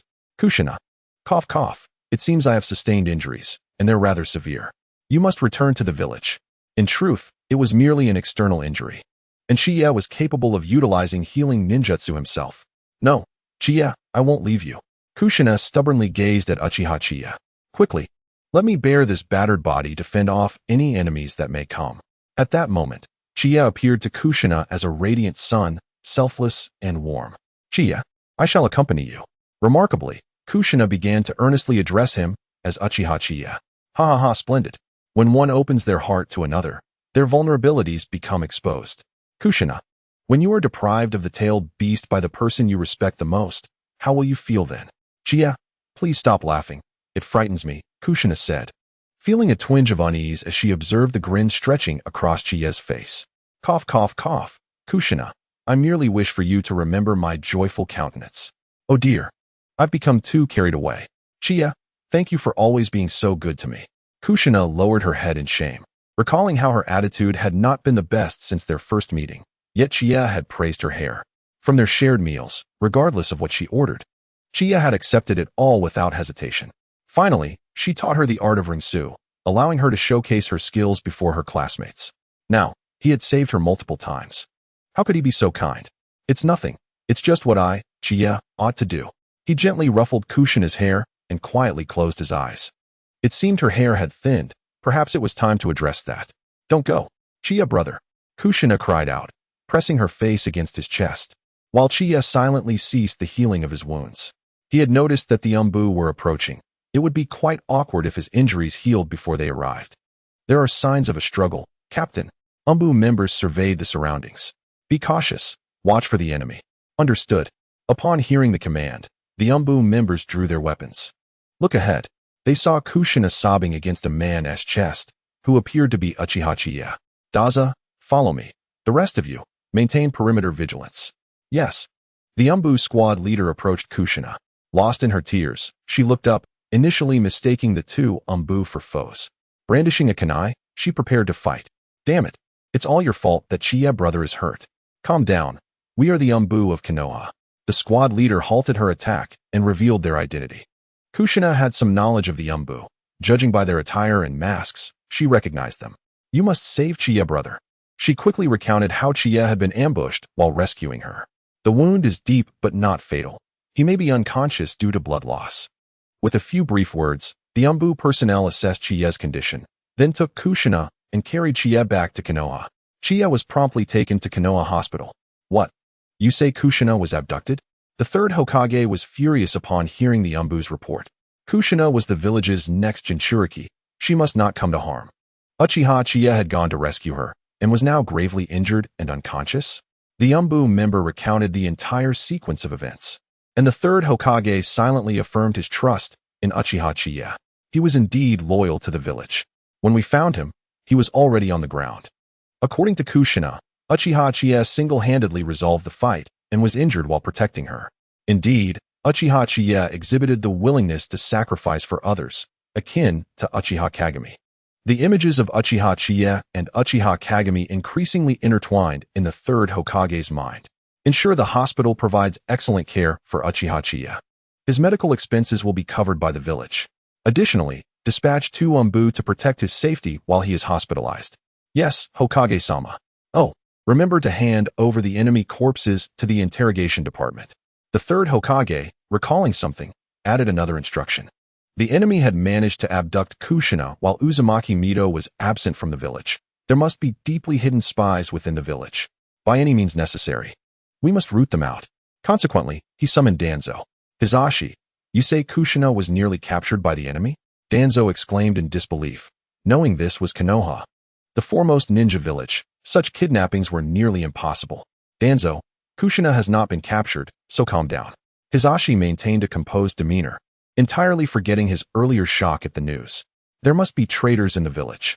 Danzo immediately confirmed the presence of spies. Otherwise, such events were far too coincidental. Exactly. I summoned you to investigate how many spies are in the village. Konoha needs to eliminate some pests. Hisashi, this matter requires no prompting from you. I will investigate thoroughly. Provide me with a prompt response. The situation in Mangekyo is becoming unstable. Are you suggesting they plan to wage war? Danzo noted that the route's development was slow, and he had not kept close tabs on Mangekyo. Indeed, they have shown signs in that direction recently. They present some so-called evidence demanding an apology from our village, which is utterly absurd. After saying this, Sarutobi Hisashi tossed a scroll to Danzo. They have some audacity. Did they forget how a mere small ninja village could survive among the 3 great ninja villages? And that Hanzo of the Salamander, whom the outside world calls a demigod. It's simply nonsensical. Danzo regarded the document as if it were repugnant. A small ninja village hidden by a single leaf, it was simply asking for a lesson. When shall we teach Mangekyo a lesson? Danzo inquired of Sarutobi Hisashi. For now, let us engage in negotiations. Mangekyo's demand for an apology signifies they will refrain from major conflicts with us for the time being. I have received news that Sunagekyo is also plotting against Konoha. Sarutobi Hisashi outlined the current situation. Are you suggesting Mangekyo is backed by Sunagekyo? Yes and no. Currently, Mangekyo does not seem inclined to ally with Sunagekyo. But whether Sunagekyo desires to ally with Mangekyo remains uncertain. Sarutobi Hisashi shook his pipe and conveyed his analysis to Danzo. Thus, during this period, Danzo, you must swiftly eliminate the spies in the village. Understood, Hisashi. I will ensure it is done. Danzo nodded solemnly, still not completely blinded by the allure of the Hokage's position. At Konoha Hospital, Qiye feigned a slow awakening. Kushina, where am I? Of course. He knew exactly where he was, but he pretended to be disoriented to create the impression that he had been unconscious for some time. Qiye brother, you are in Konoha Hospital. By the way, the doctor advised me that you need to rest well. Seeing Qiye awake, Kushina, who had not left his side for half a day, felt overjoyed and nearly jumped up, but recalling the doctor's instructions, she forced herself to remain seated. Is that so? Weavei returned to Konoha. I thought I would never see you all again. Qiye wore a grateful expression for his return. Yes, Qiye brother, at that moment. I thought you. Realizing she had said something inappropriate, Kushina quickly changed the subject. Qiye brother, tell me what you wish to eat or need to do during this time. She raised her small arm, indicating her strength. Why don't you go home and rest, Kushina? You've worked hard too. Observing Kushina's noticeably sparse hair, Qiye felt a pang of guilt. He wondered how long it would take to regrow it. If only it could be sooner. No, Qiye brother, you were injured for me. I must take care of you. Kushina insisted stubbornly. Qiye, are you feeling better? At that moment, Tsunade entered. Chapter 61. The issue with Orochimaru. Upon hearing the news of Qiye's injury, Tsunade rushed over immediately. At the time, Qiye was still feigning deep slumber, so Tsunade chose not to disturb him. I don't sense any major issues. Qiye struggled slightly to sit up. I'm relieved you're okay. Kushina was quite worried. Tsunade teased upon seeing Qiye was unharmed. I was not. Kushina, feeling slightly embarrassed, fidgeted with her fingers. Kushina, go home and let your grandmother Mito know you're safe.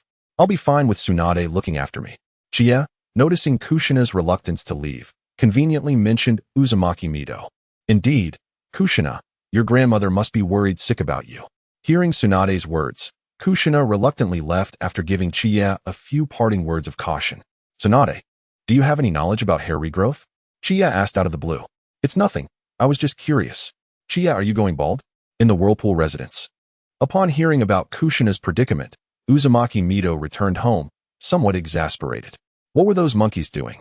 The moment I stepped out, Kushina was abducted. Just then, she spotted Kushina, who had just returned. Kushina, quickly let Grandma Mito check you to see if you're all right. Without further ado, Mito pulled Kushina closer for an inspection. Thankfully, Kushina was unharmed, and there were no seals on her body. With a sigh of relief, Mito felt her heart ease. Grandma Mito, it was Qiye who saved me today. Kushina chirped excitedly. What? You mean Qiye is from the Uchiha clan? Mito's anger flared. What good intentions could possibly come from a member of that clan? What's wrong? Grandma Mito? Kushina felt wronged. Did Shia's act of heroism not change Mito's view of the Uchiha? Kushina, remember what I told you? The Uchiha clan is wicked. I have observed their almost fanatical chakra numerous times. This incident could very well be their doing. Regardless, Mito was determined not to allow Kushina to associate with anyone from the Uchiha clan, even if it meant placing the blame squarely on them. No, Shia. Kushina attempted to explain to Mito. Kushina, do not defend him any further. You must not interact with any Uchiha from now on. Mito's sternness made Kushina feel as if her will was being imposed upon her. Grandma Mito, I refuse. With that, Kushina dashed out. Seeing Kushina run away, Mito did not stop her. Is it only through loss that one can truly grow? Kushina, I merely wish for your future happiness. Huh, Kushina, why are you back? Shia teased as he noticed her return. Shia, Grandma Mito forbids me from seeing you. Kushina recounted the events at home to Shia. So, in a fit of anger, I ran out. Kushina gulped down the juice Tsunade had bought for Shia. To be honest, I'm a bit upset that Lady Mito accused me of being with the Uchiha. Grandma Mito is only concerned for you. Kushina tried to mend Mito's image in Shia's eyes, but was interrupted. However, remember that despite her bias against our clan, she is still your Grandma Mito. She is your only family in this village. Do not hold any anger towards her when you return. A gentle reprimand would make Kushina more inclined to heed my words. Still, that old woman has a keen sense of judgment. Even without having met Uzumaki Mito, Shia could sense her hostility. All right, Shia, I promise you. Kushina calmed down, realizing that Grandma Mito truly had her best interests at heart. While she could avoid the Uchiha, she simply could not relinquish her bond with Shia. In her eyes, Shia was her second true family. After comforting Kushina, she bounced out joyfully. In the afternoon, Mikoto visited Shia, relieved to see that his injuries were not severe. That evening, Shia had dinner in the company of the two little ones. Shoju informed him that he would soon graduate from the Ninja Academy and expressed his desire to join Shia's team. My team? But Shoju, I'm still in your sister's team. Shia, still young, had no intentions of leading a team of his own. Then I'll join my sister's team, Shoju said reluctantly, feeling trapped once more under his sister's influence. That's actually quite good. Following Tsunade, you'll learn a lot. And of course, I shall guide you as well. With Shia's reassurance, Shoju's spirits were lifted. After sending the two little ones home, Shia lay down to rest. Near midnight, a voice reached his ears. Shia-kun, how is your injury? Recognizing the voice immediately, Shia knew it was Orochimaru. Why was he circumventing the Umbu to seek me out? It's quite severe. Are you here to offer condolences? Shia feigned a pale and weak demeanor. Haha, Shia-kun, don't jest. What can a few ninjas do to you? Orochimaru had gathered information about the ninja's capabilities during Shia's incident. However, that was not the purpose of his visit. Orochimaru, what brings you here? Realizing Shia had seen through his ruse, Orochimaru dropped the act. Shia-kun, I am here to bid you farewell. As you know, my experiments have hit a bottleneck, and I need the reanimation jutsu you mentioned. Tonight, I intend to steal that technique. This plot seemed off. The second great ninja war hadn't even begun, and he was already planning to become a rogue ninja? The third Hokage was at the peak of his power. If Orochimaru attempted to steal from him, he would surely be caught. Are you in such a hurry? Has your experiment been discovered? Shia mused, sensing Orochimaru's urgency. Indeed, the third Hokage has some capable Umbu, and Danzo has pinned the missing civilians on me. Orochimaru chuckled awkwardly. Shia looked at him helplessly. It seemed Danzo was a true friend to no one but himself.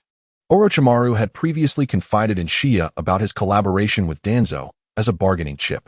Shia was not concerned, having been aware of it all along. Shia-kun, I came here tonight to ask you a question. Orochimaru finally revealed his intent. A question? Are you prepared to pay the price?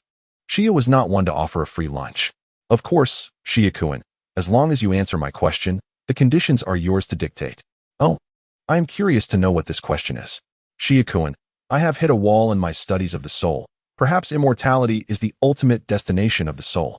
Every soul eventually fades with time, known colloquially as death, but immortality would allow the soul to remain forever bound to the body. Orochimaru rambled about his research.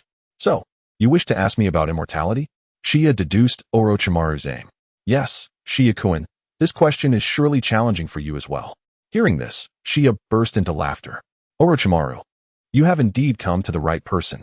I possess many methods. Shia-kun, you truly know? Orochimaru's eyes gleamed in the darkness. However, before I answer, I must know what you are willing to offer in return. If you cannot agree, I shall not divulge anything further. Chapter 62. Shiya's terms. Shiya was confident that Orochimaru would undoubtedly agree. Shiya-kun, what kind of terms do you propose? Orochimaru suspected Shiya's conditions would be anything but simple, possibly endangering his own life. Orochimaru, soon I will be heading to a specific location, and I require your assistance. I am curious, what exactly is the task? That is not for you to know. You simply need to draw the outer enemies away. So simple. Orochimaru was quite confident in his ability to attract a few enemies. Of course, did you think you would be surrounded by thousands of enemies when you arrive? Shiya shot him a disdainful glance, as if to say he was unworthy. All right, Shiya-kun, I agree to this. Orochimaru readily accepted. With Orochimaru's assistance, Shiya felt that success was already half assured. When you arrive there, you will find those creatures far more troublesome than your snakes, and there will be many more of them. Then, Lord Shinya, please enlighten me about the concept of immortality. Orochimaru was eager to delve into this matter. First, Orochimaru, tell me, do you know of any beings that possess immortality? Shinya countered. Orochimaru furrowed his brows in contemplation. I'm not sure, perhaps the White Snake Sage? The White Snake Sage does not truly embody immortality. Rather, it extends its lifespan through the absorption of senjutsu, Shinya clarified, shedding light on why the White Snake Sage had survived for so long. So, Lord Shinya, do you know of any beings that are immortal? Orochimaru, intrigued by Shinya's insights on the White Snake Sage, eagerly awaited his revelation regarding immortality. Of course, Orochimaru. Are you familiar with the tailed beasts? Tailed beasts? Are you suggesting? Indeed, they are the epitome of immortality. They are powerful, possess wisdom, and each has unique abilities. Even in death, they gradually resurrect. But Lord Shinya, how can tailed beasts revive after death? Their physical forms must have perished. Orochimaru's understanding of tailed beasts remained limited to their destructive nature. The concept of death pertains to us humans. Tailed beasts represent an alternative form of existence. They are aggregates of chakra. When defeated, their bodies dissipate into chakra. But given sufficient time, they can perfectly reincarnate. A new realm of understanding unfolded in Orochimaru's mind. If only he had encountered Uchiha Shinya sooner. His animosity towards Shinya had long been overshadowed by his insatiable thirst for knowledge. By the way, I advise against setting your sights on the Nine Tails. Otherwise, you may be detected by Uzumaki Mito before you get close. I would prefer to keep our connection under wraps.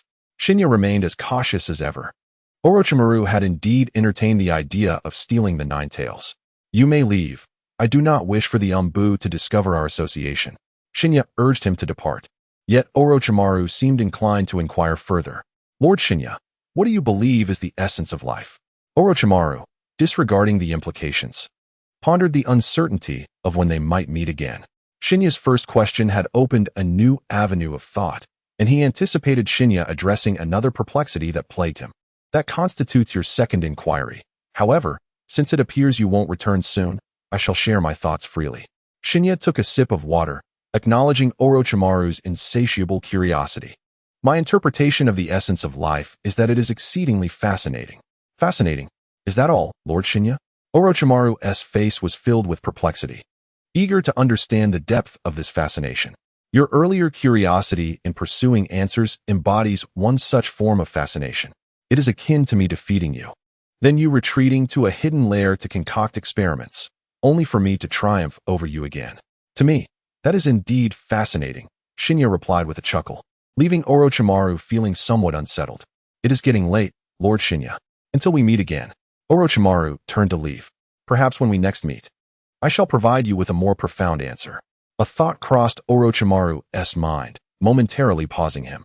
Lord Shinya, you are quite the intriguing individual to me.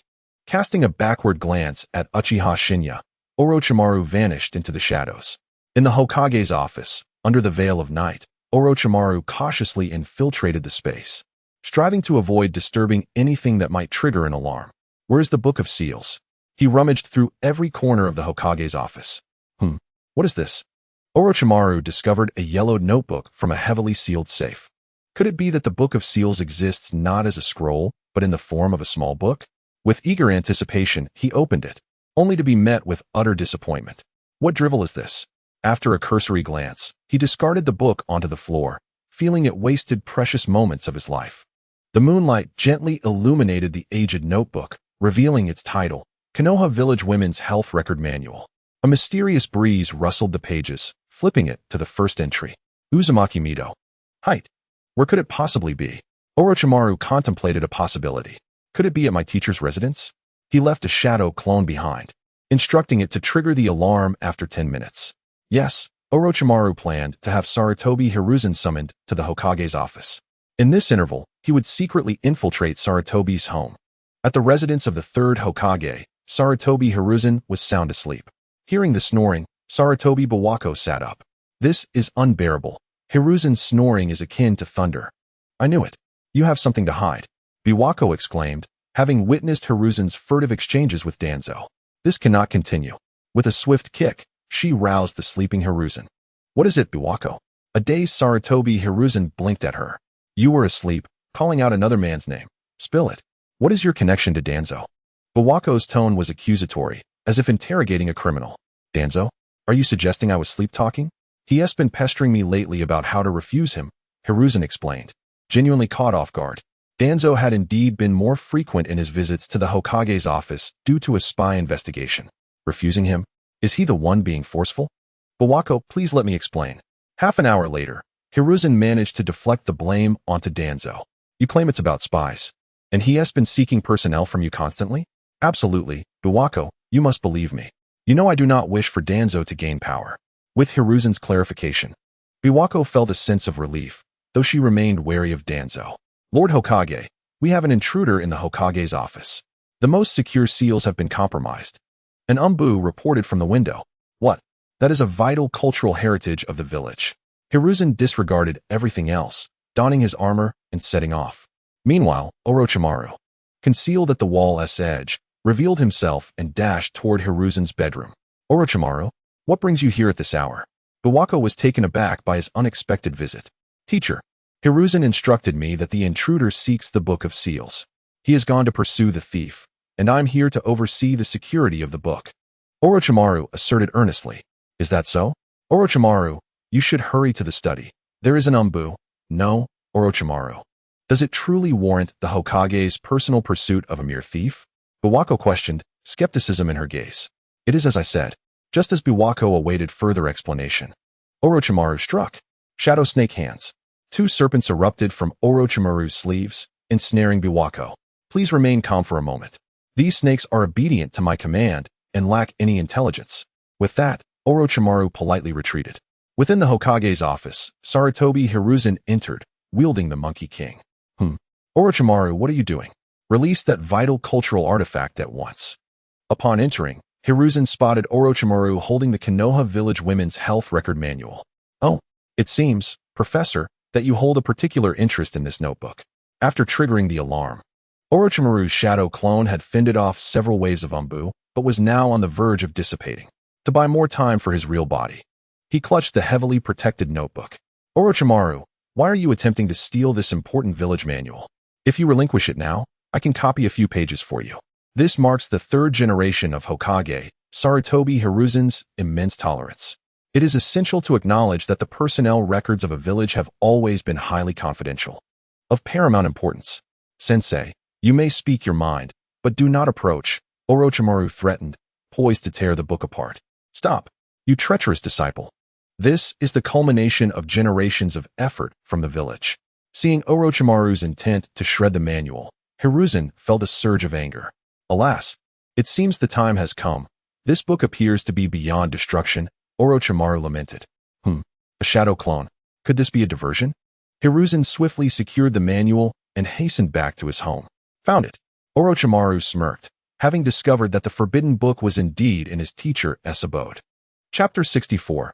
Orochimaru's escape from Konoha. Having replicated the forbidden technique of Edo Tensei, Orochimaru planned to flee under the cover of night. He had no time to contemplate the other contents of the sealing book, as he had received messages from his shadow clones.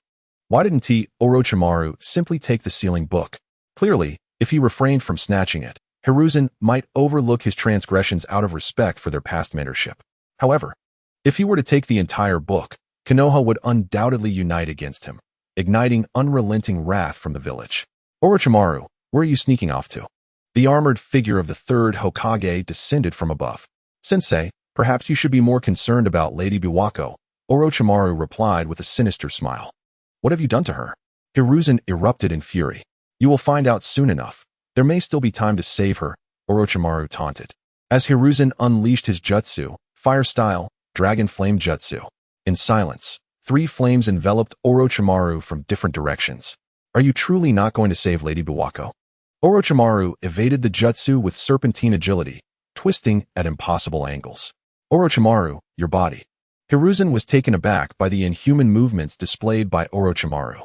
Sensei, this is merely one of my research achievements, Orochimaru retorted, quickly casting his own jutsu, Hidden Shadow Snake Hands. Numerous venomous snakes surged forth from his sleeves, racing toward Hiruzen. Seeing the snakes approaching, Hiruzen acted decisively. Fire style, great fireball technique. A massive blaze incinerated the snakes to ashes. Seizing the opportunity, Orochimaru made his escape. Well aware that Hiruzen had held back, otherwise, he would not have so easily withstood the previous attack. Orochimaru, why? You were such a good child. Hiruzen sighed. Watching Orochimaru flee, he promptly returned home, only to find Lady Biwako ensnared by serpents. With 2 strikes, the snake fell limp. Biwako, are you alright? I am fine. Orochimaru merely bound me here, she explained, recounting what transpired after Hiruzen's departure. You mean the sealing book might have been stolen? Hiruzen rushed to check, relieved to find the book still intact despite signs of disturbance. The following day, Konoha issued a manhunt for Orochimaru. Any ninja who encountered him could apprehend him without prior approval, and if necessary, they could return only with his corpse. The crimes attributed to Orochimaru were made public: illicit human experimentation, an attempt to steal the sealing book. My dear friend, dog, was captured by Orochimaru. He even spared no regard for ninja dogs. Regardless of the veracity of the accusations, the villagers of Konoha engaged in fervent discussions about Orochimaru's actions. I never imagined Orochimaru would turn out like this, spoke Shinsuke, who had once sought to apprentice under him, expressing relief that Orochimaru had declined his offer. Indeed, one must not judge a book by its cover, Akihiko nodded, agreeing with Shinsuke's sentiment. Due to external injuries, he had almost fully recovered by the next day. The depleted life force could be replenished through nourishment. There must be some hidden truth. I need to consult with the teacher. Just then, Jiraiya, encountering the village's announcement, appeared incredulous. Chapter 65. The parent-teacher meeting for young Minato Orochimaru? How could this be? He is my classmate and the one I aspire to surpass. Such a person would never betray Konoha. With numerous questions swirling in his mind, Jiraiya hurriedly bid farewell to Akihiko and Shinsuke, making his way to the third Hokage, Sarutobi Hiruzen's office. Sensei, is it true what they say about Orochimaru? Jiraiya entrusted Hiruzen to provide clarity. Here are the documents. Jiraiya, take a good look. Hiruzen tossed a stack of papers to Jiraiya, who, usually reckless, now studied them intently. Sensei, perhaps there are extenuating circumstances. I still cannot believe Orochimaru would betray the village. Jiraiya sought to defend Orochimaru. Last night, I fought Orochimaru myself. The aftermath of the battle was documented by the Yumbu. Hiruzen pointed to photographs in the files. Do you doubt your teacher's words? Faced with Hiruzen's skepticism, Jiraiya relinquished the last vestiges of hope. Sensei, please allow me to pursue Orochimaru. I am confident I can bring him back to Konoha. Jiraiya yearned to confront Orochimaru and discover the reasons behind his actions. Orochimaru will eventually be apprehended, but there are more pressing matters at hand. The Rain Village seems to be stirring. I need you to take a few elite teams to guard the borders. War is imminent. The third Hokage had already discreetly bolstered the defenses at the borders. Jiraiya's presence was crucial to prevent ambushes from elite jonin of the Rain Village. Understood. Sensei, Jiraiya wished to personally capture Orochimaru, yet with the looming threat of war, he prioritized the village above all else. I am glad you understand, Jiraiya. The village must come first, above even Orochimaru. Remember, we bear the weight of more than just ourselves. Behind us stands Konoha and the smiles of everyone. Hiruzen's words ignited Jiraiya's resolve. Sensei, I will set out immediately. In that moment, for the sake of the village, Jiraiya felt as if he embodied the Hokage himself. Oh, this disciple, even in Miyaboko Mountain, remains adorably naive. Hiruzen planned to dispatch Jiraiya to secure the borders while the majority of the Sarutobi clan returned to Konoha for recuperation. This had been his intention all along. Even if the advisory council were to learn of his arrangements, they would not question him. On the contrary, they would secretly request the withdrawal of their own clansmen. Satisfied, Hiruzen lit his pipe, gazing into the crystal ball, where Jiraiya donned his ninja gear, preparing for departure. Meanwhile, at the Konoha medical department, a ninja was extracting the essence of papaya. You say Orochimaru has betrayed us? Tsunade's expression shifted from momentary confusion to her usual demeanor. To her, Orochimaru was perhaps less significant than the potion she was concocting. Observing Tsunade's intense focus, one might think she was conducting groundbreaking research. Only Akihiko was aware that Tsunade had once drunkenly revealed her secret. Papaya. It's all about the papaya. Noticing Tsunade's disinterest in Orochimaru, Akihiko chose not to pursue the conversation further. After playfully pinching Tsunade's cheek, he swiftly departed. Tsunade, wanting to inquire about his injuries, watched as Akihiko hastily made his exit.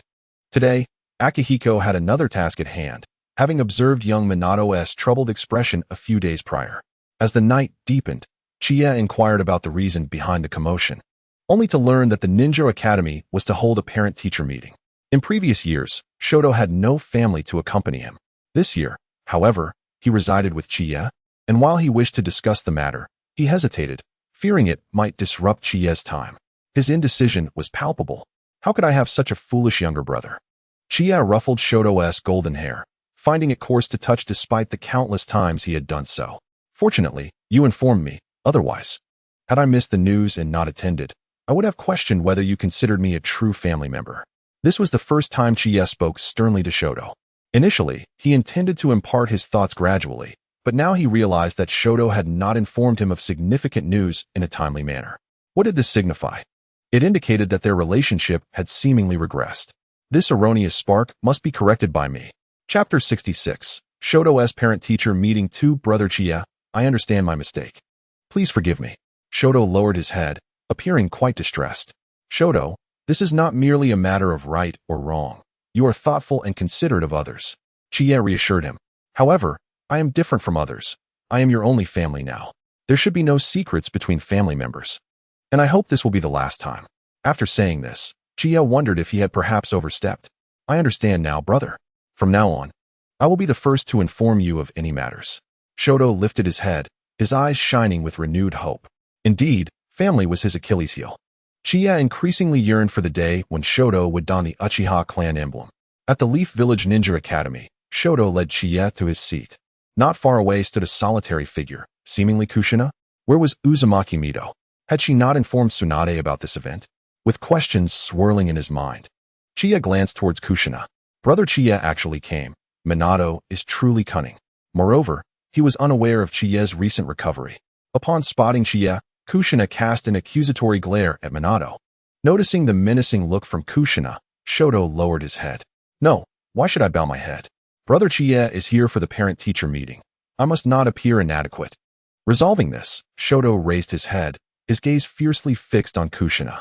Compared to Kushina, Shoto believed family was far more important.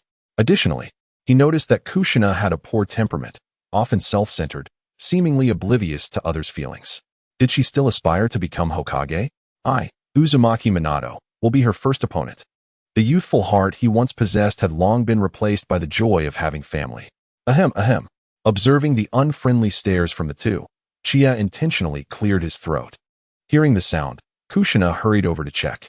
This person, Brother Qiye, just recovered from his injury and is already eager to attend the parent-teacher meeting. Kushina exclaimed angrily, clearly incredulous that Qiye had healed so quickly after his serious injury the day before. It seemed that Qiye was putting on a brave face for Minato. How kind of him. It nearly brought tears to her eyes.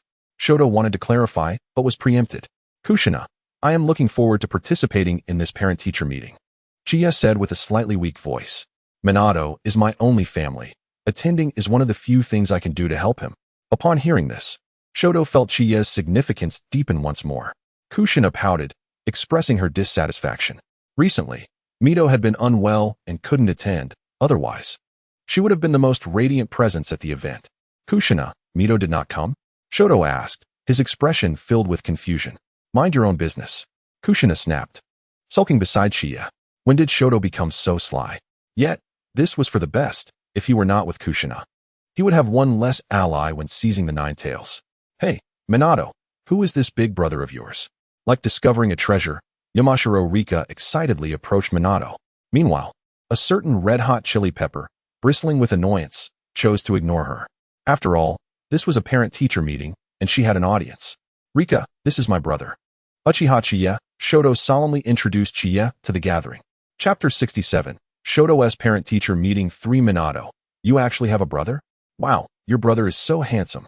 Of course. He is from the Uchiha clan. Wait, Minato, do you have Uchiha blood?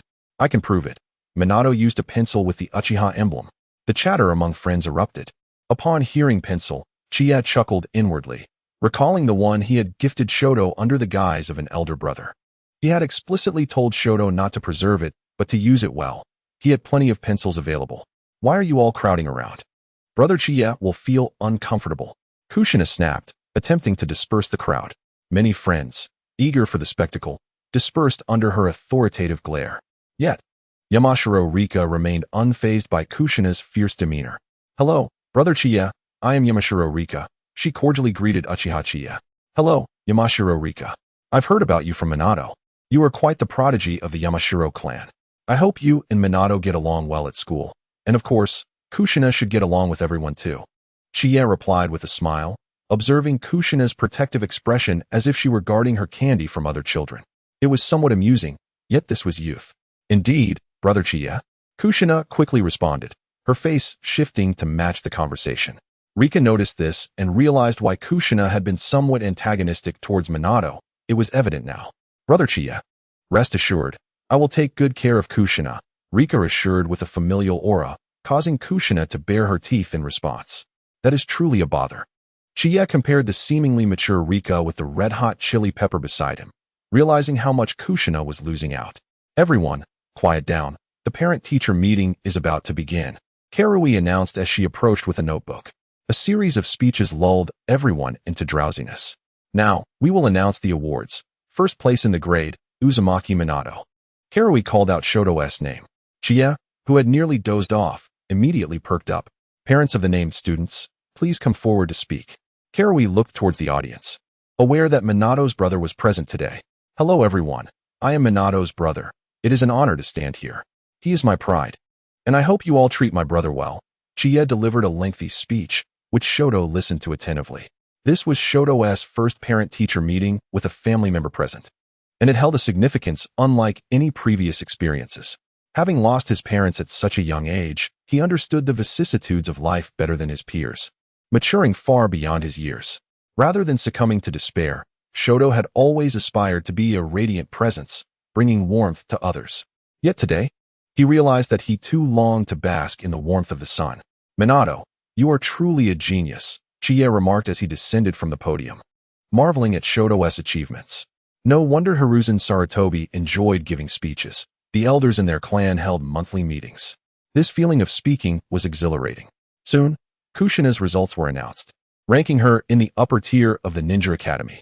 While not as remarkable as Watergate, it still stands out in its own right. If only Vortex Mito could be here at this moment, she would certainly have a few words to share. Kushina has been working diligently as well.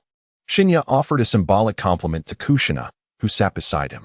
Shinya, if I come in first next time, and if Mito can't make it, would you be able to attend the parent-teacher meeting for me? Kushina tentatively inquired, wondering if Shinya was aware that Minato had come in first to attend such a meeting. Of course I will. Even if you are not first and need assistance, I will be there, Shinya readily assured her, as it was a trivial matter for him. What? Is she trying to take my family away from me?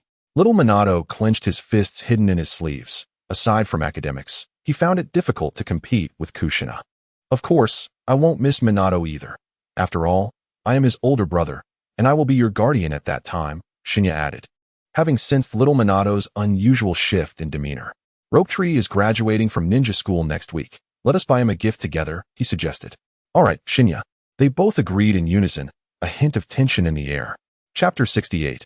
Rope Tree's Ninja School Graduation. Minato, what do you want?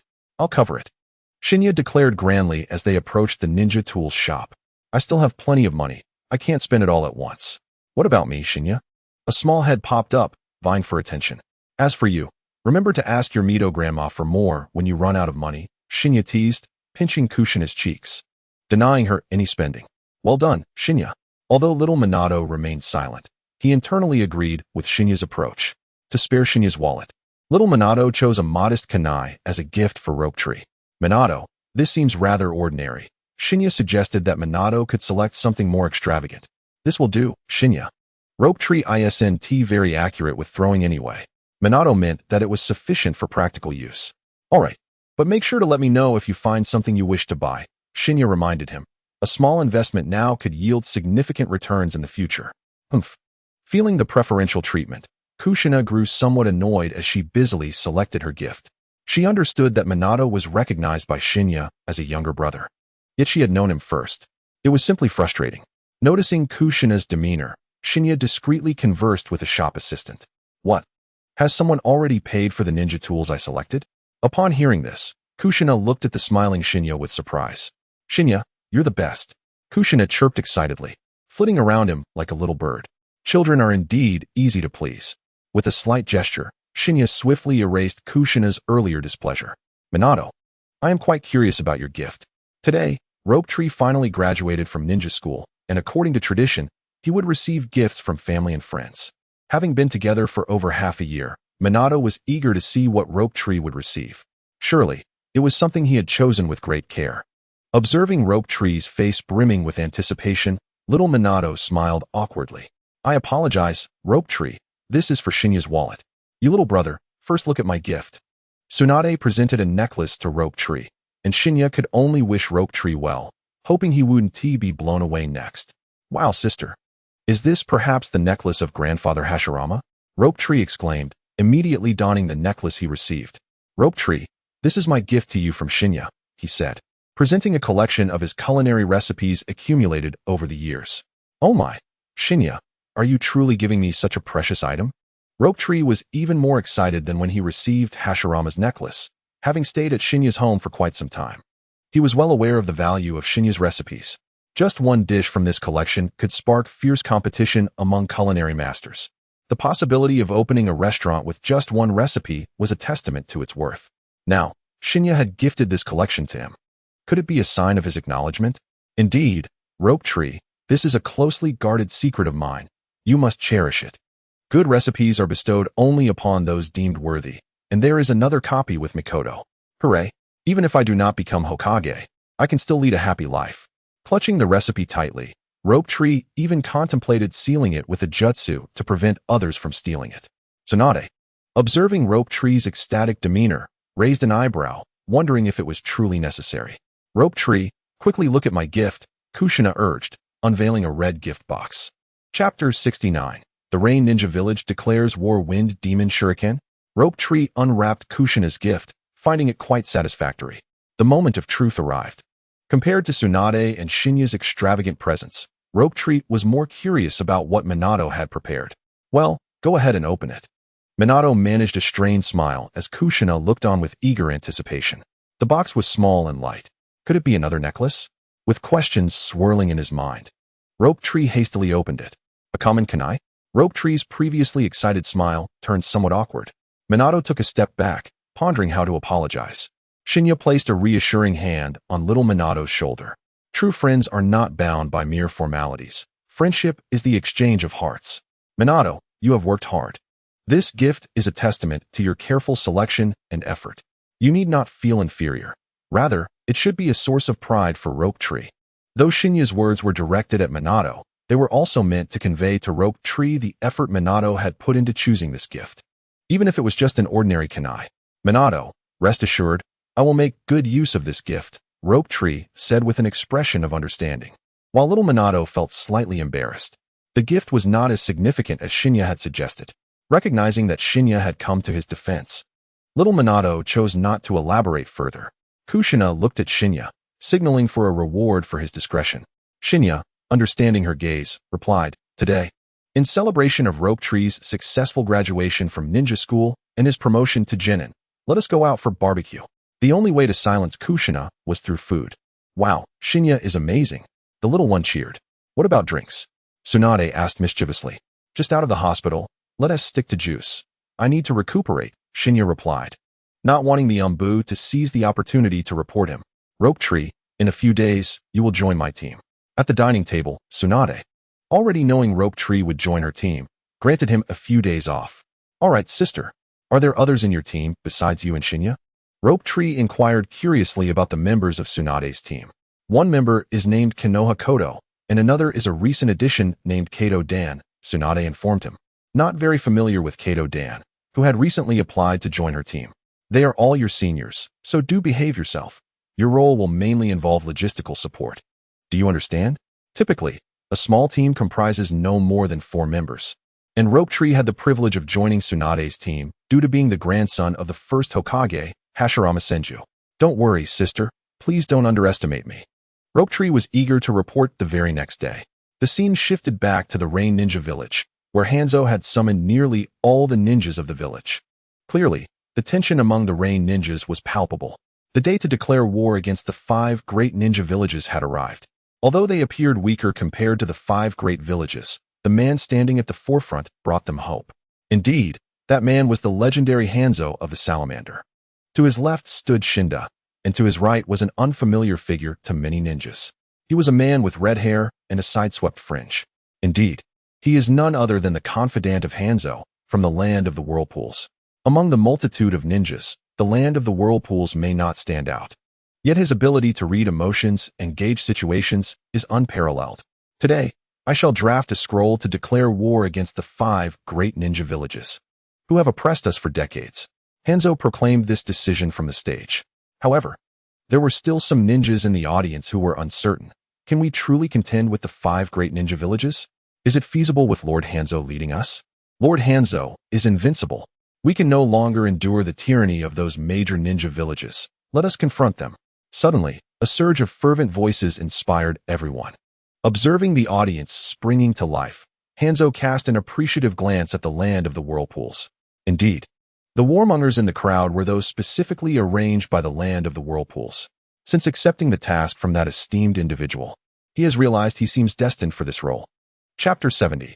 The War of the Rain Ninjas commences the attitudes of the 5 great ninja villages upon receiving the declaration of war varied. Can anyone tell me where the Rain Village is? The Mist Village appeared perplexed. The Cloud Village was equally bewildered, with the third Raikage scouring a map in search. The Rock Village merely stationed some personnel at the borders, viewing the Rain Village as akin to striking a rock with an egg. Meanwhile, the Sand Village seemed to be plotting something, having discreetly initiated contact with the Rain Village. Only Konoha expressed that they could not tolerate this. The third Hokage, Sarutobi Hiruzen, waved his hand decisively. Numerous teams from Konoha set forth for the battlefield. Minato, I will depart with Brother Shia tomorrow. Hold on to this book for me. Remember to return it. Shoju, breaking from his usual playful demeanor, earnestly instructed Minato. He pondered that the secret book from Brother Shia was safer in Minato's possession for the time being, as the battlefield inherently bore risks of loss. Rest assured, Shoju, I will safeguard it diligently. Minato carefully concealed the secret book, and seeing his serious demeanor, Shoju felt assured he had not misjudged him. At the Uchiha clan's residence, the current clan leader was in conference with several elders. Unlike previous meetings, this time, in addition to the observing Uchiha Fugaku, Shia was also present. Shia, you say the Rain Village is about to wage war? The eldest elder, upon receiving the news, promptly brought Shia to the clan leader's home. Indeed, clan leader, the third Hokage, Sarutobi Hiruzen, has just issued a direct order for us to proceed to the battlefield of the Rain Village. Shia understood that even if this matter were not disclosed today, the village would learn of it in a few days. It seemed the village was preparing for war against the Rain Village. The eldest elder took a sip of tea, reflecting. Then what shall we do, clan leader? The sixth elder, not allowing the eldest elder to elaborate, turned to the Uchiha clan leader. As usual, the clan leader replied with a calm demeanor. Furthermore, discreetly instruct everyone to prepare supplies, as a precaution. Konoha will likely require the strength of our clan. The Uchiha clan leader imparted several more instructions to the assembly. Clan leader, do you mean we may also need to participate in this war? The sixth elder questioned, somewhat puzzled, suggesting that the Rain Village did not warrant such concern. Indeed, the number of perceptive individuals in our clan is dwindling. Our Sharingan requires the nourishment of war. should the conflict reach a stalemate. I will petition the third Hokage for action. After outlining the subsequent arrangements, he turned to Qiye. Qiye, you have done well to relay this crucial intelligence to the clan. What reward do you seek? The Uchiha clan leader sought to consolidate support for Fugaku, and Qiye, currently in Tsunade's team, was an excellent choice. Clan leader. I seek no reward for contributing to the clan. Qiye had desires of his own, but he understood that, given his current standing, he could not demand much. Excellent. Your selflessness for the clan befits a member of our Uchiha clan. Qiye, I shall duly acknowledge your contributions. Fugaku, you must communicate more with Qiye. He serves as an important bridge between the Uchiha and the village. The Uchiha clan leader subtly indicated to Fugaku. Certainly, father, Qiye-kun, I look forward to your guidance. Fugaku comprehended his father's intentions, as he too urgently needed a faction of his own, particularly individuals like Qiye, a proven jonin, of whom there were few in the clan. Ahem, Fugaku, you should focus on managing the police force. I will inform the clan if matters arise with Qiye. The eldest elder could no longer remain silent. Clan leader, are you dismantling the bridge after crossing it? I just brought people to report intelligence, and now you wish to poach my personnel? That is most unchivalrous. Chapter 71. Arrival at the border. Eldest elder, you are mistaken. Fugaku and Qiye are both young men. Matters concerning the youth should not involve us old folks. The sixth elder remarked, casting a knowing look at the eldest elder. How infuriating. Sixth elder, you are clearly biased. The eldest elder retorted angrily. We, the elderly, should focus on securing our peace in the ground. Clearly, you seem rather anxious. Eldest elder, the sixth elder observed, continuing his verbal assault. Come out. Let us settle this one-on-one. The eldest elder's anger reached its peak. While the clan leader could not intervene, one of them must perish today. Clan leader. The eldest elder intends to confront me. The sixth elder implored for assistance. Fugaku, why don't you escort the sixth elder back? Following the clan leader's directive, the sixth elder hastily retreated with Fugaku. The eldest elder, having a fiery temperament, had previously been at a disadvantage in their exchanges. Now bolstered, the sixth elder relished the opportunity to speak freely. He had no intention of facing him alone. The sixth elder understood that as long as he clung to the strongest ally, he could securely keep the eldest elder at bay.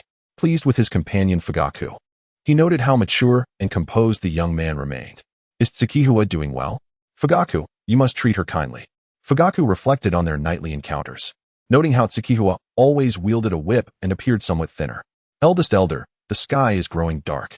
After sharing a few cups of tea with the eldest elder, the Uchiha clan leader decided it was time to dismiss them. I shall not linger much longer. Qiye, let us take our leave. The eldest elder slowly rose, his years having left visible marks on his form. Qiye accompanied the eldest elder as they departed.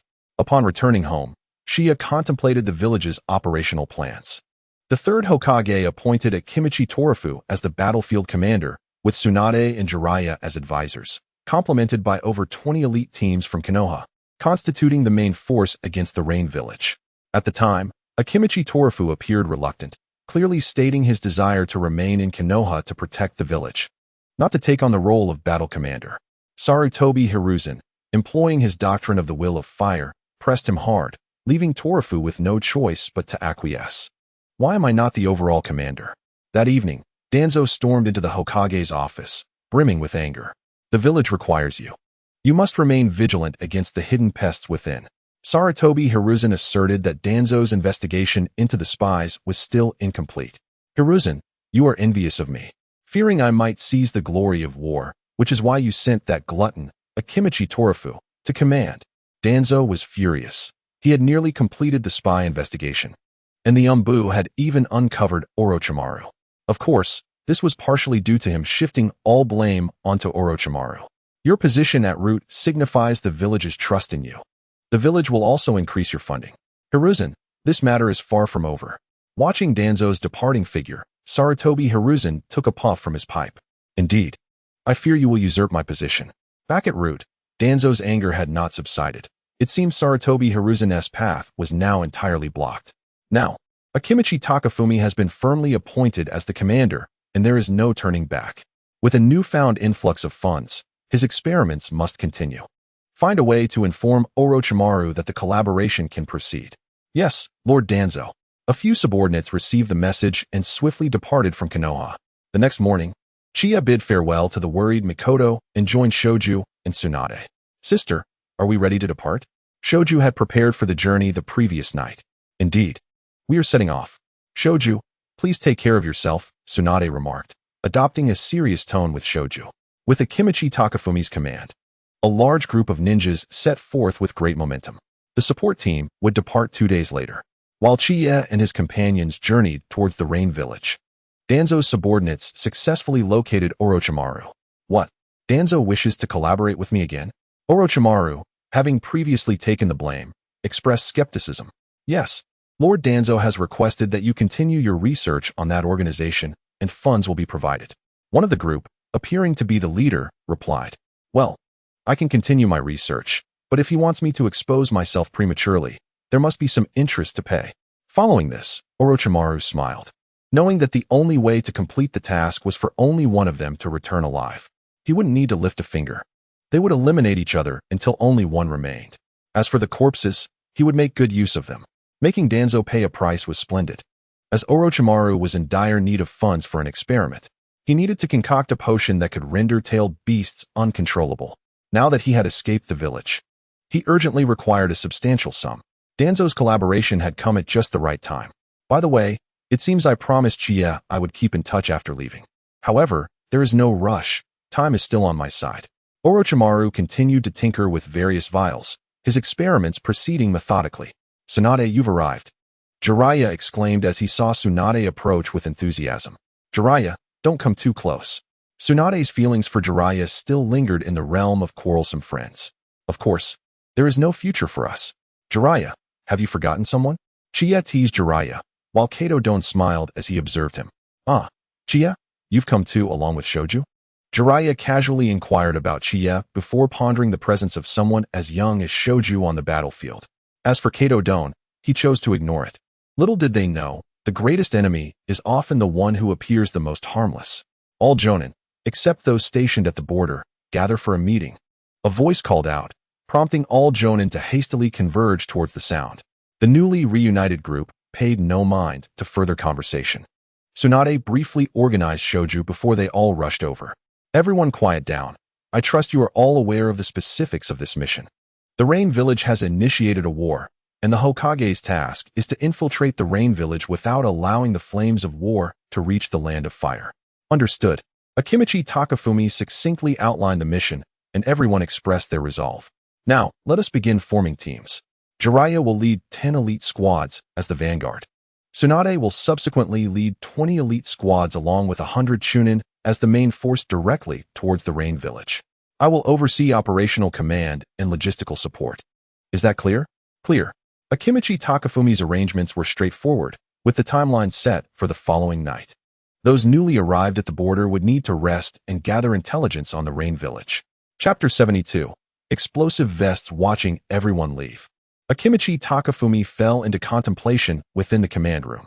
Ever since witnessing some of the village's darker aspects, he had ceased to hold much hope for Sarutobi Hiruzen. If he did not agree, it was likely that more ninjas from the Inuzuka, Nara, and Akimichi clans would participate in the battlefield. Although it appeared that Sarutobi Hiruzen had granted him full authority over operational command, he soon discovered that the border lacked many members of the Sarutobi clan and the advisory council. The influx of youthful blood seemed rather inexperienced. This operation, it appeared, would not yield a resounding victory. Qiye, what are these for? Shoju questioned as he observed the explosive vest and gas mask in Chiye's hands. Feeling he had no need for them, his responsibilities had already been assigned. He was to assist with the transportation of the wounded and supplies. Although he wished to join the battlefield, Tsunade promptly dismissed the idea. A Jinin would merely be cannon fodder, especially you. Tsunade would have to divert her attention to care for you. Keep the gas mask for now. You may need it later. But you must wear this vest at all times. Qiye insisted, his tone leaving no room for argument. Shoju lifted the somewhat heavy vest with uncertainty. Sister. Shoju cast a pleading glance toward Tsunade. Just listen to your brother Qiye. Tsunade instinctively began to say something, but caught herself. This is so troublesome. Shoju scratched his head in frustration.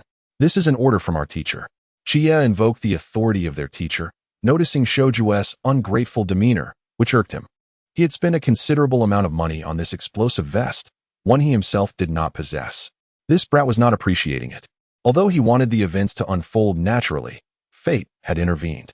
He had indeed purchased the best quality model at a cost of 1 million. His expenses on Tsunade had only amounted to a few $100,000. All right, Shoju sighed in defeat, donning the somewhat cumbersome vest. Nearby, Jiraiya approached and, seeing Shoju's disheartened expression, began to tease him. Haha, Shoju, you can rest easy. Judging by the quality, even if a few explosive tags went off around you, your upper body would remain intact. Jiraiya pinched the vest, laughing uproariously, believing Qiye was being overly cautious. No, I disagree. Qiye is absolutely right. War is fraught with risks, Kato Don interjected. Observing the two bickering like stubborn children, Tsunade glanced at Qiye before departing. Qiye, what kind of man do you think Tsunade likes? Jiraiya pondered aloud, wondering who could rival his charm. He was aware that Qiye had a girlfriend, so he instinctively did not view him as a rival. Yes, Qiye, I'm a bit curious too. In an unprecedented turn, Kato Don and Jiraiya found themselves unified in questioning. Perhaps she prefers someone assertive? After all, with Tsunade's temperament, she might yearn for a passionate romance. We can't just say she likes dark-haired men or handsome ones. That would be too obvious. The two reflected on this insight. Tsunade, let me help, Jiraiya declared, observing Tsunade casually assisting Shoju with the logistics. He approached her with a newfound seriousness, leaving behind his usual playful demeanor. Tsunade shot a puzzled glance at Jiraiya, then tossed the supplies to him before running off to consult Qiye about their route. Jiraiya struggled to carry the load, finding it heavier than anticipated. Nearby, Kato Don observed the exchange, contemplating whether this approach might actually work. Chapter 73, Spirit Transformation Technique on the morning before departure. Kato Don also joined the ranks of the assertive. Tsunade, I don't care what you think. I want. Tsunade was exasperated, her head pounding from the antics of these two. If they were not about to set out for the Rain Village, she would have relished the opportunity to reprimand them. Qiye, I entrust you to take care of my sister, Shoju suddenly stated, causing Qiye to feel somewhat overwhelmed. Don't worry, trust your brother Qiye, and make sure to protect yourself. You must not remove that vest. Shoju's words carried a sense of finality, indicative of his fears about facing the war for the first time, concerned for his sister's safety. Unbeknownst to him, the Knight of the Lacquer had already devised his epitaph. Within the confines of the Rain Ninja Village, Hanzo of the Salamander was deeply engrossed in contemplating the scroll in his hand. Should we have the Rain Ninja Village hold back Konoha? Once our objectives are achieved, we could demand an elevation of our village's status within the ninja realm, along with 1/5 of Konoha's territory? As he pondered this news, Hanzo felt a flicker of temptation. Initially, his sole aim was to establish the name of Rain Ninja Village, especially since Konoha was the only village that had taken the initiative to declare war on them. However, if they were to continually stall Konoha's main forces, it would necessitate a war of attrition, compelling Konoha to send reinforcements repeatedly, which would inevitably lead to greater losses for his village. Inform the Sand Ninja Village that I will consider it. Hanzo wished to avoid completely alienating Konoha, for should the plan fail, the Rain Ninja Village would likely bear the brunt of Konoha's wrath. Hanzo merely sought to earn some recognition for the Rain Ninja Village within the ongoing war, to demonstrate that they were not to be trifled with. He had initially planned to take action at the onset of the conflict, but now it seemed prudent to delay, to gauge the urgency of the Sand Ninja Village. Meanwhile, the anxious vortex of the north, who was guarding Hanzo, was in a state of distress. Although unaware of the contents of the scroll, he knew that the intelligence needed to be relayed to the Lord. Recently, he had been under close surveillance, making it nearly impossible for him to venture into the black market. My lord, I am but an incompetent subordinate. The Sand Ninja Village, upon receiving the reply, was irked. How could such a small ninja village refuse such favorable terms? Of course, they would not genuinely offer anything. It seemed necessary to test the strength of the Rain Ninja Village, particularly Hanzo of the Salamander. Chiyo, I entrust you to lead a contingent to the Rain Ninja Village. The third Kazekage instructed Chiyo, seated before him. As for Izo, you shall lead the elite forces of the Sand Ninja Village to stealthily infiltrate. The Sand Ninja Village awaits at the border of the Land of Rivers. Once they cross into the Land of Rivers, the Sand forces will reach Konoha. Leave it to me, Kazekage. Following this response, the third Kazekage's elaborate plan was set in motion. Lord Jiraiya, you seem well acquainted with the terrain of the Rain Ninja Village? A curious Konoha ninja, just setting out, inquired of Jiraiya. I received some intelligence before departing. Jiraiya attempted to deflect the question, not wishing to have his past embarrassments exposed. This junction is dispersed. Should we encounter any enemies, sound the alarm. Understood. The ninjas divided into 3 groups, with Jiraiya leading one along the first path. Surprisingly, both the second and third groups encountered enemies as well. Engaged in battle on the first path, Jiraiya was taken aback by the considerable number of rain ninjas, who fought fiercely and even had reinforcements. In the unique environment of the rain village, Konoha's ninjutsu did not hold the advantage. It seems we have somewhat underestimated the rain ninja village. Hold on until Tsunade arrives with her team. Jiraiya shouted on the battlefield, attempting to rally morale. Meanwhile, Tsunade, having set out, noticed signals from all 3 routes. Could it be that the rain ninja village was already prepared? Kato Danto, you are responsible for leading a portion of our forces to the first route. Kumakugo, you lead a contingent to the second route. The rest will accompany me to the third route. Swiftly, the personnel divided into 3 groups, each proceeding to provide support. Danto, it's you. Upon seeing that it was not Tsunade who arrived, Jiraiya felt a twinge of disappointment. He had been saving his remaining chakra to impress Tsunade. Jiraiya, this is not the time for such discussions. Danto, understanding Jiraiya's intentions, preferred not to dwell on it. First, replenish your chakra and ensure my protection. Huh? What? Protection from what?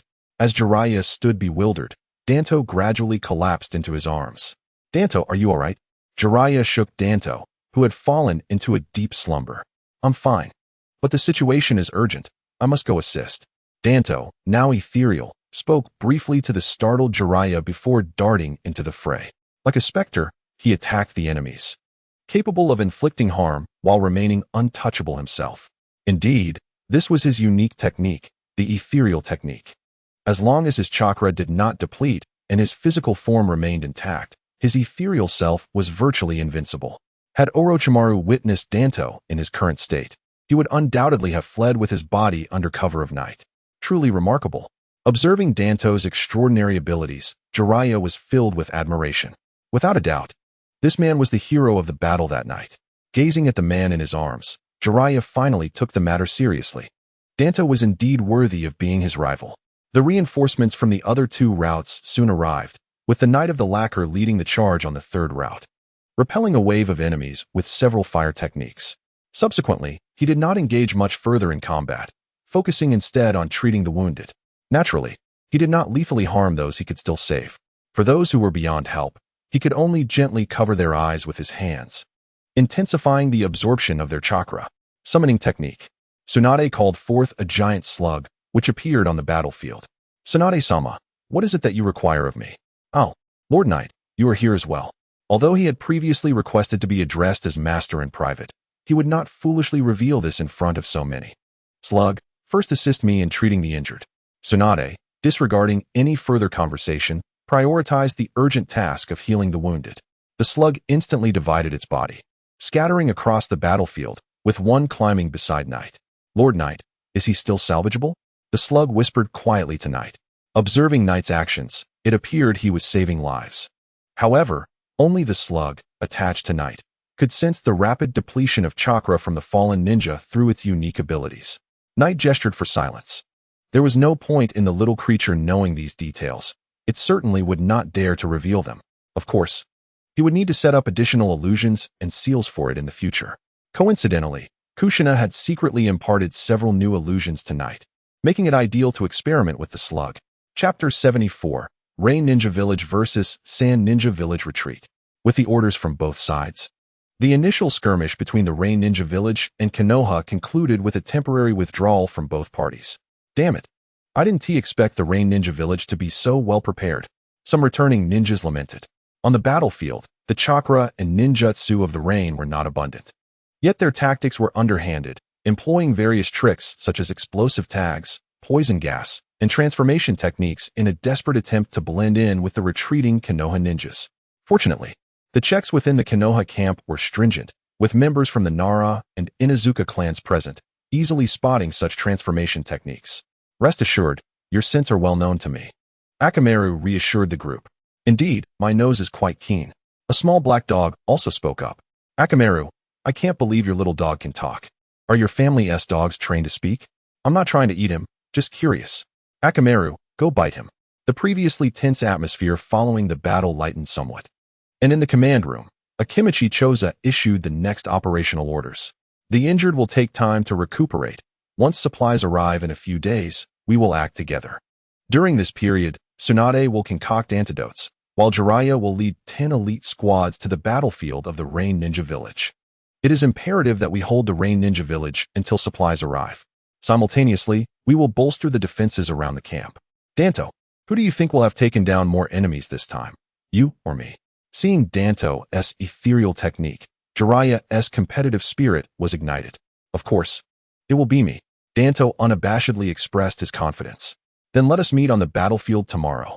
After speaking, Jiraiya laughed heartily and departed from Tsunade's team camp. The air was thick with a sense of camaraderie. Shinju, how are you feeling today? Qiye inquired, giving Shinju a pat on the shoulder. Exhausted, Shinju replied. Clad in a bomb-proof vest. I've been constantly busy, and now that you're back, I have even more to do. Shinju, come bring me the medical supplies. Tsunade's voice rang out, prompting Shinju to dash over immediately with what was needed. Qiye, come here and lend me a hand. Tsunade called again, and Qiye responded, all right, I'm on my way. However, he did not hurry, as he needed to feign exhaustion. His chakra was nearly depleted. In truth, his chakra had increased significantly, reaching an impressive 4.5 cards after a single battle, equivalent to months of effort in Konoha. In the following days, Jiraiya and Kataduan led the charge in combat, while Qiye primarily supported Tsunade. They soon realized that the number of Rain Ninja was dwindling, and given the casualty rate, it was implausible that they had lost so many. Did the Rain Ninja have a plan? Jiraiya and Kataduan captured a Rain Ninja and brought him back to camp for interrogation by the Nara clan. To their astonishment, they learned that the Sand Ninja were also attacking the Rain Ninja. This news brought relief to everyone, as it meant that the ninjas of Konoha would have the advantage. With 2 fronts to defend against, the Rain Ninja would likely vanish from the map soon. On the battlefield between the Sand and Rain Ninja, both sides faced each other. You old puppet hag, trying to attack us without a word? Hanzo of the Salamander had underestimated the Sand Ninja's treachery, but fortunately, he was prepared. You fool. This is the consequence of crossing the Sand Ninja, he remarked, noting that the refusal to cooperate with the Sand was a critical misstep in the third Kazekage's plan. Chiyo said nothing further and signaled for the Sand Ninja to advance en masse. Come at me. Hanzo commanded his subordinates to retreat. Summoning technique, Salamander. A massive, warty salamander appeared, unleashing a cloud of toxic gas. Fall back. Some Sand Ninja fell to the ground due to the gas, writhing in agony.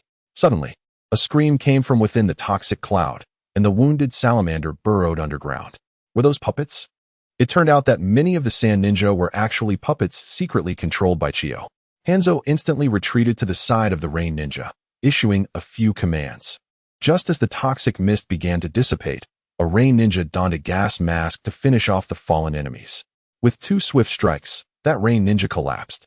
Seeing the fallen puppet confirmed Hanzo's suspicions. Many of those caught off guard among the Sand Ninja were indeed puppets created by Chiyo and her fellow puppet masters. You cunning puppet hag, Hanzo admired her cleverness. I see you've discerned my scheme, Chiyo acknowledged, recognizing Hanzo's caution. As they spoke, another salamander emerged from the Sand Ninja's ranks, spewing forth toxic mist. Before the Sand Ninja could react, the salamander vanished as Hanzo released the summoning. Retreat. Hold your breath as you withdraw, Chiyo instructed urgently, noting that the Sand Ninja had been repelled by a single salamander. Lord Hanzo is invincible. Invincible. A red-haired man in the crowd was the first to shout. The remaining ninjas joined in, praising Hanzo's prowess in defeating the Sand Ninja single-handedly. Meanwhile, the retreating Sand Ninja suffered severe losses. Although many held their breath during the gases spread, their skin was still corroded by the toxins, which would eventually enter their bodies. The defeat was a source of shame for the Sand Ninja, having lost to the Rain Village. However, Chiyo gleaned valuable information. The salamander could only release its toxic gas after a certain interval. Bring me some of that poison blood. I need to conduct experiments. Chiyo resolved to develop an antidote quickly, lest the Sand Ninja face total annihilation. In the ensuing days, skirmishes continued between the Sand Ninja and Konoha. Supplies and personnel gradually arrived at the camp, allowing Konoha to prepare for a large-scale offensive once more. Shinju had grown stronger amidst the chaos. Yet he mourned the loss of many comrades, including the uncertainty surrounding the fate of his teammate, Moku. Though a ninja, he harbored a deep aversion to war. Wishing for peace instead, Jiraiya and Kata Duan's bond deepened, nearing a level where they could comfortably embrace each other. Duan, your phasing technique is impressive, but I possess my own secret jutsu, Jiraiya remarked, noting the stringent conditions for activating his sage arts, which did not allow for much preparation during battle. Then you'd better step up, as Tsunade will be astonished by my tally of defeated foes once the war concludes. Kata Duan had achieved the highest kill count among Konoha's forces, particularly after utilizing his phasing technique. Whether Tsunade would be surprised was uncertain, but Qiye had certainly taken note of Kata Duan's remarkable performance and began contemplating strategies to counter the phasing technique. The first step would be the Mangekyō Sharingan. Even a phasing opponent could not evade its genjutsu.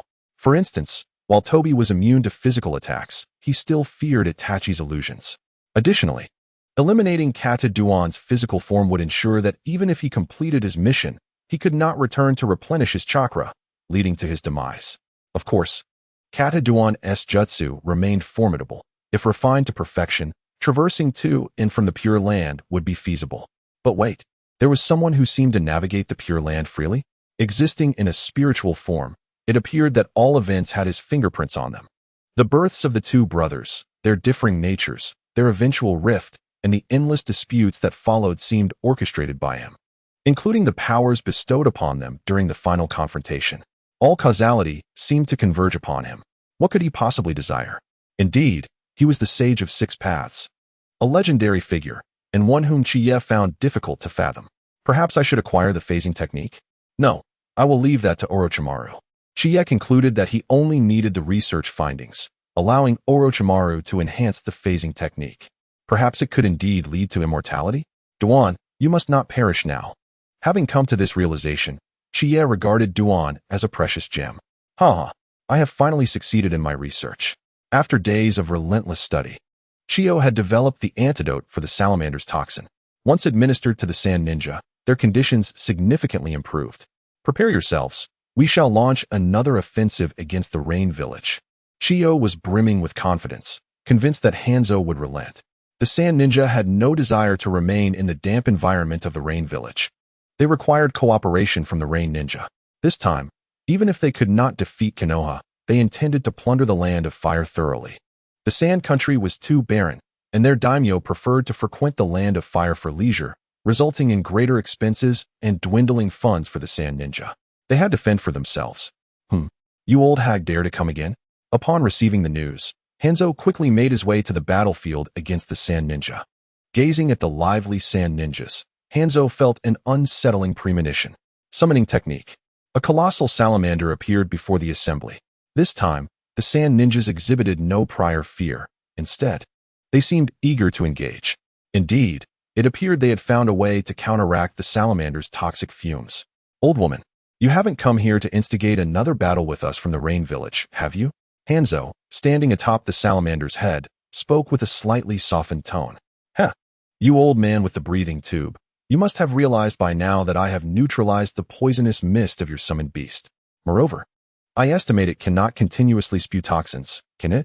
Chiyo confidently directed her gaze towards the salamander and Hanzo, and upon witnessing the astonishment in his eyes, she knew her assessment of the salamander was accurate.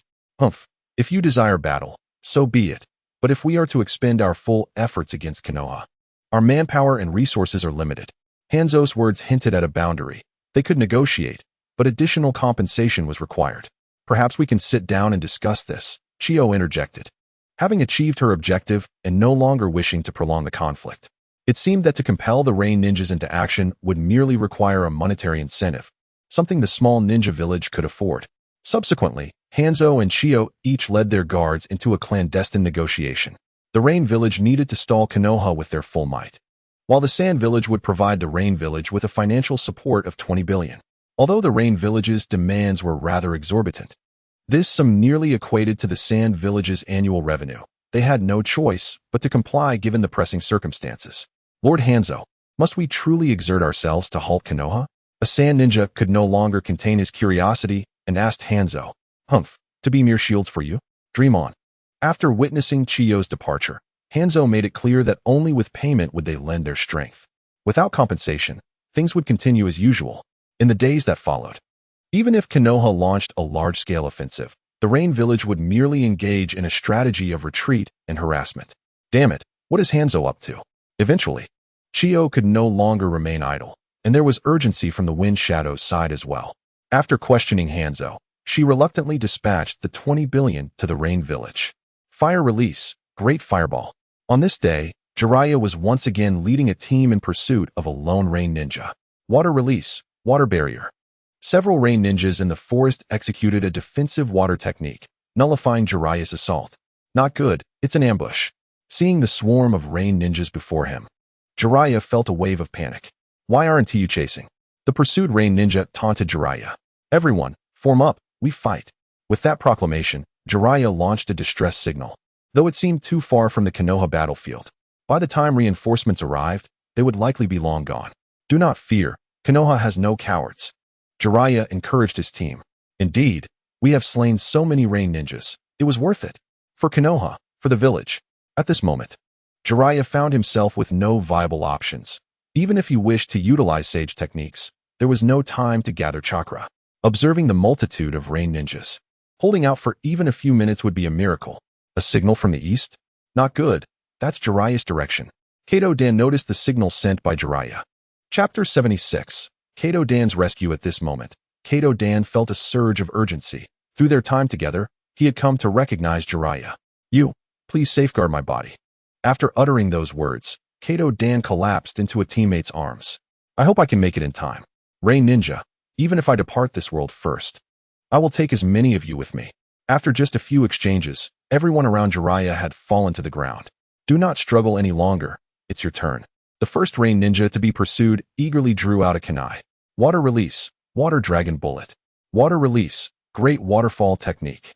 The Rain Ninjas united to unleash these two ninjutsu, waiting for Jiraiya to be brought down so they could strike. Summoning technique, Gamekin. At this juncture, Jiraiya had no choice but to sacrifice his summoned beast. He hoped it could endure. Though I am rather foolish, before Gamekin could finish his incantation, he was severely injured and sent back to Mount Myaboku. Seizing this precious opportunity, Jiraiya attempted to flee, but alas, the number of rain ninjas was overwhelming. Let us see if you can withstand this second strike. The rain ninjas quickly formed hand seals once more. Jiraiya felt a sense of despair. He could not use the summoning technique from Mount Myaboku for a short time, making it difficult to defend against the next attack. Ninjutsu, Needle Jizo. Instantly, Jiraiya's hair enveloped his entire body and then shot outward. He actually possessed such ninjutsu. Damn it, we underestimated him. Due to their arrogance, many rain ninjas fell victim to the needles. However, Jiraiya's situation was even more dire. His hair had thinned from blocking the water techniques and launching outward. To regain hair as lush as before would take at least several years. Moreover, his body had suffered multiple fractures, and his consciousness was beginning to fade. Jiraiya unsteadily rose to his feet, determined to fight valiantly until his last breath. Tsunade, please do not mourn for me. This was the last thought lingering in Jiraiya's fading consciousness. At the moment he collapsed, a ray of light descended from the heavens, gently enveloping him. Jiraiya, have I arrived too late? No, Dan, you arrived just in time. With those words, Jiraiya slipped into unconsciousness. Kato Dan, your name echoes prominently in our rain village. However, even if you possess the spirit transformation technique, you cannot contend with so many of us. Surrender him, and we shall allow you to leave. The rain village found themselves facing the most troublesome of ninjas. Defeating him would undoubtedly come at a steep price. Am I to leave? Kato Dan suddenly posed a question. Was he truly going to depart? The rain ninjas were skeptical. In an instant, Kato Dan, in his ethereal form, swiftly entered Jiraiya's body, unleashing a surprise fire release, allowing Jiraiya to escape amidst the confusion. Quick pursue. Damn it, the spirit transformation technique is truly infuriating.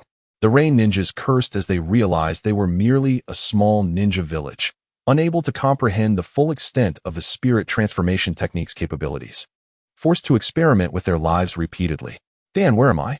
Jiraiya looked around, bewildered by the space before him. Is this heaven? Dan, have you and I both perished? Jiraiya questioned the ethereal Kato Dan before him. Do not worry, Jiraiya. Neither of us has died. This is a consciousness space I created, akin to an illusion. The you outside is currently being guided by me back to the camp. At this moment, you exist only as a spirit. Is that so? No wonder all my wounds have vanished. Jiraiya shook his hand, feeling light and devoid of sensation. Thank you, Dan. Jiraiya recognized that without Kato Dan's intervention, he might have met his end. No need for thanks. We are partners striving together, and I still require your protection. With that, Kato Dan and Jiraiya exchanged knowing smiles. In that instant, both found a sense of camaraderie in each other's eyes. However, Dan, I will not yield Tsunade to you. Jiraiya, then let us see who wins her heart first. Chapter 77. First reign, of course, it will be me. No, it shall be I. It will be me. Me. Ha ha ha. The exchange between Kato Dan and Jiraiya transpired in what felt like an instant to the outside world. As they drew closer, Kato Dan ceased his conversation with Jiraiya and focused entirely on racing towards the Konoha camp. The pursuing rain ninjas seemed unwilling to relent. At last, after a protracted and arduous escape, Jiraiya returned to the camp. Upon sensing the arrival of the patrolling ninja, Kato Dan hastily vacated Jiraiya's body, his chakra dwindling. He must return to his own body, otherwise, his soul would dissipate into the Pure Land due to the lack of chakra replenishment. What had transpired? As Kato Dan attuned himself to the location of his body, he stumbled upon the lifeless forms of his familiar squad members flanking him. It appeared they had all succumbed to poison. Witnessing the fallen comrades weighed heavily on his heart. Ultimately, his gaze fell upon Sanyu, whose abdomen had been blown apart, legs severed, and face disfigured, with only the slimmest sliver of his eyes barely open. Upon seeing Kato Dan approach, Sanyu managed a smile. But the grin revealed a toothless mouth. Even his tongue was severed. Sanyu. Noticing Kato Dan's agitation, Sanyu quickly shook his head, signaling him to refrain from speaking further. Drawing upon his last breath, he pointed in a certain direction before slowly bowing his head. Until his last moment, he beheld Kato Dan smile. Having fulfilled his duty to protect him, Kato Dan stifled his inner turmoil and set off in the direction indicated by Sanyu. The immediate priority was to locate his body. Otherwise, he too could vanish.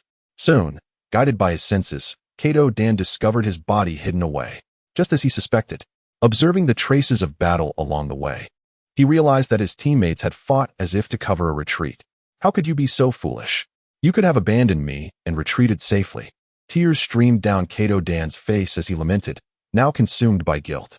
Grieving deeply, Kato Dan returned to the camp, disregarding everything else, and urgently requested Akimichi take food to retrieve his companions' bodies. However, he was met with refusal. The number of available ninjas in the camp was limited, and if the Rain Ninja waited for Konoha's forces to fish them out, it would be a Pyrrhic victory, especially given the significant losses sustained in today's combat. Akimichi Takefu had already requested reinforcements from the third Hokage, Sarutobi Hiruzen. For now, they could not act recklessly. This Rain Ninja operation seemed more complex than a mere ambush. Their numbers appeared to have increased. Unlike Akimichi Takefu's concerns, Kato Dan left the command room, burdened by a profound sense of sorrow. Dan, what troubles you? Shia discerned Kato Dan's distress, recognizing an opportunity to draw closer. Shia, I am fine. Kato Dan forced himself to suppress his sorrow, striving to keep his tears at bay. Under Shia's scrutinizing Sharingan, Kato Dan's facade crumbled. Dan, we are comrades. I cannot bear to see you so despondent. Speak of what has transpired. Shia, it is nothing. I assure you I am well. Continue your charade. Kato Dan, I shall unveil your veiled emotions. The poignant words of Shia lingered in Kato Dan's ears, and at that moment, he could no longer contain himself. Chapter 78. Shia and Kato Dan. Shia, it is all my fault. My arrogance has cost Sanyu and the others.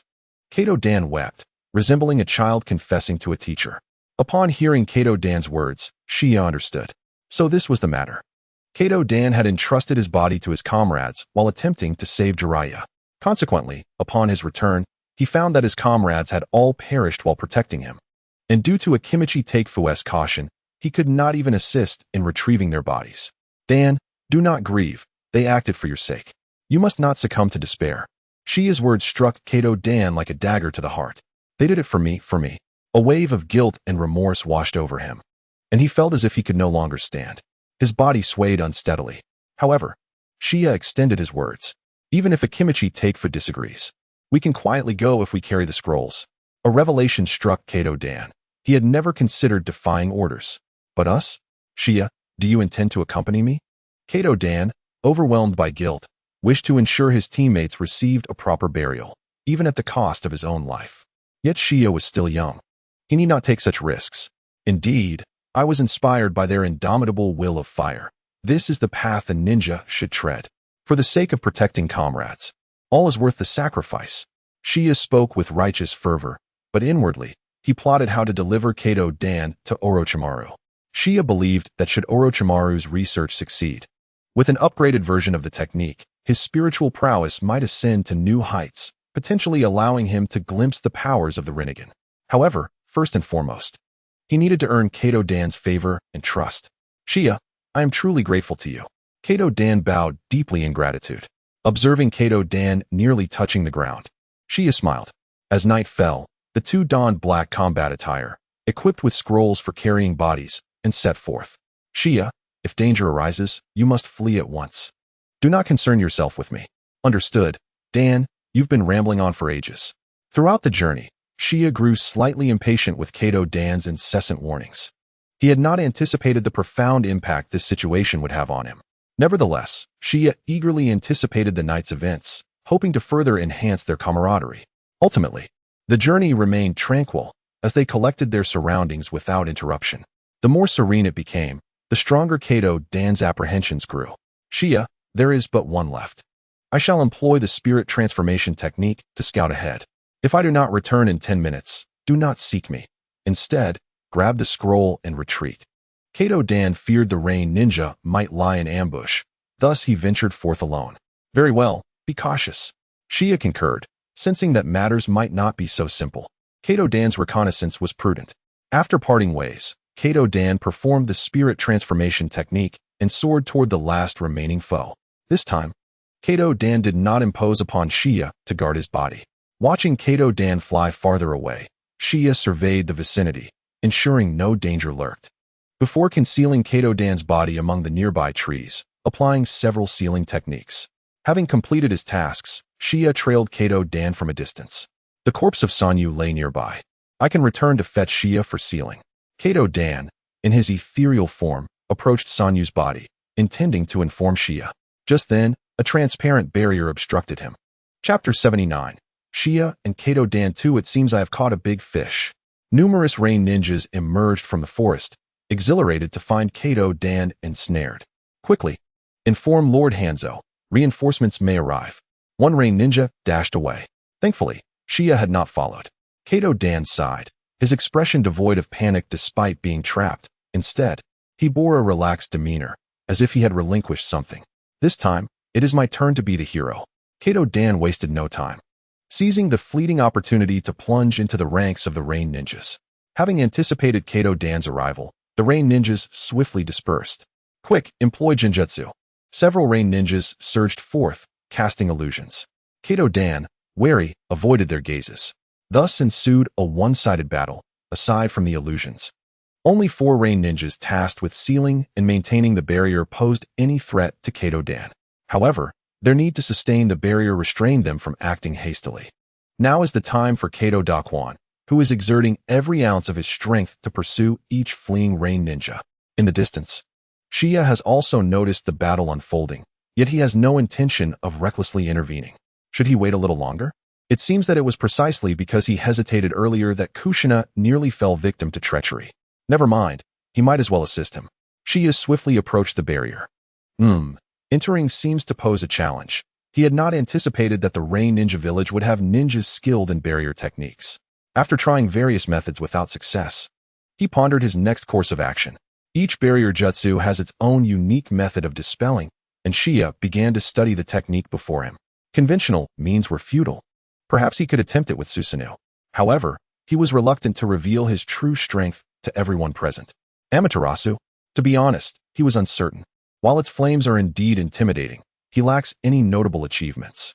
Subsequently, he glanced at the ground. Perhaps he could try to tunnel through. Under the cover of night, Shia quietly activated Susanoo in its impoverished form. His body was enveloped in chakra, with only the skeletal hands manifesting before him. Excellent, time to dig. The Susanoo hands swiftly set to work, as his body remained untouched by the dirt, shielded by chakra. Just as he had anticipated, after a brief period of excavation, Qiye discovered that the barrier had vanished, and he promptly began to dig upwards. Soon after, he discreetly dismissed Susanoo, revealing himself at the very edge of the barrier. Perfect. Kato Dakwon, I have come to rescue you. Await the boundless gratitude you shall bestow upon me. Qiye's first target was the several ninjas responsible for maintaining the barrier, and despite the presence of other guards, he effortlessly dispatched them. What? The barrier has disappeared. The rain ninjas present were taken aback, hurriedly scanning their surroundings. Could it be Qiye? Upon witnessing the barrier's disappearance, Kato Dakwon chose not to flee immediately. He too surveyed the area. Indeed, a man of lesser stature than the others appeared before them. Qiye, hurry and escape. Kato, unaware of how Qiye had infiltrated the barrier, realized he had little chakra left. While reinforcements from the rain ninjas would soon arrive, he urgently called for Qiye to retreat. Hearing this, Qiye was ready to leave at once. He could certainly defeat these rain ninjas. However, the implications of saving Kato Dakwon and the prospect of failing to do so were two vastly different matters. He needed Kato's trust and gratitude more than ever. Just then, a man wearing a breathing mask, accompanied by a group of subordinates, arrived at the scene. Oh, it seems we have caught two significant fish. Hanzo of the Salamander gazed at Kato Dakwon and Qiye, clad in the Uchiha clan's battle garb. It turns out it is the esteemed one. Uzumaki Kitakuni was also present, astonished to discover that Qiye was from Konoha and a member of the Uchiha clan. No wonder his genjutsu is so formidable. Chapter 80. Qiye and Kato Dakwon 3. In this precarious situation, Uzumaki Kitakuni felt a sense of urgency. If Qiye were captured, his fate would undoubtedly be sealed. Moreover, if he did not take action, Qiye would certainly eliminate him before meeting his end. He needed a plan. Could it be that he is Hanzo of the Salamander? In the dim light of night, Kato Dakwon regarded the newcomers. He was surprised by how swiftly Hanzo had arrived. Did he not require rest? Qiye was equally taken aback by Hanzo's presence, and the individual nearest to him was none other than his spy, Uzumaki Kitakuni. It seems Kitakuni has been doing quite well. The person once known as Hanzo's right-hand man, the Salamander God, was not even as close to him as Kitakuni was. Perhaps the Rain Ninja village is worth pursuing? Another plan began to form in Qiye's mind. With his current strength, should he seize control of the Rain Ninja village? What would I even do with the Rain Ninja village? There is nothing of value here aside from Conan. Qiye's gaze fell upon Kitakuni, and he felt a wave of disappointment. It seemed rather trifling. Kitakuni, aware of Qiye's scrutiny, could not help but feel concerned. Was the esteemed one planning to sacrifice him? He feared that Qiye might order him to self-destruct, aligning perfectly with the esteemed one's persona. Remembering his wife and children, Kitakuni's expression turned resolute as he quietly inched closer to Hanzo. Hanzo, your opponent is me. Let my comrades go, Kato Dakwon called out to Hanzo. Ha. None of you will leave here. Hanzo commanded his subordinates to encircle Qiye and Kato Dakwon. Qiye, it is my fault that you are in this predicament. Kato Dakwon observed the increasing number of rain ninjas surrounding them, forcing Qiye to be trapped alongside him. Dakwon, do not say such things. Those who do not cherish their comrades are unworthy of the title of ninja. Qiye's words deeply moved Kato Dakwon. Qiye, I will do my utmost to hold off Hanzo. You must break free. Kato Dakwon's only desire was for Qiye to escape. He could not afford to lose another comrade. But Dakwon, it would be easier for you to leave than for me, Qiye pointed out, indicating the ethereal form of Kato Dakwon, who could indeed depart without hindrance. No, I will not lose another comrade. Kato Dakwon's resolve was unwavering. Then I must apologize to the slug. Qiye uttered a phrase that left Kato Dakwon perplexed. Jiraiya would have understood immediately. Summoning technique. A massive slug appeared before them. Lord Qiye, what are your orders? The newly summoned slug inquired eagerly. Split into smaller forms and hold them off, Qiye instructed, gesturing toward the cluster of rain ninjas below. The slug cast a reluctant glance, but, under Qiye's pressure, complied and divided its enormous body into numerous smaller slugs. Instantly, a mountain of tiny slugs overwhelmed the rain ninjas. Hanzo swiftly attempted to evade with a body flicker technique. Just then, a seemingly helpless hand grasped his thigh. Lord Hanzo, save me. Observing the panicked Uzumaki Kitakuni before the slugs even approached, Hanzo felt a headache coming on. Kitakuni had previously performed admirably, but on the battlefield, he seemed utterly inept. With no other option, Hanzo scooped up Kitakuni and sought refuge. Seizing this opportunity, Qiye swiftly led Kato Dokwan away, heading toward Kato Dokwan's hiding place. Qiye, I never imagined you would possess Tsunade's summoning beast. Kato Dokwan expressed his astonishment as he regained his physical form. Thanks to it, we must hurry. Qiye understood that Kato Dokwan was curious about his connection with Tsunade, a topic he preferred to avoid, so he urged Kato Dokwan to continue onward. We are leaving. What about the summoning beast? Kato Dokwan inquired hesitantly, grateful for the slug's assistance. It is a matured summoning beast. If it cannot defeat its opponents, it will undoubtedly retreat, Qiye reassured him. Then let us return first. Kato Dokwan concluded, acknowledging Qiye's reasoning. Which summoning beast would be foolish enough to perish on the battlefield? Ultimately, they would have to wait for an opportunity or until the war concluded to retrieve the body of the Rain Ninja, hoping that no wild beasts lurked nearby. Chapter 81. Konoha sends reinforcements again on the other side. The battlefield between the Rain Ninjas and the slug unfolded. The slugs were being ruthlessly slaughtered by the Rain Ninjas, as they were merely small, divided forms, lacking significant combat power to hold off their opponents. Particularly, Hanzo summoned the salamander, feasting with great delight. The slug's heart bled as it sensed the time. Qiye and the others should have made a considerable distance by now. The slug hastily dismissed the summoning. In the wet-bone forest, a group of small slugs lay feebly on the ground.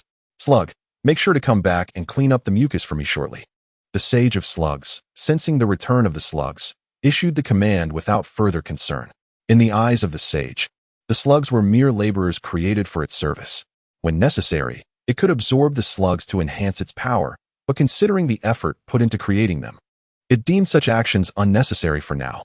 Moreover, the crafting of the living slug involves the souls of those who have failed in their pursuit of immortal arts, thus enabling the slug to possess an independent consciousness and endure for such a prolonged period. Currently, there are scarcely any practitioners of the wet-bone forest technique left. Has the Senju clan lost their ambition? The sage of slugs finds himself reminiscing about Hashirama Senju. In the Hokage's office in Konohagakure, Sarutobi Hiruzen appeared quite incensed as he perused the documents in his hands. Kinkaku, you may leave, he instructed. Yes, Lord Hokage. Once Kinkaku departed, a barely perceptible smile crept across Hiruzen's face. He sensed that this was the final struggle of the Rain Shinobi. Indeed, Akimichi Choza had not disappointed him, managing to engage the tiny Rain village to such an extent. It was time to bring the war to a close. The third Hokage quickly summoned some elite members of the Sarutobi clan, along with several other supporting clans led by Danzo. Hiruzen ordered them to head to the front lines. This time, he intended for the clan members to reap the rewards of victory. With so many elite from various clans dispatched, the Rain village would inevitably vanish from the map. Hiruzen's calculations were astute. He planned for Akimichi Choza to exhaust the majority of the Rain shinobi, allowing the rested Sarutobi clan to conclude the war. In doing so, the Sarutobi would emerge as the principal heroes in ending the conflict. Knock, knock. A sound echoed from the door. Come in. The visitor was the Uchiha clan leader. Hiruzen had already received intel from the Umbu regarding the Uchiha leader's departure from his clan. However, he was curious about the purpose of the Uchiha leader's visit. Third Hokage, please allow our Uchiha clan to assist in the battle at the Rain village. We also wish to contribute to the village. The Uchiha leader had received news of the unfavorable battle conditions, albeit delayed by a few days, as the Sarutobi clan had already set out. Are you suggesting your clan wishes to join the fray in the Land of Rain? Hiruzen couldn't help but chuckle. What was going on in the Uchiha's minds? Were they now seeking a piece of the action? Why are you laughing so loudly, Third Hokage? The Uchiha leader felt as though he was being mocked. Yet, the Uchiha clan genuinely wished to assist the village, although there was an element of self-interest involved. Apologies, I was merely reminded of something amusing. It was not directed at you. Hiruzen offered an awkward explanation. Nonetheless, the battlefield currently did not require the Uchiha clan's intervention. I have already dispatched personnel, and I believe the conflict in the Rain village will soon be quelled. The Uchiha clan is an integral part of the village, and the responsibilities of the Konoha Police Department during this war are immense. You must ensure the stability of the daily lives of the villagers. Do not underestimate the matters within the village, for they are of utmost importance. Hiruzen smoothly dismissed the Uchiha leader with his reasoning. Chapter 82. Akimichi Choza holds a meeting. Hiruzen, I heard the Uchiha leader came by. Shortly thereafter, Danzo hastened to inquire. Yes. He wishes for the Uchiha to partake in the war, Hiruzen replied candidly. Does he think he can simply waltz in? The Uchiha clan is indeed harboring ulterior motives. They must be up to something. Hiruzen, you cannot delay any longer. Danzo pressed Hiruzen, clearly displeased with the Uchiha's intentions. This is merely the Uchiha seeking to gain some advantage from the war. You are being overly cautious, Danzo. Hiruzen furrowed his brow. He was at the pinnacle of his power, and, rather than feeling threatened by the Uchiha leader's audacious request, he was confident in his ability to keep the Uchiha clan in check. Moreover, the Uchiha clan represented a vital combat strength for Konoha. There was a significant distinction between a shinobi with the Sharingan and one without.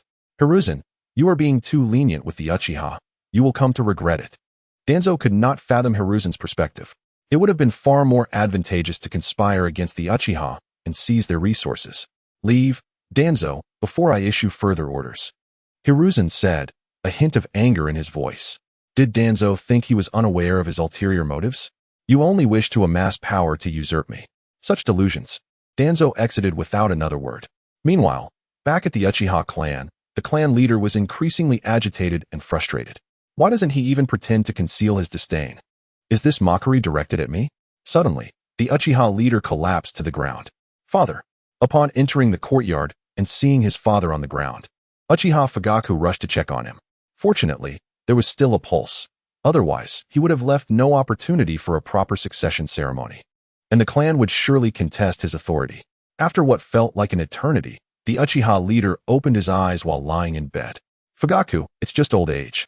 I am fine. He sighed, realizing that the times had changed, yet his thoughts remained rooted in the past. Once the war concludes, I shall appoint you as the next clan leader. After uttering these words, the Uchiha leader seemed to drain all his strength and fell into a deep slumber. Observing that his father was still alive, Fugaku exited with a stoic expression. Finally, it is mine, he thought. Tonight, I shall have the chef increase the dosage. It is time to awaken my potential. Furthermore, it is time to continue striving for a child. Jiraiya, are you feeling better? At the command center of the Konoha battlefield, Kato Dan expressed his concern for Jiraiya, who had just begun to recover. Having undergone a transformation in recent days, Dan now understood the significance of camaraderie and realized that perhaps he should not be fixated on any one individual. Protecting his companions and safeguarding Konoha might indeed embody the true spirit of the Will of Fire. At this moment, Dan experienced a profound enlightenment. However, the intensity of Dan's gaze made Jiraiya uncomfortable, as he recognized that this emotion transcended mere friendship and ventured into the realm of love. Yet, this was not a romantic affection. It was a deep-seated love for all his companions. I'm fine. Just lost some hair and have a few fractures, Jiraiya exclaimed. Don't worry about me. Shia, you have arrived. Carry me away. Spotting Shia, Jiraiya abandoned his meeting obligations and attempted to escape. Isn't that a bit inappropriate? You were specifically summoned by Akimichi Choza to attend this meeting, Shia teased, observing Dan's expression of gratitude towards him. Nevertheless, he felt he could endure the dynamic between Dan and Jiraiya. Look at me. I'm in this state. I should return to Konoha to recuperate, Jiraiya insisted, but Shia firmly pressed him back down. What a joke. The reputation of the legendary 3 Sannin has already been somewhat tarnished since Orochimaru's departure. Thank goodness for Kato Dan. If you leave now, who will uphold the title of Sannin? Certainly not me. I refuse to bear such an embarrassing title. Rest assured, Tsunade will ensure you recover fully in no time. I refuse. I want to return to Konoha. Jiraiya continued to argue with Shia, while Dan's gaze flickered. Was this the essence of friendship among comrades? Suddenly, a sharp sound rang out as something struck Jiraiya's head. A bright purple bruise instantly appeared on his bald dome. Ah! Ouch! Jiraiya cried in anguish. Tsunade, you have arrived. Dan glanced at Tsunade with a hint of trepidation, as she seemed somewhat overly aggressive towards her companions. Ha ha ha, Tsunade. How much force did you just use? Shia chuckled, turning her head away. Tsunade, Shia keeps talking about you. Why don't you take action? Jiraiya shouted, feeling it was unjust. Mind your own business, you fool. Tsunade fumed, preparing to retaliate once more. Enough. Akimichi Choza strolled in leisurely. Ahem, everyone, please take your seats. Choza signaled for silence, urging everyone to sit down. The purpose of this gathering is to discuss some arrangements.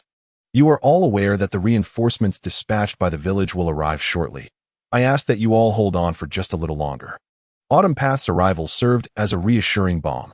Duan's performance had been commendable, prompting the elders' decision to assign him the leadership of 7 elite teams. Recently, it had primarily been Duan leading the charge, and now, Autumn Path's actions simply aligned with the collective sentiment. With Jiraiya injured and unable to return to the battlefield for the time being, Qiye would take his place. Qiye had no objections to Autumn Path's words and nodded in agreement. The battlefield, while exhausting, was a vital ground for accumulating strength. Though he had aided the injured in gathering considerable power over these past days, it was still not comparable to the first day of battle. I disagree. Qiye is an invaluable aid to me, Tsunade exclaimed, slamming her hands on the table. While others may regard Autumn Path with respect or fear, to Tsunade, he was insignificant. In terms of lineage, she was the granddaughter of the first Hokage. In terms of status, she was the princess of the Land of Fire. To put it bluntly, even if a shinobi war were to ensue, she would remain unharmed. If she were to face peril, the feudal lord of the Land of Fire would be in a panic. Who would dare to capture Tsunade, knowing it would be a direct affront to the lord? Currently, Tsunade was dissatisfied with Autumn Path, deeming him too moderate. Alas, there is little choice. There are no outstanding shinobi available to lead, Autumn Path replied. His tone less like a command and more akin to an earnest conversation, tinged with a hint of plea. Qiye, what are your thoughts? Tsunade disregarded Autumn Path, turning her attention to Qiye. Tsunade, for the sake of the village, I shall comply with the arrangements. Even if it requires sacrifice, it is worth it, Qiye declared, embodying the spirit of Konoha's light. Was he truly so upright? Tsunade pondered. The closer she grew to Qiye, the more she sensed he harbored ulterior motives. Seeing Chiye's declaration, she ceased her objections. Tsunade wished to accompany Qiye to the battlefield, yet with the influx of rain ninjas, she was inundated with the care of the injured. Qiye, rest assured, I will protect you on the battlefield, Duan suddenly interjected. Duan, that is unnecessary, Qiye awkwardly declined, noticing that Duan had undergone a noticeable transformation in recent days. Could it be he had been overly stimulated? Indeed, that must be the case. Qiye could only surmise that Duan was affected by the departure of his comrades. Brother Qiye, I heard you were taking Jiraiya's place? As Qiye returned from the meeting, Shoju approached him. Yes, just temporarily, Qiye replied. Then take me with you. I am quite strong, Shoju proclaimed, flexing his recently trained muscles. If you go to the battlefield and something happens, Tsunade would tear me apart, Qiye retorted. Logically speaking, who would allow someone so young to enter the battlefield? He was here due to his unique status, to broaden his horizons. Please, Brother Qiye. I promise I won't cause any trouble. Shoju remained undeterred, feeling overwhelmed by the monotonous tasks he had been performing daily. Unless you can handle your sister. Qiye pointed behind Shoju. What? When did my sister arrive? Shoju gasped in shock, hastily attempting to flee. Tsunade promptly seized Shoju by the ear, delivering a lesson on love and responsibility. Shoju left, dejected. Qiye, let us have a discussion. Once Tsunade had dealt with Shoju, she turned her gaze to Qiye, who was enjoying a snack. Discuss? What is there to discuss between us? Did you not say I would tear you apart? Am I truly that fearsome? Tsunade questioned him. No, I misspoke. Tsunade, you are incredibly gentle. Then why are your eyes wandering, not focused on me? Tsunade, it is getting late. I must patrol the vicinity. Finding an excuse, Qiye attempted to make his exit. Huh. Coward. Tsunade saw through his ruse without revealing her insight. Qiye, is that you? Duan spotted Qiye, who was heading out to patrol. Duan, shouldn't you be on duty today? Qiye asked, puzzled. For the sake of my comrades, I do not wish to rest, Duan exclaimed, brimming with enthusiasm. Duan, moderation is key, Qiye mused internally at Duan's fervor. Perfect, can you cover for me? Qiye had been eager to attend to a certain matter, but lacked the time. Of course, but what do you intend to do? Duan questioned, puzzled by Chiye's intentions. Can there not be some secrets among comrades? Qiye countered. Indeed, Duan replied, appreciating the bond implied by the term comrades. Then it's settled. I will step out for a moment, and you will take over my patrol. Absolutely, Duan assured him. Qiye swiftly departed the camp, stealthily concealing his presence as he made his way to Nagato's home. This was an opportune moment, even if Obito were to intervene. Nagato was still young and lacked the mastery of his powers. The time was ripe for absorbing the Rinnegan. Nagato, do not hold this against me. Upon arriving at the now empty Nagato residence, Qiye was engulfed in contemplation. Have they moved? Indeed, not long ago, due to Hanzo's actions. A family from the Whirlpool country relocated to Rain Village. Disappointment washed over Qiye, who trudged slowly on his return journey, feeling disheartened. This was a missed opportunity. Had he not been the most extraordinary one? At that moment, two thinly clad children caught his eye. Isn't that Xiao Nan and, what's his name? Yahiko. Qiye unexpectedly stumbled upon a delightful surprise on his way back. What are you two up to? Qiye swiftly appeared before Xiao Nan and Yahiko with a charming flicker. Are you a ninja, sir? Yahiko exclaimed in awe. Returning to my question, young one, Qiye feigned a stern demeanor. Sir, due to the war, we were driven away from our nearby village, Yahiko explained, sensing the ninja's demeanor was less than amicable. Xiao Nan remained silent, her eyes warily fixed on Qiye. Aren't you afraid of being devoured by beasts in the forest? Qiye queried, skeptical. Sir, we have nowhere else to go, Xiao Nan replied softly. Upon hearing this, Qiye chuckled inwardly. You lack what I possess. Is that truly the case? You two younglings mustn't deceive me. Qiye pointedly tapped Xiao Nan's forehead, while Yahiko, observing, dared not move.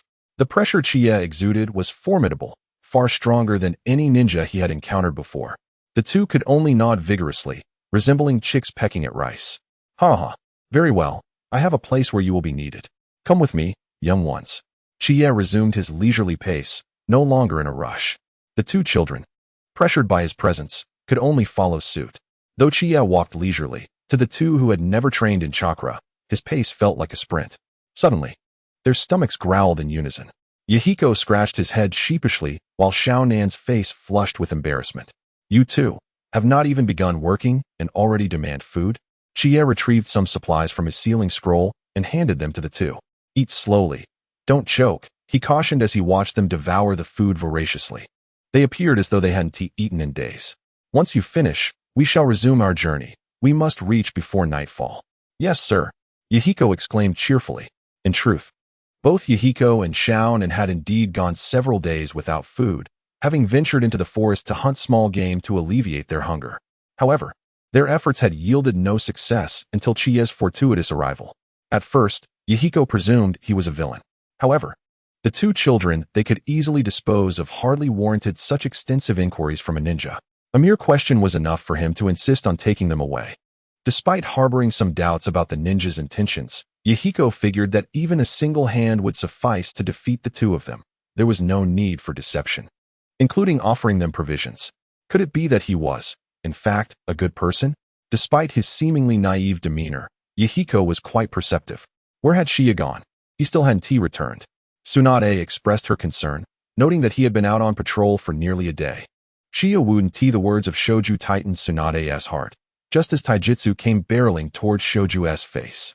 Shoju, something feels off. Don't move. After another strike. Observing the symmetrical features of Shoju, Tsunade's anger dissipated somewhat. Nonetheless, her worry lingered. At that moment, Qiye returned with the two small children, followed closely by the cautious Kato Daisuke. Qiye, are you certain these two little ones are as you described? Homeless orphans? Encountered in the woods? Do you intend for them to assist you? Kato Daisuke expressed his skepticism, unwilling to let these unidentified individuals come into contact with his companions, fearing they might deceive Qiye. Rest assured, Daisuke, I've explained several times. You should focus on your duties and resume your patrol. When reinforcements arrive, we will fight side by side against the Rain Ninja Village. The mention of fighting together reignited Daisuke's motivation. He cast a warning glance at Yahiko and Konan before departing. Qiye, you brought back two children? Tsunade asked, bewildered, while Shoju stared at the two younger kids, unable to comprehend Qiye's intentions.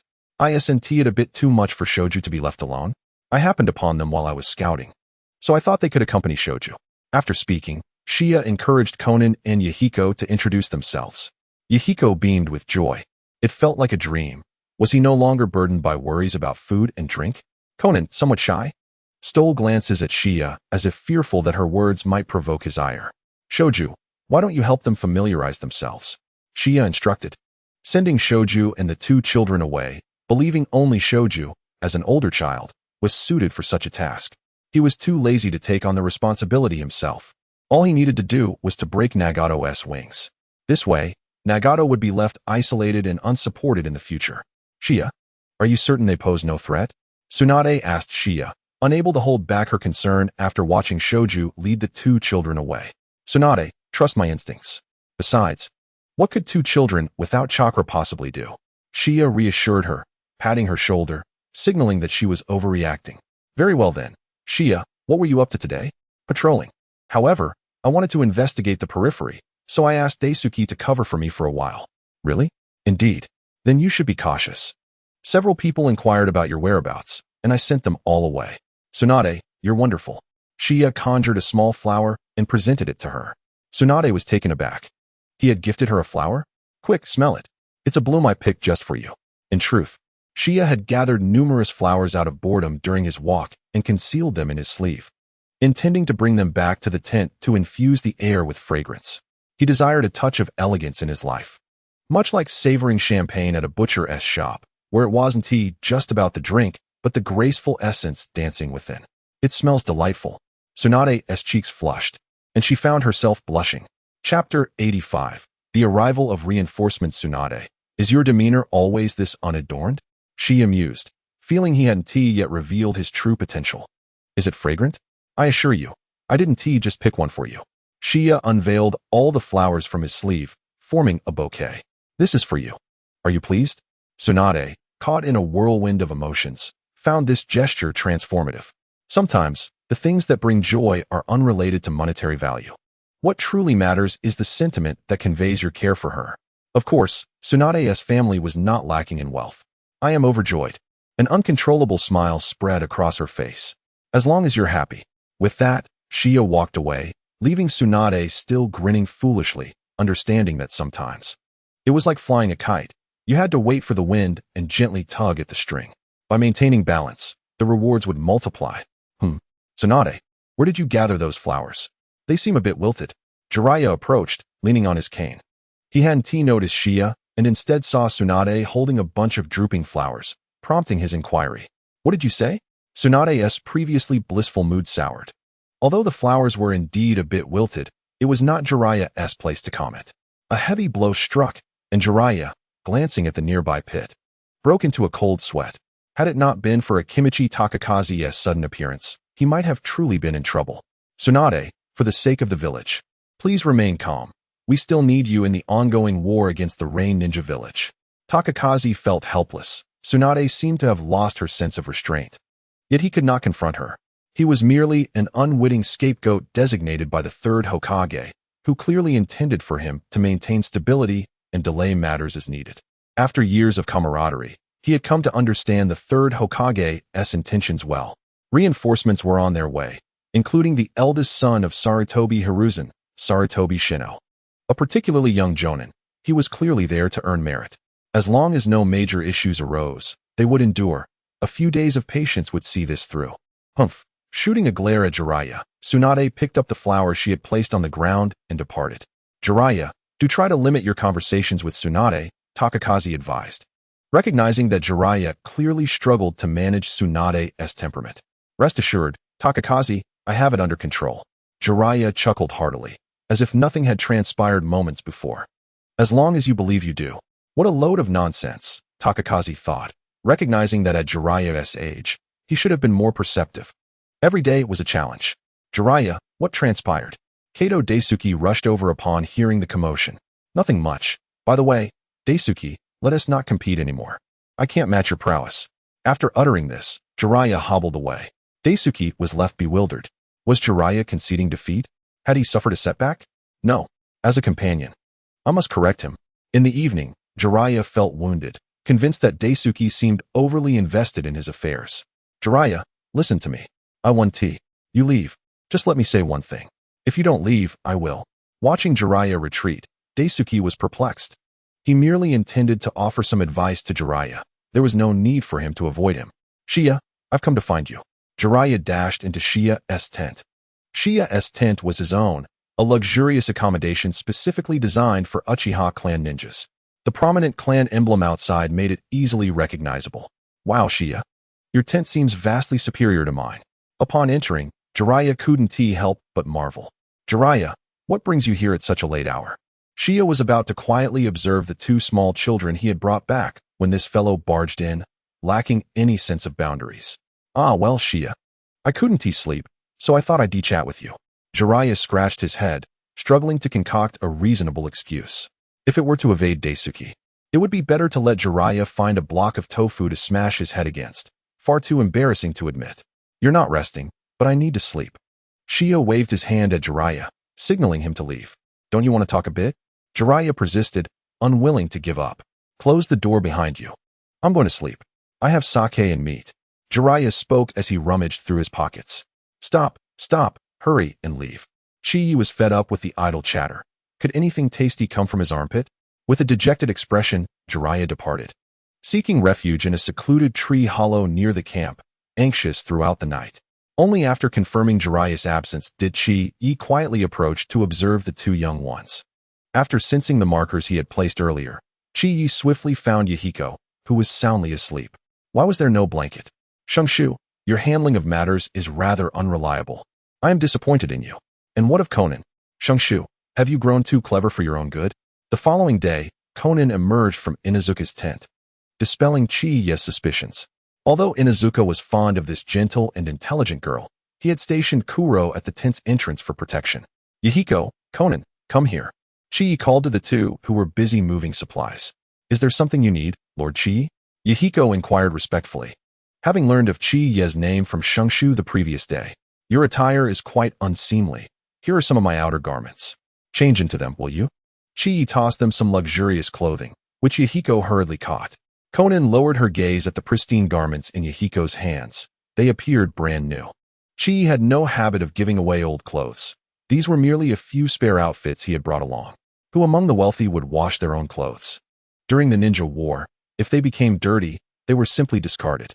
Yahiko realized the garments were indeed new, but why did Lord Chi-Yi, who was so kind, choose to adopt a serious demeanor?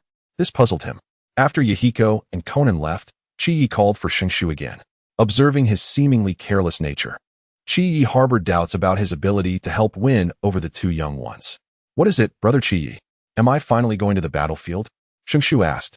Pulling out the kunai gifted by Minato, his demeanor suddenly earnest.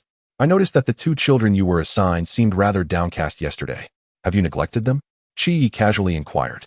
Ah, about that. Shungshu's expression fell as he returned the kunai to its pouch. After Konan finished her tasks yesterday, Inuzuka took a liking to her, stating there were too few girls in camp and that she needed protection. Is that so? And what about Yahiko?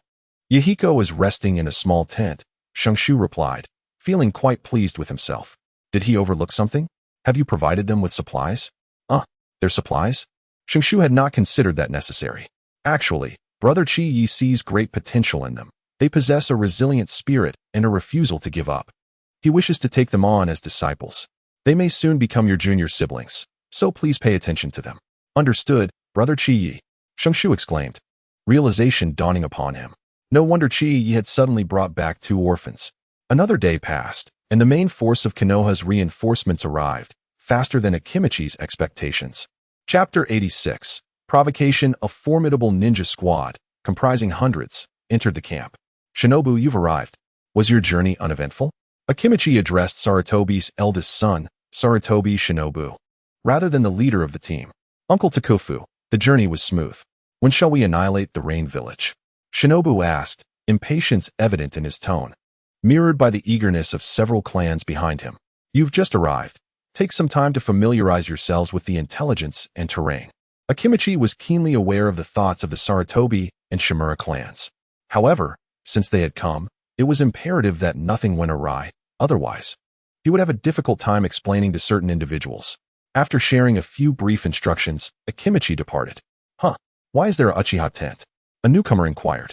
That SA member of Tsunade's team, named Uchiha Qiye, explained another ninja who had arrived with Qiye. So he has latched on to Tsunade's coattails. How fortunate. The other Uchiha are still in Konoha, chasing thieves. Ha. Don't say that. Chinda, the Uchiha clan is quite sensitive. But I can't help it. Laughter erupted among the new reinforcements, and Sarutobi Shinobu observed silently, not intervening. According to his father, Sarutobi Hizashi, Uchiha Qiye was the kind of person who would sacrifice himself for the village. Such trivial matters were not worth worrying about regarding how Qiye might react. A person like him would surely endure for the sake of the village. Who is speaking ill of Brother Qiye? Shengshu stepped forward upon hearing this. Huh, which little brat are you? This battlefield is no place for you. Do you think you're Lord Shinobu? Laughter erupted again from the Sarutobi ninjas. Shinobu? He is here? Shengshu quickly scanned the reinforcements and soon located Sarutobi Shinobu amidst the crowd. Silence. Shengshu is the grandson of the first Hokage, Senju Hashirama. Upon realizing he had been discovered, Shinobu revealed himself.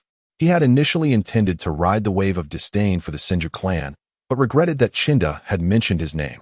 Ah, it is Lord Shengshu. Please forgive my rudeness. Chinda, who had just mocked Shengshu, immediately apologized, and the others quickly fell silent. If word of this reached the village, even Sarutobi Hizashi would be unable to protect them. At the very least, they would face individual reprimands. Who was it that disparaged Brother Qiye? Shengshu ignored the Sarutobi ninja and turned his attention to the hundreds of ninjas present. All eyes fell upon Chinda. You again? Come, you will apologize to me. Realizing it was the very person who had ridiculed him, Chinda was at a loss for words. Brother Qiye is his master. It is unrealistic to expect everyone to apologize, as it may incite public outrage. However, one person should suffice. Lord Shengshu, is that really necessary? Chinda protested, reluctant to apologize. As a prominent jonin of the Sarutobi clan, he would lose face if he were to apologize to someone from the Uchiha clan. Shengshu, let it go. I will speak to him later. Can't we just drop this? Shinobu interjected, attempting to mediate. No, Shinobu. He insulted my master and my sister. Shengshu was incensed. Why was it so difficult for them to apologize? When did the Sarutobi clan become so arrogant? Chinda, you should go. But Lord Shinobu. Chinda hesitated. He was truly unwilling to comply. Shengshu, come help me move supplies. Tsunade's booming voice drowned out the conversation. Sister, I have important matters at hand. Hurry up, or I'll smack you. Fine. Reluctantly, Shengshu acquiesced, but before leaving, he urged Chinda to apologize. Chinda nodded vigorously. As for the apology, he could dream on. If I say sorry, then it's done. What could Uchiha Qiye possibly say? After all, Lord Shinobu was the son of the Hokage. Chinda thought it all quite well, but a pair of eyes had been closely watching him since the arrival of the reinforcements. Heh, I'll remember this. You insulted me and slandered my clan. You have already paved your path to demise. This includes that seemingly sensible little brat, the son of Sarutobi Hizashi. Ever since the reinforcements had arrived, Qiye had been keenly observing them, and unexpectedly, he found himself the subject of ridicule. Did they think he was easy to bully? The upcoming conflict will not be a trivial matter for you, especially concerning Chinda. I shall personally intervene to escort you home. Tsunade's request for Shoju's assistance was indeed at Qiye's behest. It was a trivial matter to summon his troublesome younger brother, and Tsunade readily acquiesced. Presently, Qiye is reluctant to reveal his true capabilities, as doing so would undoubtedly invite numerous adversaries. Furthermore, should Chinda show disrespect to Shoju, it would not only tarnish the Uchiha clan's reputation, but also that of the Senju clan. Shoju is speaking up for Qiye, and Qiye wishes to spare him from any embarrassment. This little fellow exhibits a commendable sense of loyalty at critical moments. His efforts in my service have not been in vain. Ah, sister, you hurriedly summoned me for this trivial matter? Shoju expressed his irritation at the heap of refuse before him. Are you displeased? Tsunade perceived a hint of rebellion in her younger brother's demeanor. I was just busy with something important. Shoju's cheeks puffed up in indignation at the recollection. What important matter? Who dares to bully you?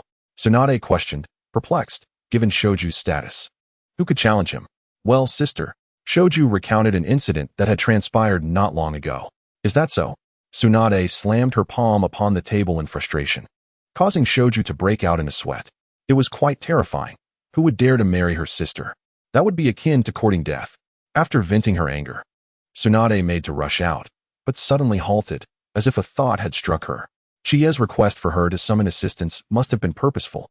Perhaps she should trust that Qiye could manage the situation adeptly?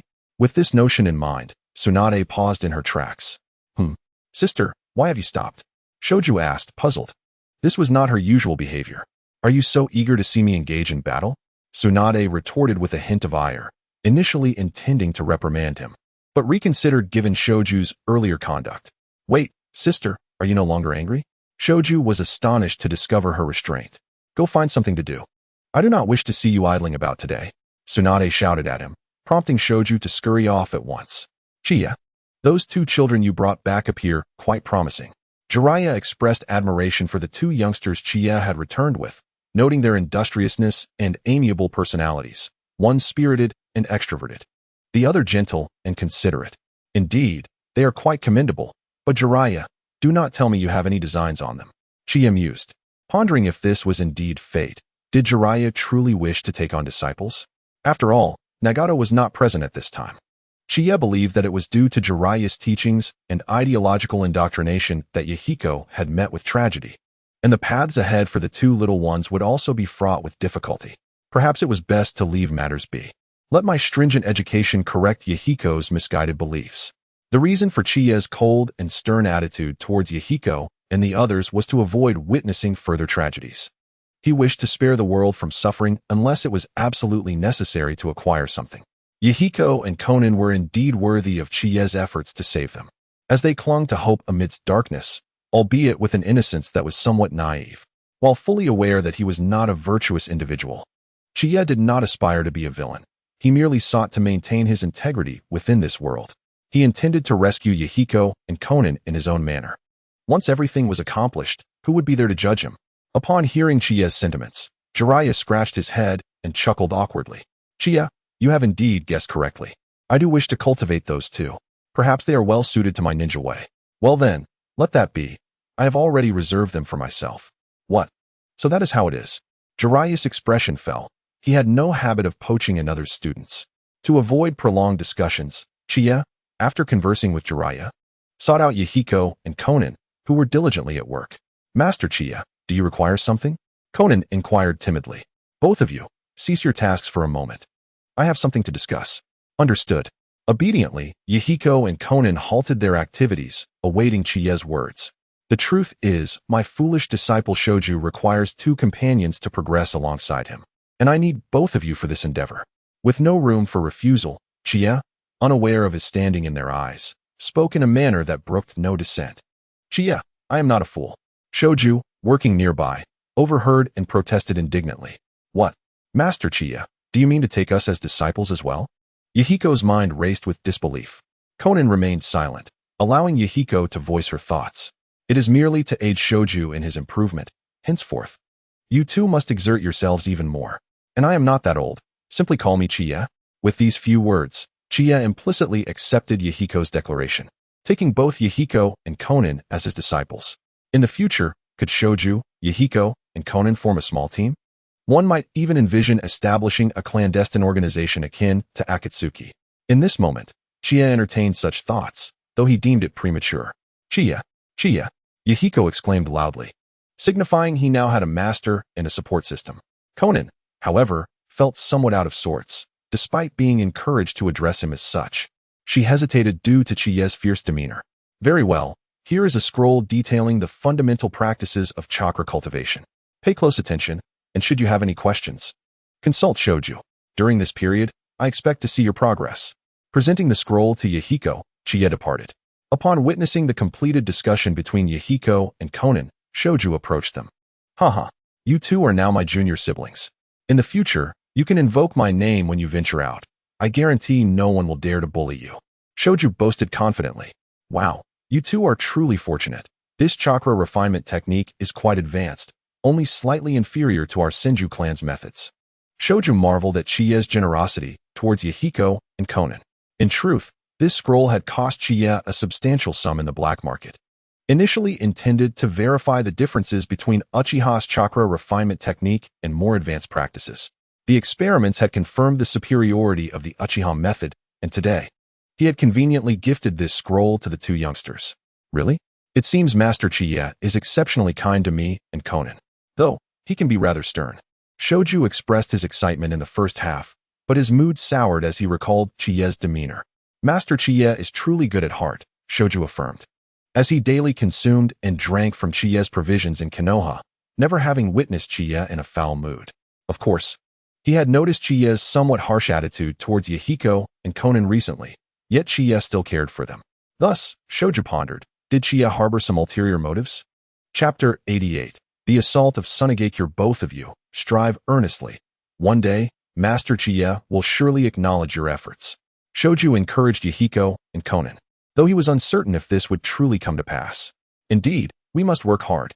Yahiko's spirits soared, while Konan remained apprehensive. Do you think Master Qiye can truly recognize us? At the border of the Land of Rivers, the station ninjas enjoyed a degree of leisure, unlike their counterparts in the Rain Village, who faced constant conflict. What is that? A Konoha ninja responsible for sensory duties spotted several monkey-like entities approaching at great speed. Everyone, be alert. We have a situation.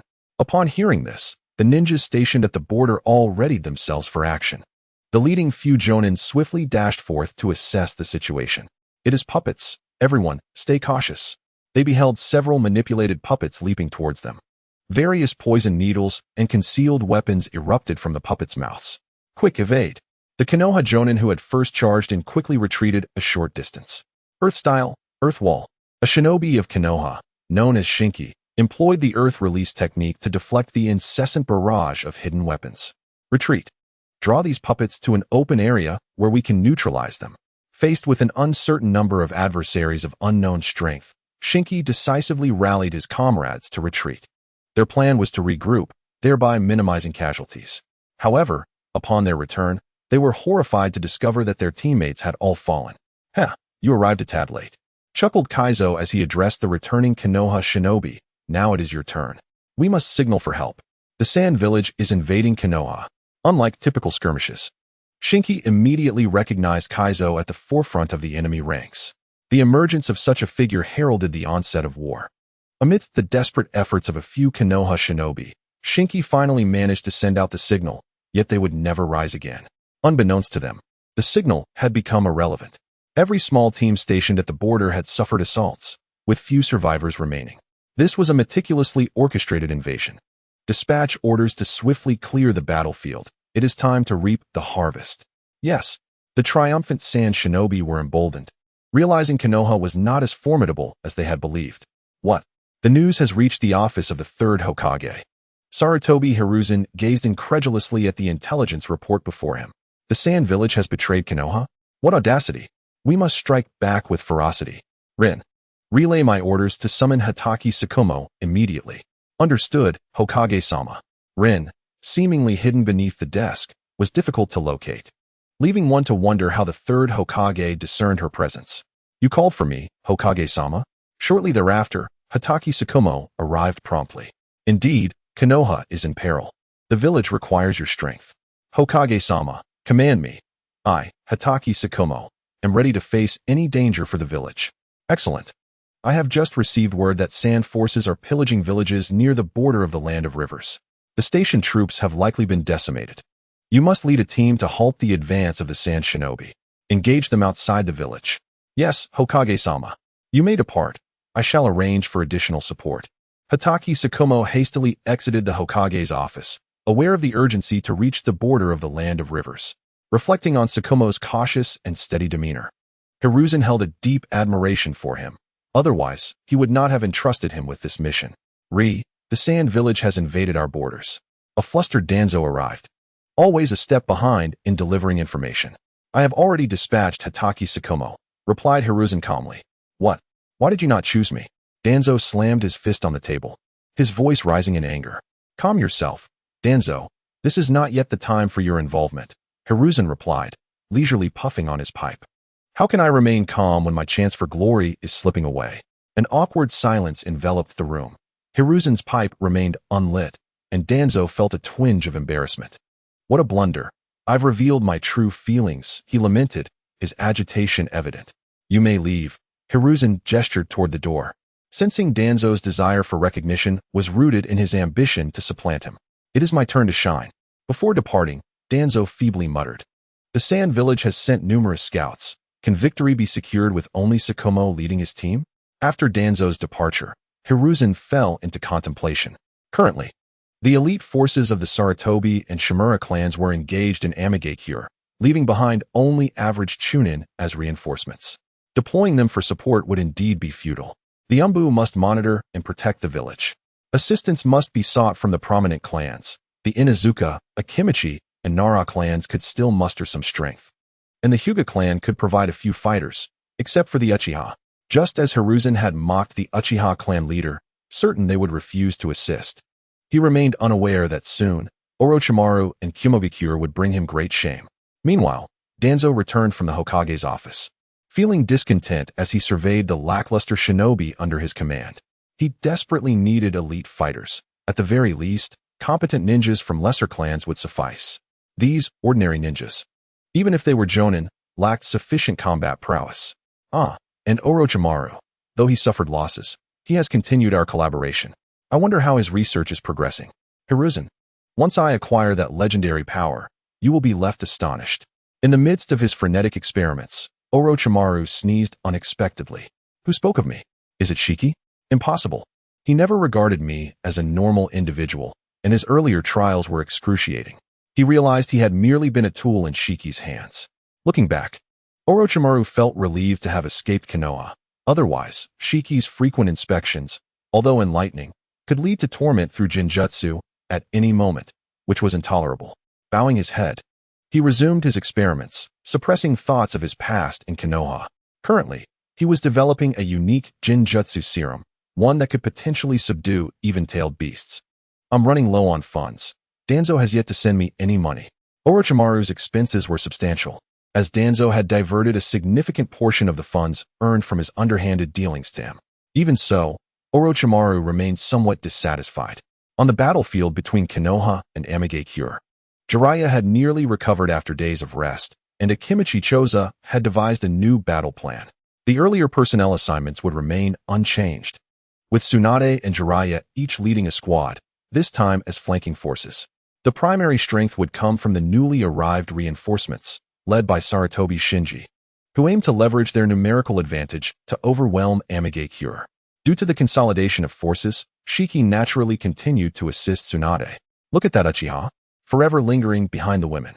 He is the most spineless Uchiha I have ever encountered. Laughter erupted among several members of the Sarutobi and Shimura clans as they quietly discussed Shiki. He could undoubtedly hear everything, but he was plotting something of his own. Should the reinforcements suffer complete annihilation, would Hiruzen be driven to the brink of fury? Leaving a shadow clone behind, Shiki silently departed from the Konoha encampment. Excellent, Kitagawa. Your timing is impeccable. Under the cover of darkness, Shiki met with Uzumaki Kitagawa in a small grove. In recent times, Hanzo had been training Kitagawa to hone his abilities, and as his right-hand man, Kitagawa could not afford to shy away from battle. Thus, he had been tasked with harassing Konoha's forces daily, knowing he could always escape if overwhelmed, especially since he was accompanied by several ninjas for protection, an indication of Hanzo's regard for him. Upon seeing Kitagawa, Shiki employed Jinjutsu to establish the meeting's timing. My lord, I never expected you to be from Konoha, Kitagawa expressed with excitement, aware that Uzumaki Mito was also in Konoha. Let us not dwell on trivial matters. I have summoned you for a specific task that requires your cooperation. My lord, are we finally going to strike against Mangekyo? Should I poison Hanzo's food? Or perhaps kidnap his family? Do not overthink. I need you to draw Sarutobi and the Shimura clans to Hanzo when Konoha gathers to assault Mangekyo. You are familiar with their clan emblems, correct? My lord, if you proceed with this plan, are you certain? Do not question my orders, simply follow them. Even if your wife and children are relocated, I have my ways of finding them. In the depths of his heart, he could not fathom why the adults acted in such a manner. Nonetheless, he had to comply with the directives from the North Country of the Whirlpool. It was evident that the adults were aware of the relocation of his wife and child. Indeed, they were still on his mind. The scene shifted back to the Uchiha clan, where it was reported that the clan leader had fallen ill, prompting visits from various high-ranking members of the clan. Rest assured, even if you succumb, I shall be here for you. The sixth elder, observing the seemingly exhausted Uchiha clan leader, finally revealed his true intentions. Initially, he had no aspirations to usurp the position. However, it appeared that the clan leader's time was running short. Nonsense. Who gave you the right to speak when I have not even uttered a word? Naturally, the elder of the clan opposed this, as he too coveted power. Do not forget about Fugaku. With great effort, the Uchiha clan leader propped himself up and spoke in a fractured manner. The situation was worse than he had anticipated. At this moment, due to his health and the dual blow from Sarutobi Hiruzen, he feared he could not hold on much longer. Yet, he must create a final opportunity for Fugaku. Clan leader, how can you sit up? Please rest. The sixth elder hastily offered his feigned concern, uncertain whether the clan leader was genuinely improving or merely experiencing a momentary resurgence. Consequently, those visiting the clan leader became more cautious. Uchiha Santai, the father-in-law of the clan leader, did not visit him, but rather went directly to Fugaku and Tsukahana's residence. Father-in-law, what brings you here? Fugaku's face betrayed no emotion, yet he held disdain for the seemingly jovial man before him. Fugaku, Tsukahana informed me about the clan leader's condition a few days ago. It appears he is quite unwell. Santai's smile faded, replaced by a more austere expression. What do you mean by that, father-in-law? Fugaku's tone grew interrogative, as he was unable to decipher Santai's intentions. Regarding the next clan leader, there were many voices within the clan. The sixth elder aspired to the position, as did the elder of the clan, while the remaining elders remained silent but harbored similar thoughts. As for you, though you are the clan leader's son, your foundation is too weak. With the clan leader's sudden downfall, you will require formidable support to back you. After analyzing the situation, Santai awaited Fugaku's response. Your meaning is that you will fully support me? But your sole backing is insufficient. Fugaku had deduced Santai's purpose for visiting, yet he believed that Santai alone would not suffice. What if you had the complete support of the sixth elder's faction? Impossible. The sixth elder's faction will not heed your call and will not abandon him for my sake. What if the sixth elder were to suddenly disappear? Santai's expression grew sinister. Ever since he became Fugaku's father-in-law, his thirst for power had intensified. Santai, you must understand the consequences of turning against your own kin. Fugaku sternly reprimanded Santai. Yet, Santai did not flinch. He continued, if the sixth elder vanishes, his followers will lose their guiding force.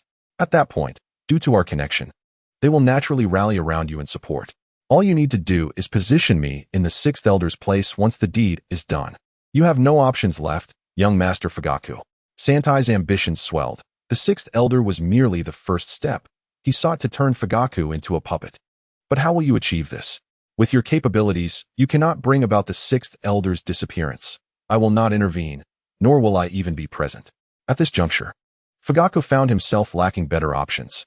Santai's proposal was indeed enticing, yet Fugaku still could not trust Santai's ability to deal with the sixth elder. Alone, I am certainly incapable. However, with Tsukahana, she has already awakened her three-tomo Sharingan. What? The one by your side has transformed into a three-tomo? Fugaku was oblivious to this significant development. That Tsukahana had revealed such vital information to her father instead of him was troubling. Fugaku's gaze toward Santai was filled with murderous intent for a fleeting moment before he quickly masked it. Very well, father-in-law, I shall leave this matter in your hands. I await your good news. As long as you comprehend, remember to fulfill your promise after the task is accomplished. Rest assured, father-in-law, the sixth elder's position shall undoubtedly be yours. As Fugaku watched Santai's portly figure depart, he pondered deeply, then turned his attention to Tsukahana, who had just returned from shopping. What is it, Fugaku? Are you about to make a move? Fugaku's intense gaze caused Tsukahana to feel uneasy. No, let us rest for a while. Oh, then I shall prepare dinner. Tsukahana could not comprehend his current demeanor. He was not his usual self. When he was in his right mind, he exuded authority. Tsukahana, I shall rectify your erroneous attitude. Fugaku refrained from questioning Tsukahana about her collusion with her father to eliminate the sixth elder. That was their affair, and he would not involve himself, as long as they could accomplish their goal. In the Rain Village battlefield, the Leaf Village ninjas, having fully recovered, gathered and prepared to embark on their decisive confrontation with the Rain Village. As for whether the Rain Village would engage in battle, that was beyond their control. The terrain had been thoroughly scouted, and they were now set to follow the designated route. Qiye, do you think we will emerge victorious this time? Why do you sound so uncertain, Duan? After so long in conflict with the Rain Village, we have yet to ascertain the jutsu utilized by Hanzo of the Salamander. Duan expressed his concern. Fear not. With so many of us ninjas, how could we be afraid of him? Qiye replied with a smile of confidence, easing Duan's worries. While a typical Kaga-level shinobi would not instill fear, the lesser ninjas were Hanzo's forte. Let us hasten our departure. Lord Tsufeng is being overly cautious, insisting on waiting until nightfall to commence our actions. Indeed, after resting these past few days, our bodies have nearly grown sluggish. Many within the camp were growing restless. Action!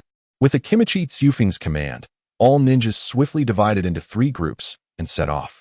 Akimichi Tsufeng remained to guard the rear, ensuring the safety of their supplies. Jiraiya, having previously encountered an ambush, led his team at a measured pace. Tsunade's team operated similarly, with Duan using his spirit transformation technique to scout ahead for potential enemies and traps.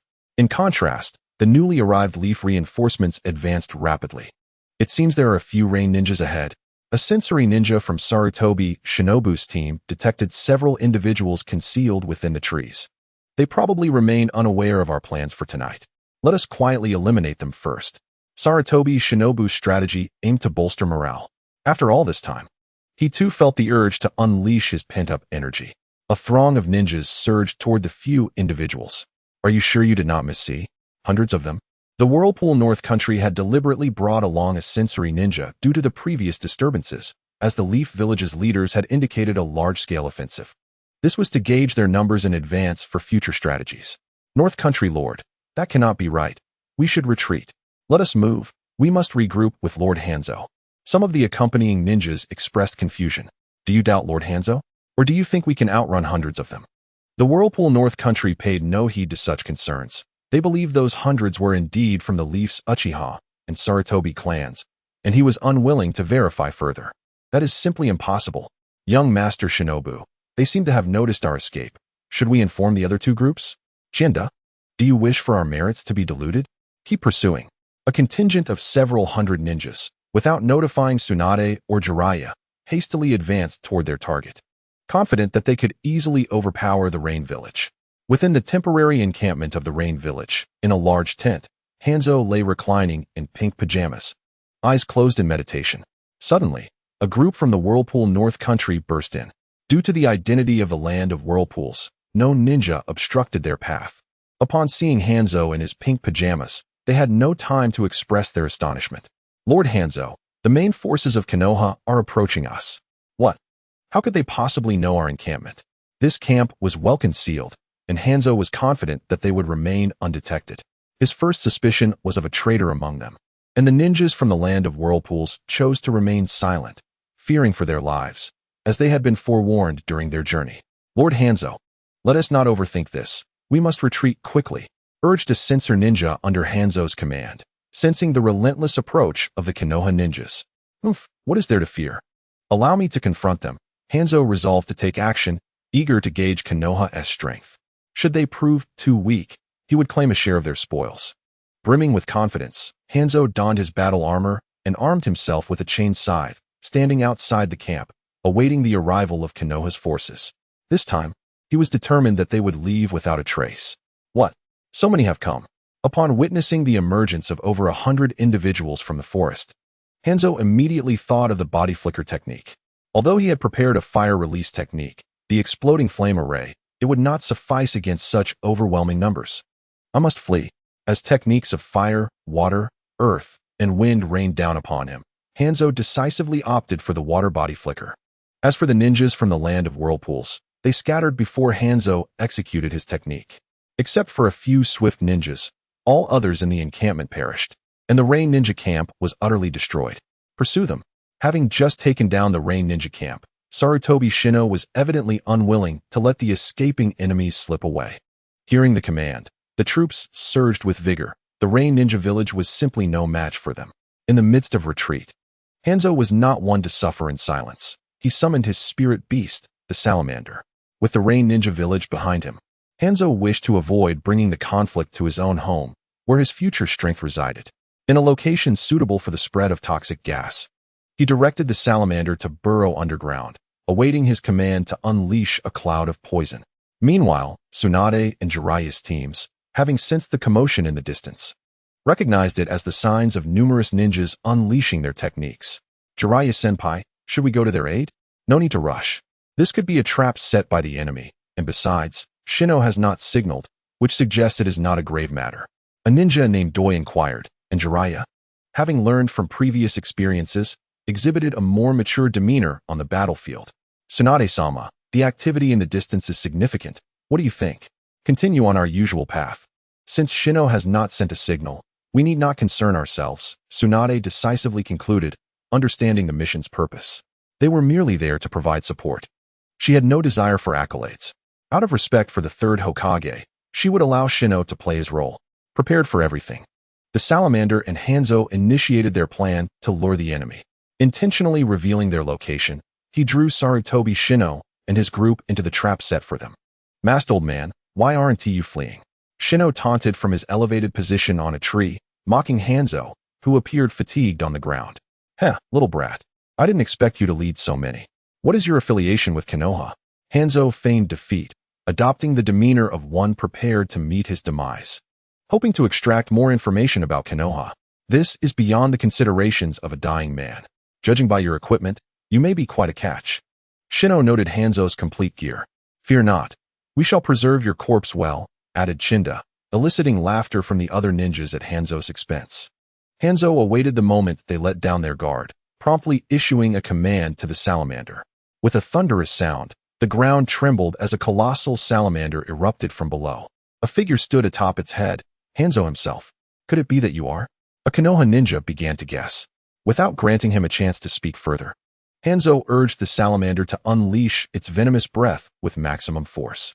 Now, the distance between Hanzo and Shino's group had diminished considerably, placing them in a compromising encirclement. The salamander's toxic spray was unleashed at point-blank range. The Konoha ninjas found themselves overwhelmed by the poison. "Retreat! Retreat!" Shino shouted, the sudden onslaught of toxic gas catching them entirely off guard. "Young Master Shino, allow me to cover you. You must escape." Chinda positioned himself in front of Shino, demonstrating the resolve typical of the Sarutobi clan. "Then you hold them back. I will retreat." Shino wasted no time. Aware of the weight of his lineage as Sarutobi Hizashi's son, burdened with a significant mission. Not far behind Shino, Hanzo wielded his chain scythe with ruthless efficiency, reaping the lives of Konoha ninjas with each stroke. "Damn it, Konoha will not let you go. Ha ha, we shall await you in hell." One member of the Uchiha clan emitted a signal just before meeting his end. Hanzo was ultimately a moment too late to prevent the signal from being sent. With so many Konoha ninjas, he found himself fatigued from the onslaught. "They are no match for me," was Hanzo's last remark to the Uchiha ninja, who, as he perished, bore the expression of one who had swallowed a fly. "Signal. Look, it's a signal from Shino's group." Both Jiraiya and Tsunade's teams detected the signal emitted by Shino's squad. "Let us gather and discern what has transpired over there." The two groups hastened toward the signal's source. That figure ahead resembles Shino." Jiraiya's team converged with Tsunade's. As they approached, they spotted a staggering figure making its way toward them. "Stand guard," Tsunade commanded, cautious. Upon closer inspection, Jiraiya and Tsunade felt relieved to confirm that it was indeed Sarutobi Shino. He appeared to be poisoned, but where was his team? With his remaining strength, Shino provided answers to their questions. "We seem to have encountered Hanzo the salamander. He is treacherous, having laid a trap for us. I was the only one who barely managed to escape." Having spoken these words, Sarutobi Shino collapsed. Awkwardly, no one rushed to catch him. "Qiye, you are closest. Why did you not assist him?" Kato Danto looked at Qiye, puzzled by his inaction. "I thought you would help him, and I feared becoming poisoned. What if it spreads through skin contact?" Indeed, Kato Danto glanced at Shino's body, feeling an impulse to incinerate it for the sake of the others. Tsunade sighed in resignation, then crouched to examine Shino. "He is not dead, and this poison does not transmit through skin. Two of you, carry Shino back to the camp." Tsunade's tone toward Shino was far from cordial. Had he not been the son of her teacher, he would not deserve to return. Jiraiya understood her sentiment. Choosing to remain silent, they would return to consult the teacher. "Everyone, accelerate. We must reach support quickly." Although delayed by Sarutobi Shino, they had nonetheless acquired crucial intelligence. Upon their arrival, they were met with the sight of numerous Konoha ninja corpses. Hanzo the salamander had long since vanished. "Rescue! Rescue!" Tsunade issued commands to all. Qiye also urged everyone to spread out, feigning a search for survivors. "Found one." Qiye pretended to crouch down to test a ninja's breath. "Save me." A faint voice emanated from the man beneath Qiye. "Is he still alive?" Without hesitation, Qiye employed illusionary techniques to draw the man into a dreamscape. "You are Uchiha Qiye," the man exclaimed. "Damn Uchiha, I am from the Sarutobi clan. Hurry and save me," Chinda shouted, aware of Qiye's circumstances. As Lord Shin no longer held any secrets from him.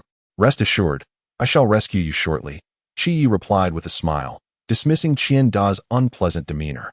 Yet, to Chinda, That smile appeared unsettling. However, before treatment, you must first undergo a personal examination by me. What do you intend to do, Uchiha Qiye? Qianda's voice trembled with trepidation. I hope you can endure. No. Fear quickly engulfed Qianda, emerging from the illusion. Qiye had no intention of letting Qianda off lightly. As the saying goes, if you do not eradicate the roots, the grass will grow back with the spring breeze. Qiye resolved to rectify Qianda's erroneous attitude towards both himself and the Uchiha clan.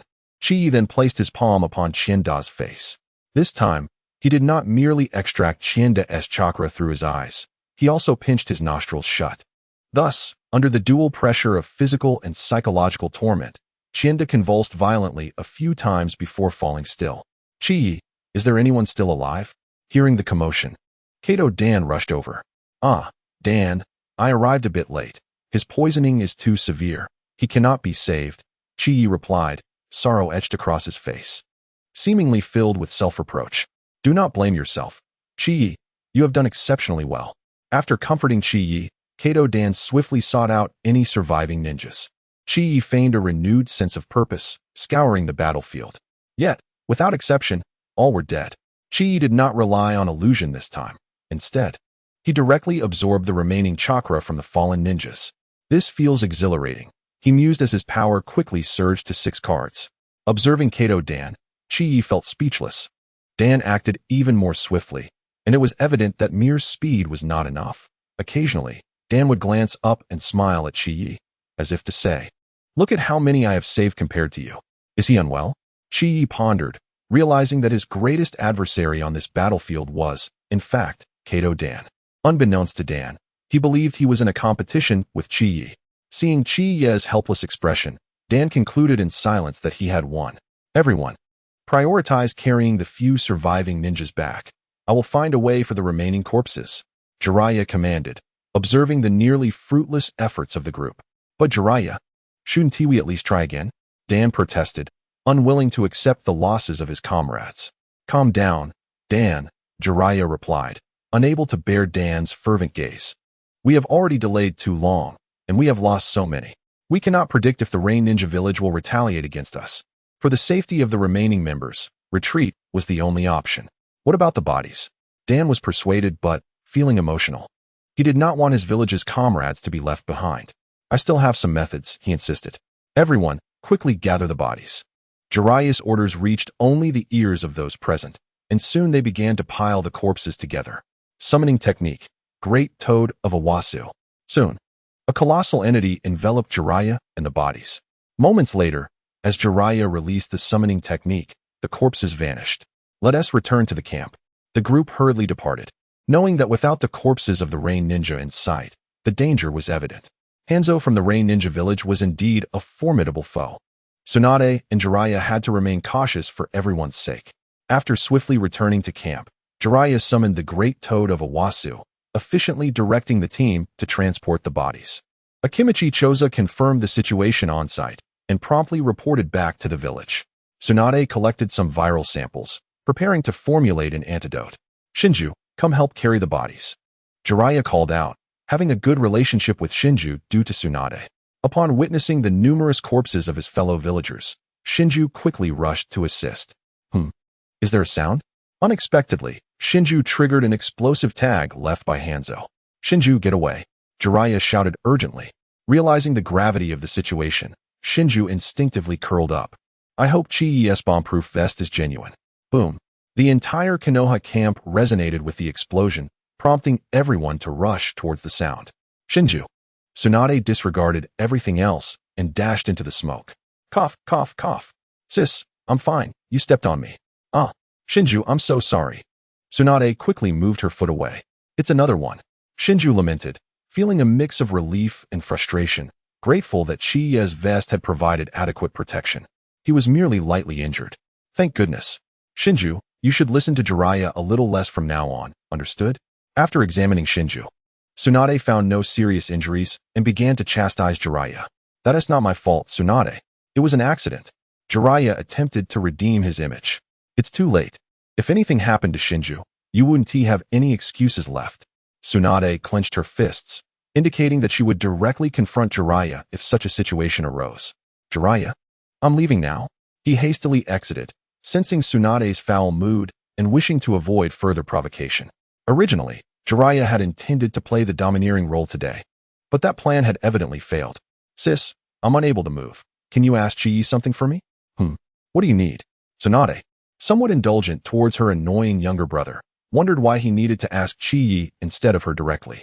Could you ask Qiye if he has another bomb-proof vest? This one is ruined, but it worked remarkably well. However, considering Qiye's financial situation, Tsunade concluded that he might not have extra funds. Sis, you didn't even ask. How about this? I'll give you mine, Tsunade offered, pointing to her own vest, only to receive an eye roll from Shinju. What use is that? Sis, I'm injured. Please don't hit me. Stop. I meant the vest. Qiye, intending to check on Shinju, lifted the door curtain only to find Tsunade wildly beating him. Sorry for the interruption, Qiye said, leaving without casting a glance at Shinju. After assessing Yahiko and Conan's chakra training progress, Qiye returned to his tent. Tonight, he had a plan. According to the surviving ninjas, they had dismantled the Rain Ninja Village's encampment. This was excellent news, for the Rain Ninja Village's defenses would surely be weakened. Qiye resolved to conduct a night reconnaissance and see if he could steal chakra from the Rinnegan. The Rinnegan possessed various elemental chakras that Qiye longed for, especially those imbued with a hint of Indra's essence. If he could acquire it, he might just have the opportunity to awaken his own Rinnegan. Contemplating Indra led Qiye to think of one person, Uchiha Madara. Sasuke had yet to be born, so where was Indra's soul? Was it still within Madara? Surely Ashura would not allow Indra to roam free without oversight. These questions awaited Qiye's exploration. Under the cover of night, Qiye stealthily left behind a shadow clone, donned a self-crafted Superman mask, and circumvented the patrol of Kato Dida, making his way towards the Rain Ninja Village. With the chakra of 6 cards at his disposal, he was confident that a round trip would take merely a day, during which the shadow clone would likely endure. After a night of relentless travel, Qiye finally arrived at the Rain Ninja Village just before dawn. Utilizing his Sharingan to survey the surroundings, he noted that the village's defenses were not particularly stringent. He identified a gap during a shift change and quietly infiltrated the premises. Next, he sought to sense the chakra traces left by the Vortex Nation. To the southeast, he detected the remnants of his own chakra and hastily proceeded in that direction. Soon, he found himself before a 2-story building, entering without disturbing a soul. It seems that the North Country and his wife are enjoying a deep slumber. Lacking an interest in observing others as they sleep, he continued toward another room. At last, within a certain chamber on the 1st floor, he discovered Nagato. Now, Qiye was keen to ascertain whether Nagato had truly acquired the Rinnegan. After casting a more profound Sharingan illusion upon Nagato, Qiye lifted his eyelids. To his disappointment, he found nothing but ordinary eyes. Could they have been transplanted during the murder of his parents? Perhaps so. It seemed he had arrived at an inopportune moment. Suddenly, several white Zetsu emerged from the ground. Although Qiye had anticipated the appearance of the white Zetsu, he was still taken aback. How could there be so many white Zetsu without the Rinnegan? No, wait. Perhaps it had already been transplanted. With this thought, Qiye yearned to absorb Nagato's ocular power immediately. However, there were several bothersome entities present that required his attention. Chapter 95, Tsuki no Mi, Moon Reading, Illusion, Sharingan. Qiye had no intention of hesitating and immediately unleashed the illusion. As expected, the white Zetsu fell prey to it one after another. With such strength, even an army of 100,000 could not hope to use them to thwart the Otsutsuki clan. Could they? Is Kaguya out of her mind? Qiye silently mocked Kaguya while swiftly dispatching the lives of the white Zetsu with his ninja blade. Casting a glance at the slumbering Nagato, Qiye's gaze burned with fervor. Indeed, Nagato had truly obtained the Rinnegan. The sensation of this power was exhilarating. The chakra within Qiye surged rapidly, not only from Nagato but predominantly from the Rinnegan itself. Particularly the chakra of the Uchiha clan. Qiye felt as though his Sharingan was on the verge of breaking through. Let go. What are you trying to do? Kurizetsu appeared behind Qiye, reaching for his kidneys. Qiye had no choice but to evade. Observing that Kurizetsu did not attempt to pluck Nagato's eyes, he finally felt relieved. Who are you? Kurizetsu inquired first. Me? Have you forgotten? I am the one who once guided you to acquire power. How should I address you now, Kurizetsu? You are. Kurizetsu was taken aback. He had only led one person to gain power. Indeed, I am Indra. After a long passage of time, we meet again. Impossible. You have long since perished. Kurizetsu could not believe the words of the person before him, yet these secrets should only be known to him and Indra. Moreover, how could he know my name is now Kurizetsu? Who exactly are you? I am Indra. Thanks to you, my complete Susanoo could manifest. You are truly still alive. Although he could not comprehend, Kurizetsu had no choice but to accept that the person before him was Indra. What brings you here? Kurizetsu asked again. Do you remember what you once said to me? I gain power, and you too have your desires. Now that I have been resurrected, I am quite curious about your affairs. What do you mean? What do you intend to do? Of course, to fulfill what you and I left unfinished. I am now entering a period of weakness. I need those eyes. Qiye gestured towards Nagato's eyes, and due to the absorption of the Rinnegan's ocular power, his chakra was somewhat disordered, making it difficult for him to cope with Kurizetsu's arrival. You already know the secret of those eyes. Kurizetsu increasingly sensed that the individual before him was shrouded in mystery, as though he was aware of everything about him. 3 days from now, I will await your answer in the forest to the east of the Rain Ninja Village. With that, Qiye vanished in an instant. Kurizetsu gazed down at Nagato's face, seemingly deep in thought. In that recent encounter, Qiye's chakra had been chaotic, rendering his Mangekyo Sharingan's power unusable. The fabrications he spoke seemed to have convinced Kurizetsu. As for meeting in the forest 3 days later, only a fool would go. Carefully avoiding the patrols of the Rain Ninja Village, Qiye finally returned to the Konoha camp by noon. It was time to organize everything properly. On the journey back to the Konoha camp, Qiye dared not linger. Should he be pursued, it would spell trouble. Now back at the Konoha camp, he eagerly began to sort through his chakra. Releasing the restrictions on the power of the Rinnegan, he allowed his chakra to surge within him, and his strength rapidly escalated.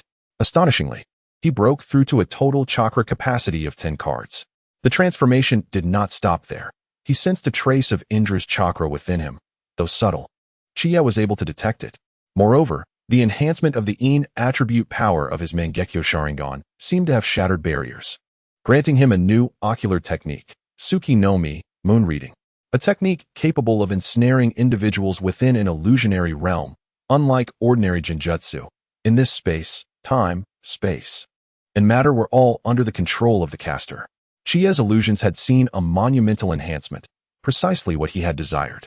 He had long wondered why, having attained Amaterasu, he had not received Tsuki no Mi. Fortunately, it had finally arrived.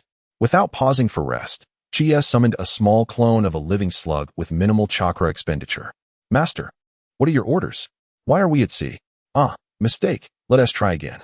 As the scene shifted, Qiye and the living slug found themselves in the wet-bone forest, observing the colossal sage of slugs before him. The living slug momentarily could not discern whether it was in an illusion or reality. It feared that its dealings with Qiye had been discovered by the sage of slugs. Sage of slugs, it was that wretched human who forced me to do this. You must believe me, I never intended to usurp your position. The sage of slugs responded to the living slug with a mouthful of salt water. The living slug rapidly dehydrated, perplexed as to why the sage of slugs did not attack Uchiha Qiye and how it could spew salt water. Could it be? The living slug turned to see Qiye, who wore a cold smile directed at it. Master, I was just joking. The living slug attempted to ingratiate itself. Crawling towards Qiye's thigh, Qiye kicked the living slug away. This mucus creature seemed to exhibit a troubling degree of treachery. Should it be preserved? Qiye feared that if he exterminated it, its consciousness would return to the main body. Quite troublesome. It seemed prudent to keep it for a while, although Qiye had no intention of utilizing it any further.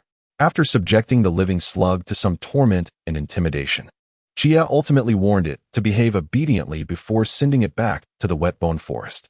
The living slug returned with a weary demeanor, thinking, was I summoned merely to test my loyalty?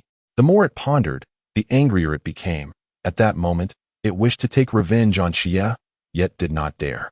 Silently cursing that Qiye would meet his demise through one of its acidic sprays, the living slug felt considerably relieved. Living slug, there's too much mucus. Haven't you eaten recently? The sage of slugs surveyed the ground littered with slime, clearly displeased. Coming right away, sage of slugs. The small living slugs quickly banded together and took up tools to clean up the slime of the sage of slugs. The sage of slugs was not fond of Qiye, and it loathed the sage of slugs even more, having been enslaved by it since its inception. Thus, when Qiye proposed his terms, the living slug had readily acquiesced. Little did it expect that Qiye would also turn out to be such a person. From time to time, one must play the fool for oneself. The living slug felt that there was no hope left in this life. Frustrated, it cast aside its sweeping tool and lamented, "Shall I take a 5-minute respite?" Noticing the slug's peculiar behavior, the immortal slug pondered with some confusion. What is the matter? Has it developed a temper? Had I exerted too much pressure on it recently? In contrast to the bewildered immortal slug, the third Hokage, Sarutobi Hiruzen, was in high spirits. Just moments ago, news had arrived from Kakashi Hatake regarding a remarkable achievement. He had slain 2 elite jonin from the Sand Village, with countless others falling as easily as chopping vegetables. The advance of the Sand Village had ceased. Hiruzen was delighted by such accomplishments, yet the prowess of Kakashi instilled a sense of threat within him. Kakashi seemed to have brushed against the threshold of the Hokage level. Such feats were unattainable for ordinary elite jonin. Contemplating this, Hiruzen's mind drifted to one individual, Danzo. Perhaps he could instigate a conflict between them, leading to mutual destruction. After inhaling a puff of smoke, Hiruzen felt a wave of comfort wash over him. "Lord Hokage, we have urgent intelligence from Lord Fu." "Bring it forth," he replied, hoping for good news, as he had grown weary of bad tidings. To his astonishment, Hiruzen slammed his hands on the table. The recent reinforcements from Konoha had suffered near total annihilation, and Shin was gravely poisoned, on the brink of death. What on earth is Fu doing? He thought, as Shin's fate hung in the balance. Without hesitation, Hiruzen summoned nearly all available forces within the village, excluding the Umbu, and set forth toward the land of rain. This time, the rain village must be eradicated, otherwise, not only would his standing within the Sarutobi clan diminish, but several advisors to the Hokage would also voice their dissent. After half a day, Danzo, Monzen, and Konan arrived simultaneously. "You are aware of the news?" Hiruzen asked, his expression grave. "Indeed, those were our clan's elite." Konan could no longer restrain himself. "Our Sarutobi clan has contributed the most, and now Shin's life hangs in the balance. We cannot let this go unpunished. I have already dispatched a 3rd wave of reinforcements to support the battlefield against the Rain Village. I understand your sentiments, but our immediate priority is to defeat the Rain Village," Hiruzen insisted, deliberately avoiding mention of the recent blunders, which could also relate back to Shin. "Are we to allow our clan's elite to perish in vain?" Danzo challenged Hiruzen, who had come with ulterior motives. "The families of the fallen will receive 3-fold compensation from Konoha, and their children will gain free admission to the Konoha Ninja Academy. You must provide these funds immediately, otherwise, I cannot quell the anger of our clan members." Monzen and Konan exchanged incredulous glances. "You have betrayed us first? Were you not the most fervent in your past convictions? Have you now been swayed by money? Where is your will of fire?" Danzo's compromise arose from his own need for funds. He had come with the purpose of acquiring money, and if he could siphon off these compensation funds, it would hasten his research with Orochimaru. Having secured the funds, Danzo left with a sense of satisfaction, leaving Monzen and Konan in a state of disbelief. After an afternoon of tea, the two could only curse Danzo in their hearts as they departed. They had neither received compensation nor consolation, as Hiruzen announced that the village funds were insufficient and that they must wait until the war concluded. This was clearly a sign of him viewing them as easy targets. In the Sand Village, a 5-year-old child posed a question to an elderly woman. "Grandmother, will my parents be home soon?" "Very soon, Scorpion, just wait a little longer." After comforting Scorpion, Chiyo felt a pang of anguish. She had already received word that Scorpion's parents had been murdered, the perpetrator being none other than Kakashi Hatake.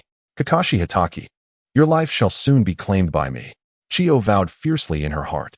In the eastern forests of the Rain Village, Kurizetsu discreetly concealed the previous incidents, and Uchiha Madara remained oblivious to any anomalies.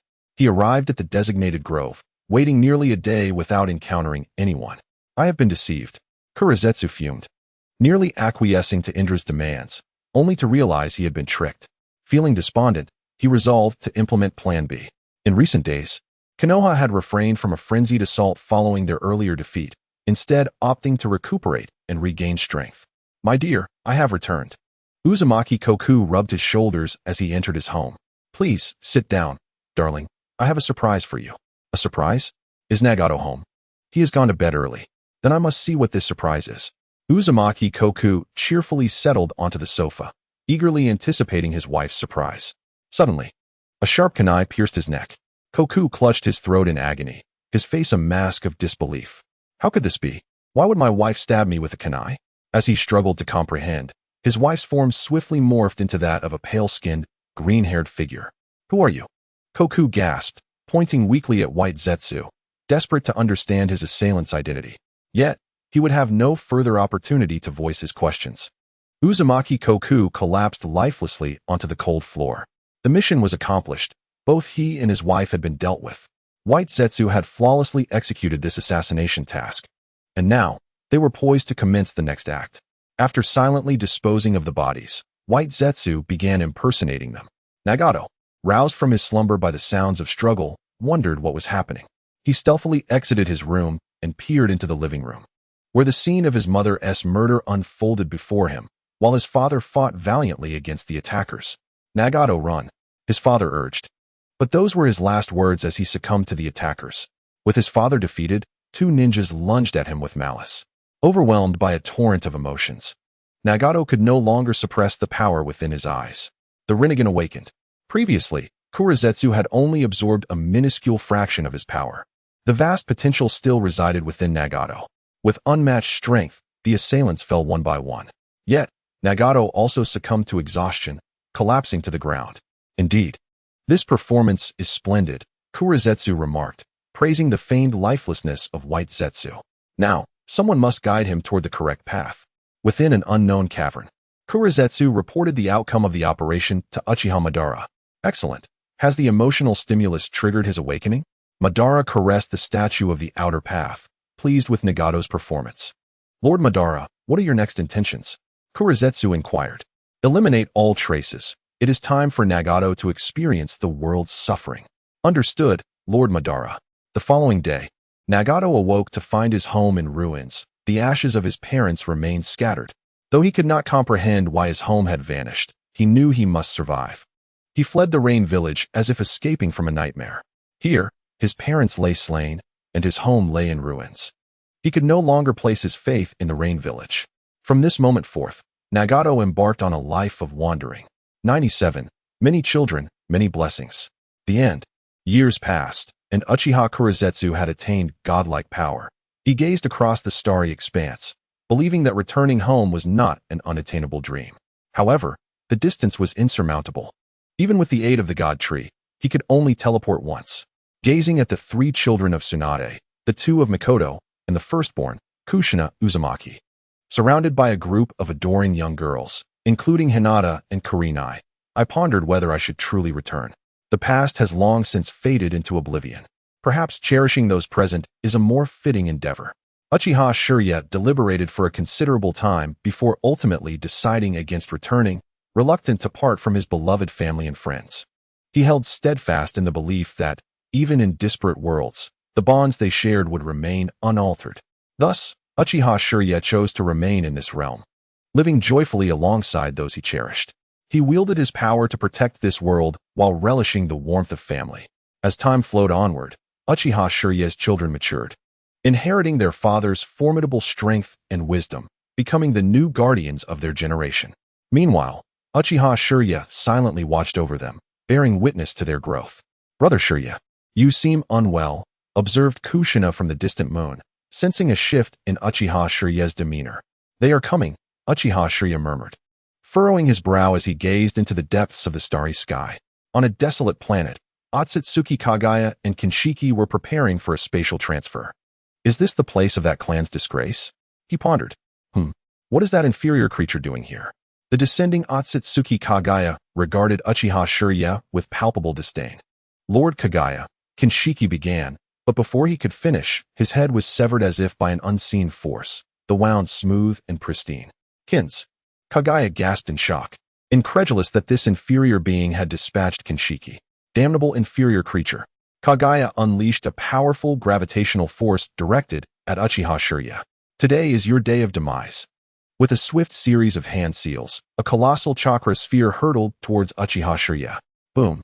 The ground beneath Shirya was obliterated, creating a vast chasm, leaving the people of the Hidden Leaf Village on Earth in stunned silence.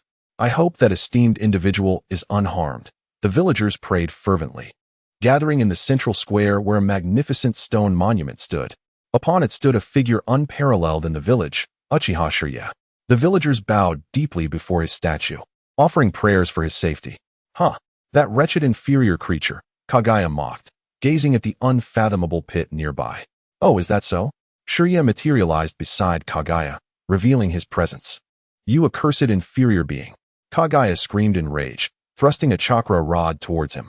Yet, the black rod passed harmlessly through Shirya's still-forming figure. Farewell, Kaguya. Utilizing the knowledge acquired from his past life, Uchiha Qiye toyed with Kaguya before delivering an unparalleled spatial slash. This was your father's battle not long ago now.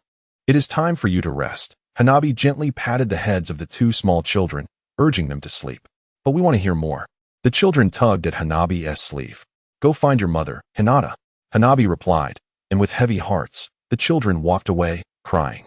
Above the hidden leaf village, in the vastness of outer space, Qiye savored the beauty surrounding him.